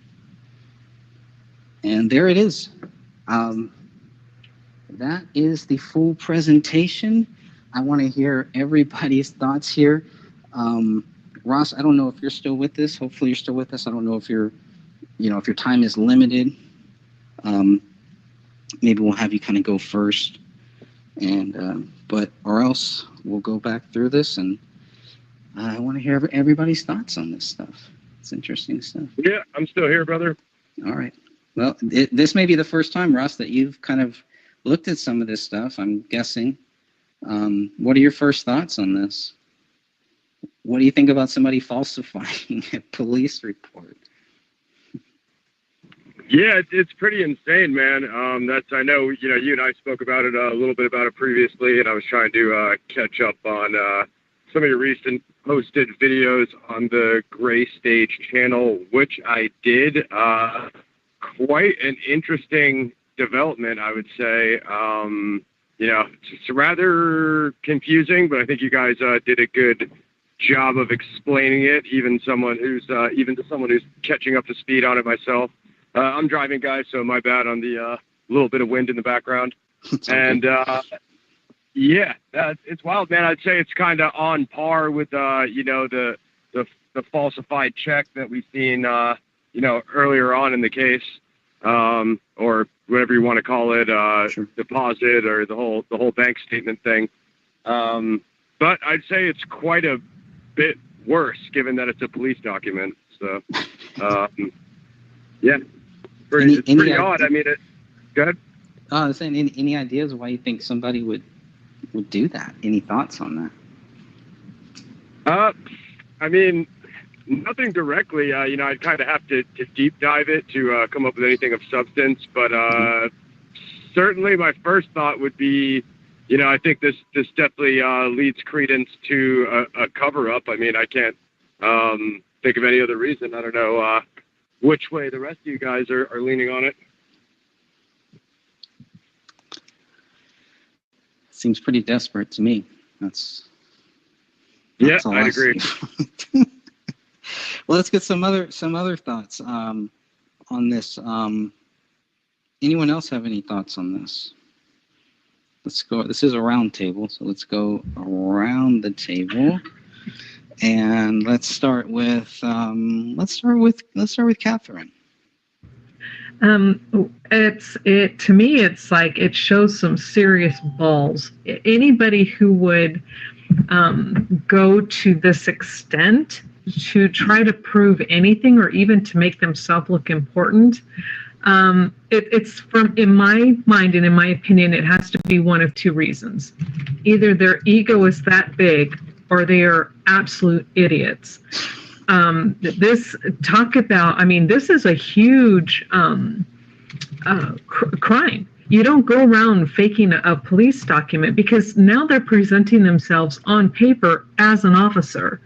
So not only are they falsifying a legal document, but they're pretending to be a police officer, which is a crime. And the fact that they admit that they do stuff to try to throw others, either our group or anyone else, off of quote unquote the scent is reprehensible. I mean, like you were saying, how is this being helpful to the family? How is this being helpful even to their point? It can't be. It's appalling. So I'll stop there for now. All right, Crip Rick, what do you think about all of this? I'm still catching up on a lot of it. I just recently learned about this a few days ago, so I'm playing catch up a little. Sure. But Catherine definitely answered my question, because I'm just wondering how illegal it is to put out a report like this and pretending to be an officer. And I can't wrap my head around whoever did this, what their intentions are, or what they're hoping to gain from it. There's so much evidence out there and information that I would assume that they're going to know that groups like ours are going to pick through this and eventually pick it up. And so I'm really struggling with, I don't understand what their intentions are behind this. To me, there's no benefit for what they're doing in the long run. It just, if anything, it's going to make everything look worse for them in the long run. Agreed. Mm-hmm. So I hope that doesn't sound like I'm hoping that makes sense. Yeah. No, it makes perfect Yeah, sense. it does. Yeah. I just don't see the benefit. That's where I'm struggling with. I don't like, maybe it's like Catherine said, they're trying to get popular. Maybe they're trying to get some clout out of this, but it's definitely not the type of clout that I'd be going for or popularity I'd be looking for, falsifying a document. So that's my thoughts. Yeah, it seems like it's like what Sean Wright did, where it was kind of like they have this secret knowledge that they can't share with us yet, right? That's what he was telling us from day one. Yeah, we have the fact, we know that David Crowley is guilty. Can't share it with you yet, but if you guys just stop talking about it and stop questioning it, then one day we'll be able to share it with you. And this kind of falls in line, for me, it falls in that same type of pattern, that it's just the secret stuff that only certain people can know. And if you go along with this theory that David Crowley is guilty, then they kind of, make it seem like maybe one day they'll be able to share some of this stuff. And it will never come. This stuff never comes because there is no evidence. There is nothing to prove David Crowley guilty. So, William. So I missed out on Ross's what he was saying because my internet completely cut out. I don't know if you guys saw. I dropped out a call, didn't mean to or anything, but yeah, it dropped. So also for my Twitch streamers, yeah, that's what happened. Sorry, I feel pretty much the same way. I also noticed Sean was being brought up in this conversation with Joe and Luis and Tony. So. That I found a little disturbing. So Sean's obviously got to be in this inner circle here, which once again, I mean, I just streamed about this. Yeah, this guy is he's known for his narrative control. He wants to go and really control the narrative, and I feel like that's really what's going on here. Is they're just trying to get this narrative pushed, and they just want the narrative there, and that's it. And anything else is, that's wrong. But we know for a fact, the narrative is wrong. So why are they still pushing for this? Why is it so crucial to push the narrative when we know it's wrong? Yeah, I don't understand. And then on top of that, this whole falsifying thing, there's nothing good to go and gain from this. Once we've found out, it's basically over. You guys already emailed it out to, or rather, Sophia emailed it out to Steph, and this is all... it's going to unfold for him. It's just going to go and fall apart. And I think there's definitely some illegal activity going on here, but what's going to happen is kind of up in there. I don't know. Just hopefully the city attorney looks into it. Hopefully the AVP decides they want to go do something about that. I do apologize for that part. But yeah, that's basically how I'm seeing it. Yeah, because at some point... I was going to say earlier that this particular document, it hurts the surviving family members. Right. It hurts the friends because it's talking personal details that nobody supposedly knows. Because, anyway, it's reprehensible. It is. That somebody would do that. Well, we can see from the other document too that it's also not, when it comes to these documents, there's no opinion on here. It's nothing. There's no bias. This is just fact, right? We got to see this from the other internal document that we know that's how this operates. So that just further clarifies this is fake. Not to mention we got the affidavit of this as well of him admitting this is fake. That wasn't him. So. The thing is, it's weird the fact that they thought this would pass. Well, and what bothers me the most is, out of all the documents that I've read in this case, I've always kind of held Detective K, and I don't know what else. I'm not being rude. I just don't know how to pronounce his last name. But I've always held him to a higher regard because of how professional he has always been. He has always just stated what, like you were stating, it's a fact. It's just a fact.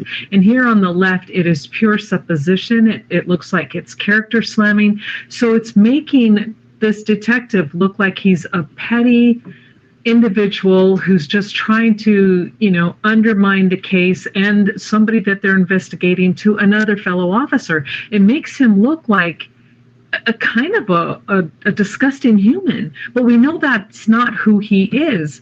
And so when an officer has to go to the length of signing an affidavit and stating, I didn't do this, that means he's taking his character very seriously, because it's like they're assassinating or attempting to assassinate this detective's character. And to me, that is just another step in such a very bad direction. Right. Well, another thing I want to just note is I just noticed this too. This initially says to detectives Tommy Booth and Brian Bone, right? Well, we know that's on both of them like that. However, what we do see is it's only to Tommy. Why is it only to Tommy? Why? It does make it says further just adding to this. So, but even then, we also see, what does Shane do? He handles just the electronics. That's his expertise. That's where he's going to be handling. Why does he have any say in this? He wouldn't be even saying anything about this. There's no reason for it. Great point. And that's what was raising the red flags. And when and I'm sorry, Sophia, but when Detective K, again, I'm sorry, I really need to find out how to say his name, but when he states in his final report that they could find nothing in the devices that would prove a motivation or what led to this event to have occurred, but then in this falsified one, they have it saying, we believe the actual incident occurred on either the 24th or 25th, and I'm paraphrasing, and that the substances as well as sleep deprivation contributed. Right. So now they're embellishing, and they're making this basically is trying to void out everything he actually stated in his original document. Right. Mm-hmm. Yep. I guess that just follows the narrative. Yeah, I mean, what I would like to know is, other than the detective saying, this wasn't me, I didn't do this report, is what is their policy on people falsifying documents and then it being released publicly, which it is now. You would think that type of thing would warrant an investigation. If this was the Kurt Cobain case or any other case with any kind of visibility, Greg, you think there'd be like a very rapid and swift response to this type of thing. That's where I'm at with it. Yeah, I totally agree. Well, is it possible? Because this was a question that one of our other group members had brought up. That is it possible that Joe Tommaso really did receive this, and we know that that Detective Shane Klokanos did not create it. Is it possible maybe another officer created it? Are we open to that? No. Why not? Because it states that the report is prepared by Detective Shane K. And then it's written, and then it's to Tommy Booth and Brian Bone. It's addressed to Tommy. It is signed Shane. Everything there is to lead the reader that this is from the Detective K. Now, there is no other Shane on this entire case that I could find. Right. And so to assume that this could have been by somebody else, no, it doesn't make sense. Okay, I'm going to go back to the letter. Yeah, I see what you're saying. And just reading the letter by the Apple Valley City attorney, thank you for bringing this quote unquote absolutely false document to our attention. So by them saying it's absolutely false document, that kind of what they're saying, and it would be nice to have them clarify this, but it sounds like what they're saying is that this is, this is a falsified document. It's not created by the Apple Valley Police or anyone associated with the Apple Valley Police. Is that the way you guys read it? Yeah, the detective went through all of his reports, and this is supposedly coming from his department. And right. It says he went through the reports and he found nothing there, and he's saying I didn't do it, and it's not in our case files. There it is. Right. Boom goes the dynamite. Yeah, not in the case file sounds like it didn't come from anyone else. But again, let's say they got the name wrong. Again, is that the type of thing that warrants a public statement of, okay, it's written as this, but it actually came from this this other person, you think it would be like a relatively quick response. Yeah, well, they were quick to have the detective sign this on September 20th, just a couple days ago, and mail it out or send it out to Sophia and to myself at the same time. Even though I had nothing, I did not send them this. They still sent me the exact same response that they sent her. So it sounds like they're taking this very, very seriously. So yeah, I don't know. It's just curious to see. I didn't expect them to go this far with it, and I'm just wondering if they're doing that because it may lead to some other legal issues, maybe. Quick question. Oh, So, yeah, definitely. I figure I might as well get this one out of the way. So, Sophia, when you sent it out, did you request that going to both you and Greg, or did they do this on their own? No, I had no idea that they even sent it to Greg. I'm curious. Why would they do that then? That's my question. Yeah, same. Yeah. And Greg didn't even know that I had sent the email to Steph. I wasn't going to say anything until I got a response. And, I had sent a couple other FOIAs out that I didn't tell Greg about either. And I wasn't going to say anything until I got something back. And then usually Greg will follow up with asking for the same exact thing. And maybe that's why, because that makes he was sense. requesting the same stuff that I had been requesting after I received information. I don't know. It's very confusing why he received it, but he did too. Yeah. So do you know why you received that, Greg? I don't know why I received that. I'm glad that I did. The only thing that I can think of is pretty much what Sophia said is, it wasn't word for word what I asked for, but definitely, they know, they've dealt with both of us, so they know we're asking for these same things. They didn't have to send. It's more of a courtesy on their part. And so that's really cool. I'm really glad that they did that. And it's also because they also say, where is it? A document entitled Examination Report, which was allegedly written by AVPD Detective Shane Klakonos, was provided to the AVPD by one of the recent requesters. So it's not saying was provided by me. And I think, Sophia, they don't say, this was, by, when they say one of the recent requesters, your document also says that too, right? Yes, it does. Yeah, everything is exactly the same. It's exactly the same, yeah. And then they say, thank you for bringing this absolutely false document to our attention. It's like, so that, it's like, well, I didn't, but okay. Right. So it's more of a, it's a template because everything is exactly the same except for who they sent it to. That's really it. And that's why they're very, and this could also be, if somebody else were to send them that same document, you'd probably get this same thing here, this same template. That's my guess. Okay. Yeah, makes sense. So it just has that thank you statement, but it doesn't have any explanation of like you're getting it sent to you for this reason, other than it was requested.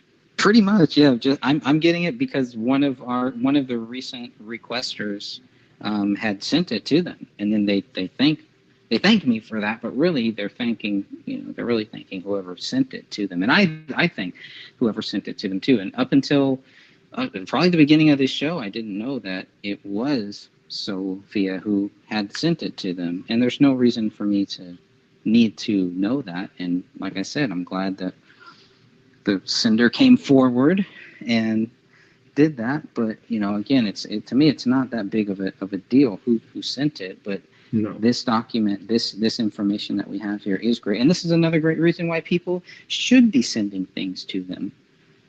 Because you may get a professional, responsible response like this, which is what we want from our cops, from our police, from our law enforcement. What they did here is an A++. Agreed. Oh, yeah. above and beyond. Go ahead. I gotta wonder. I don't know if this is jumping to conclusions, but given this is such a fishy scenario, I gotta wonder if this is somehow related to what Greg mentioned in the recent video post on the channel.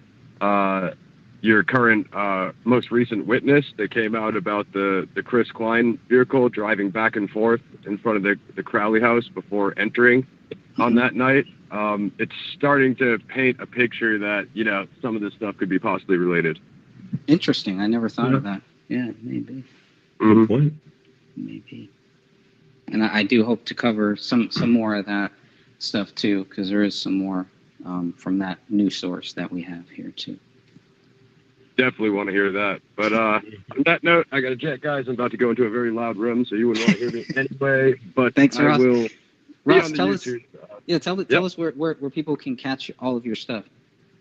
Yeah, for sure. I'm on Twitter under my name, Ross PXF, and then youtube.com/PlanetXFilmworks. That's where me and Greg are on there with the 2 script deep dives, both versions now, 2013 and 2014 of the Gray State, I guess, unreleased, unfinished scripts, whatever you call it. I think pretty much we're the only ones on there covering that. So check that out. Hope to be back with you guys soon. Thanks, brother. Thanks, guys. Good show. Thanks for joining. Thank you. Well, I mean, we covered a lot here. Maybe we can kind of look through some of these messages here. But anybody have any thoughts while I pull up some of this stuff here from Tony Floyd? No, you're good. You're good. Well, I mean, I do want to just say one thing real quick. We did cover the scripts on my stream as well. Just saying. Okay, but that was on Twitch, right? On Twitch. Yeah, it was on Twitch. Yeah, so it's already long gone. So. Okay.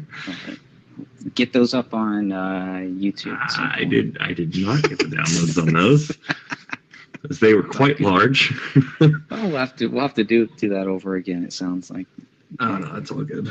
There's so much to go through, and it's so great to have everybody here. Everybody here on this call has really helped so much, and we look forward to that too.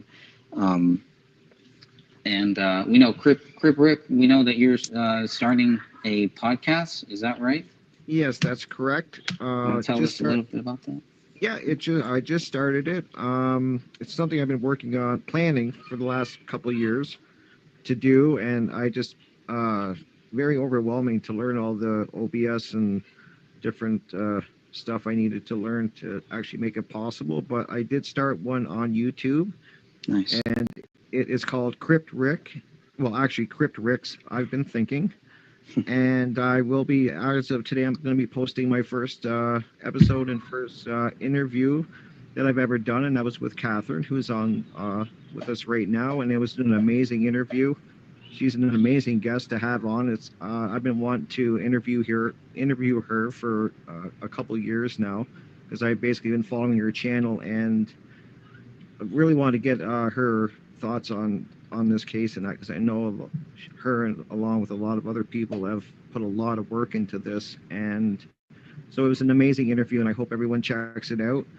And I just want to, on my personal note, I just want to say that the deeper I get into this case, I've been really going deep for the last about month, and it's so disturbing. I mean, I can't imagine what that family went through.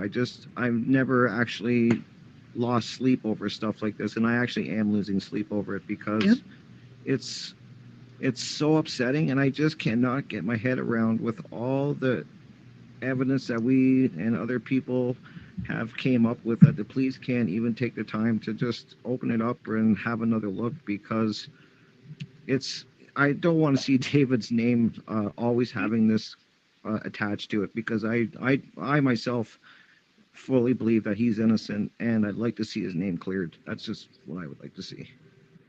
Amen. Absolutely.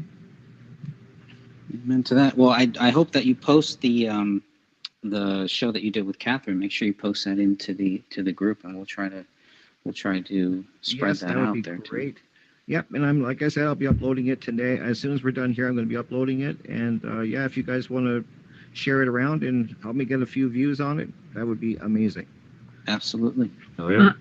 And right here, Rick, you have lots. I mean, you have Greg, Sophia, William. I mean, and then Dan Hennon when he comes back. You have so many people to interview that'll give you so much great information.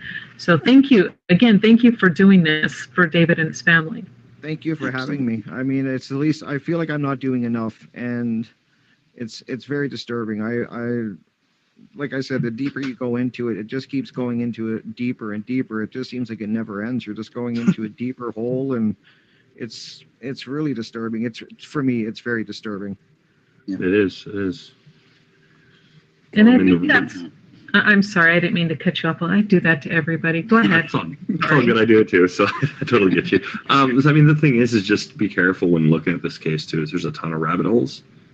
And you can easily just go down one of those, and then all of a sudden it's like, whoa! But this and it changes everything sometimes about the case, just kind of like how you look at it.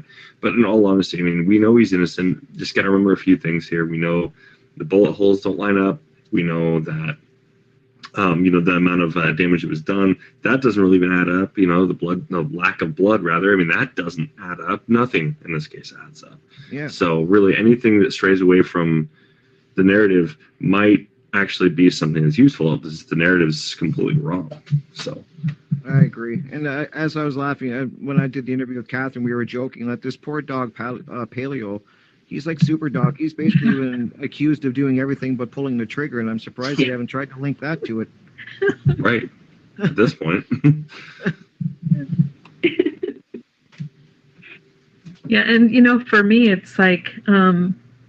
And I've heard this reported from other people. I've heard this reported from people who've worked within law enforcement, but I have seen it in other realms, like the medical field and even in regular business, that if they come upon something, and sometimes it's just easier to say, hey, let's just say this happened because holy cow. And that's kind of how it feels like this is. I'm still not convinced that at the beginning that the AVPD did this out of malice. My true feeling is they were overwhelmed. I think right now they backpedal and they don't want to say anything because they would have to say, well, we kind of just said, hey, let's pick something and stick with it. And because look how long it's taken all of us. 5, 6, 7 years, however long it's been, 6 years, 6.5 years for this family. And we've all just been, delving in, and we're still finding stuff. And police don't have that luxury. They kind of have a real huge time constraint. I mean, and so, but at the same time, I feel that they should be able to say, okay, at this time, this is what we thought, this is what we were dealing with. But now, here's where we are, and we may have to step back. But I don't know why that's so difficult, and I think that's what's frustrating. Well, if I'm not mistaken, didn't Chief Reitziegel, didn't he also say this case is closed and it's not going to be open again? Yes, that is what Detective Gummert said to me, speaking on behalf of the chief.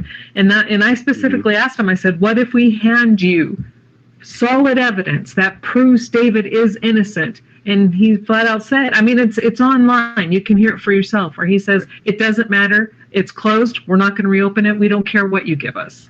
Wow. And that right there tells you that this case was never based on facts, but based on something else. Right. And what's most disturbing, Catherine, I know the interview that, if you're speaking of the one that's on your channel, I actually just listened to that video a few days ago. And during that whole interview, as I pointed out in our interview, he never straightly answers one of your questions with a yes or no. It's always a deflect on everything you ask him. I've never seen anything like that, where every question he's just deflecting. There's no yes or no answer. Correct. And I'm glad that you caught that, because I asked questions specifically in that way because, as you and I were talking about it, it was very noticeable and you could pick it up right away what was really happening. And, and again, I credit my base knowledge now on my past employers. When I worked not only as an EMT, but I also was a legal secretary for a few years, and I worked for some fantastic, well, they weren't good attorneys. Let's just say they were criminals, but still, I mean, they taught me how to do stuff, how to research. And one of my very first jobs when I was still in high school was working for the Governor's Office of Planning and Research when Ridiculous Brown was in for the first time. So I had some jobs that really taught me how to approach things in how to question, how to search. And when you hear a response, what does that response really tell you? And it's sad because on one hand you understand that that's their job and that's what they're taught, and on the other hand it's like, come on guys, people are a little more knowledgeable these days than what they used to be, and we kind of know what you're doing. Right. Well, that's the thing is, I mean, they screwed up big time, especially when asking specific questions that there should be a yes or no to. And they can't even do that. Like, I'll be honest, I haven't watched that one yet, so I do plan on doing that. So, and I definitely, preface this every time, because here in Colorado, the law is only one person on the conversation has to know it's being recorded, and it is legal. Doesn't matter if it's a police department, it could be the FBI, it could be anybody, but as long, and I knew. And so, and the reason why, and this is what I told Rick too, and the reason why I recorded this was because of the ridiculous fiasco that happened with Kelly. Now, I had someone with me, with Dr. Kelly, and so, and I still believe that their so-called text, going back and forth saying where Dr. Kelly threw me under the bus, I believe that was all fabricated as well. It doesn't even sound like the Dr. Kelly I spoke with at the ME's office, but that's neither here nor there. But it was very legal, and I didn't break any laws, and I did not have to tell him that I was recording. The only thing I would have had to legally have done is if he had said, if you're recording this, don't record it, then I would have had to have turned it off. Mm-hmm. And anything after that, I would have been breaking law, but that never happened. Mm-hmm.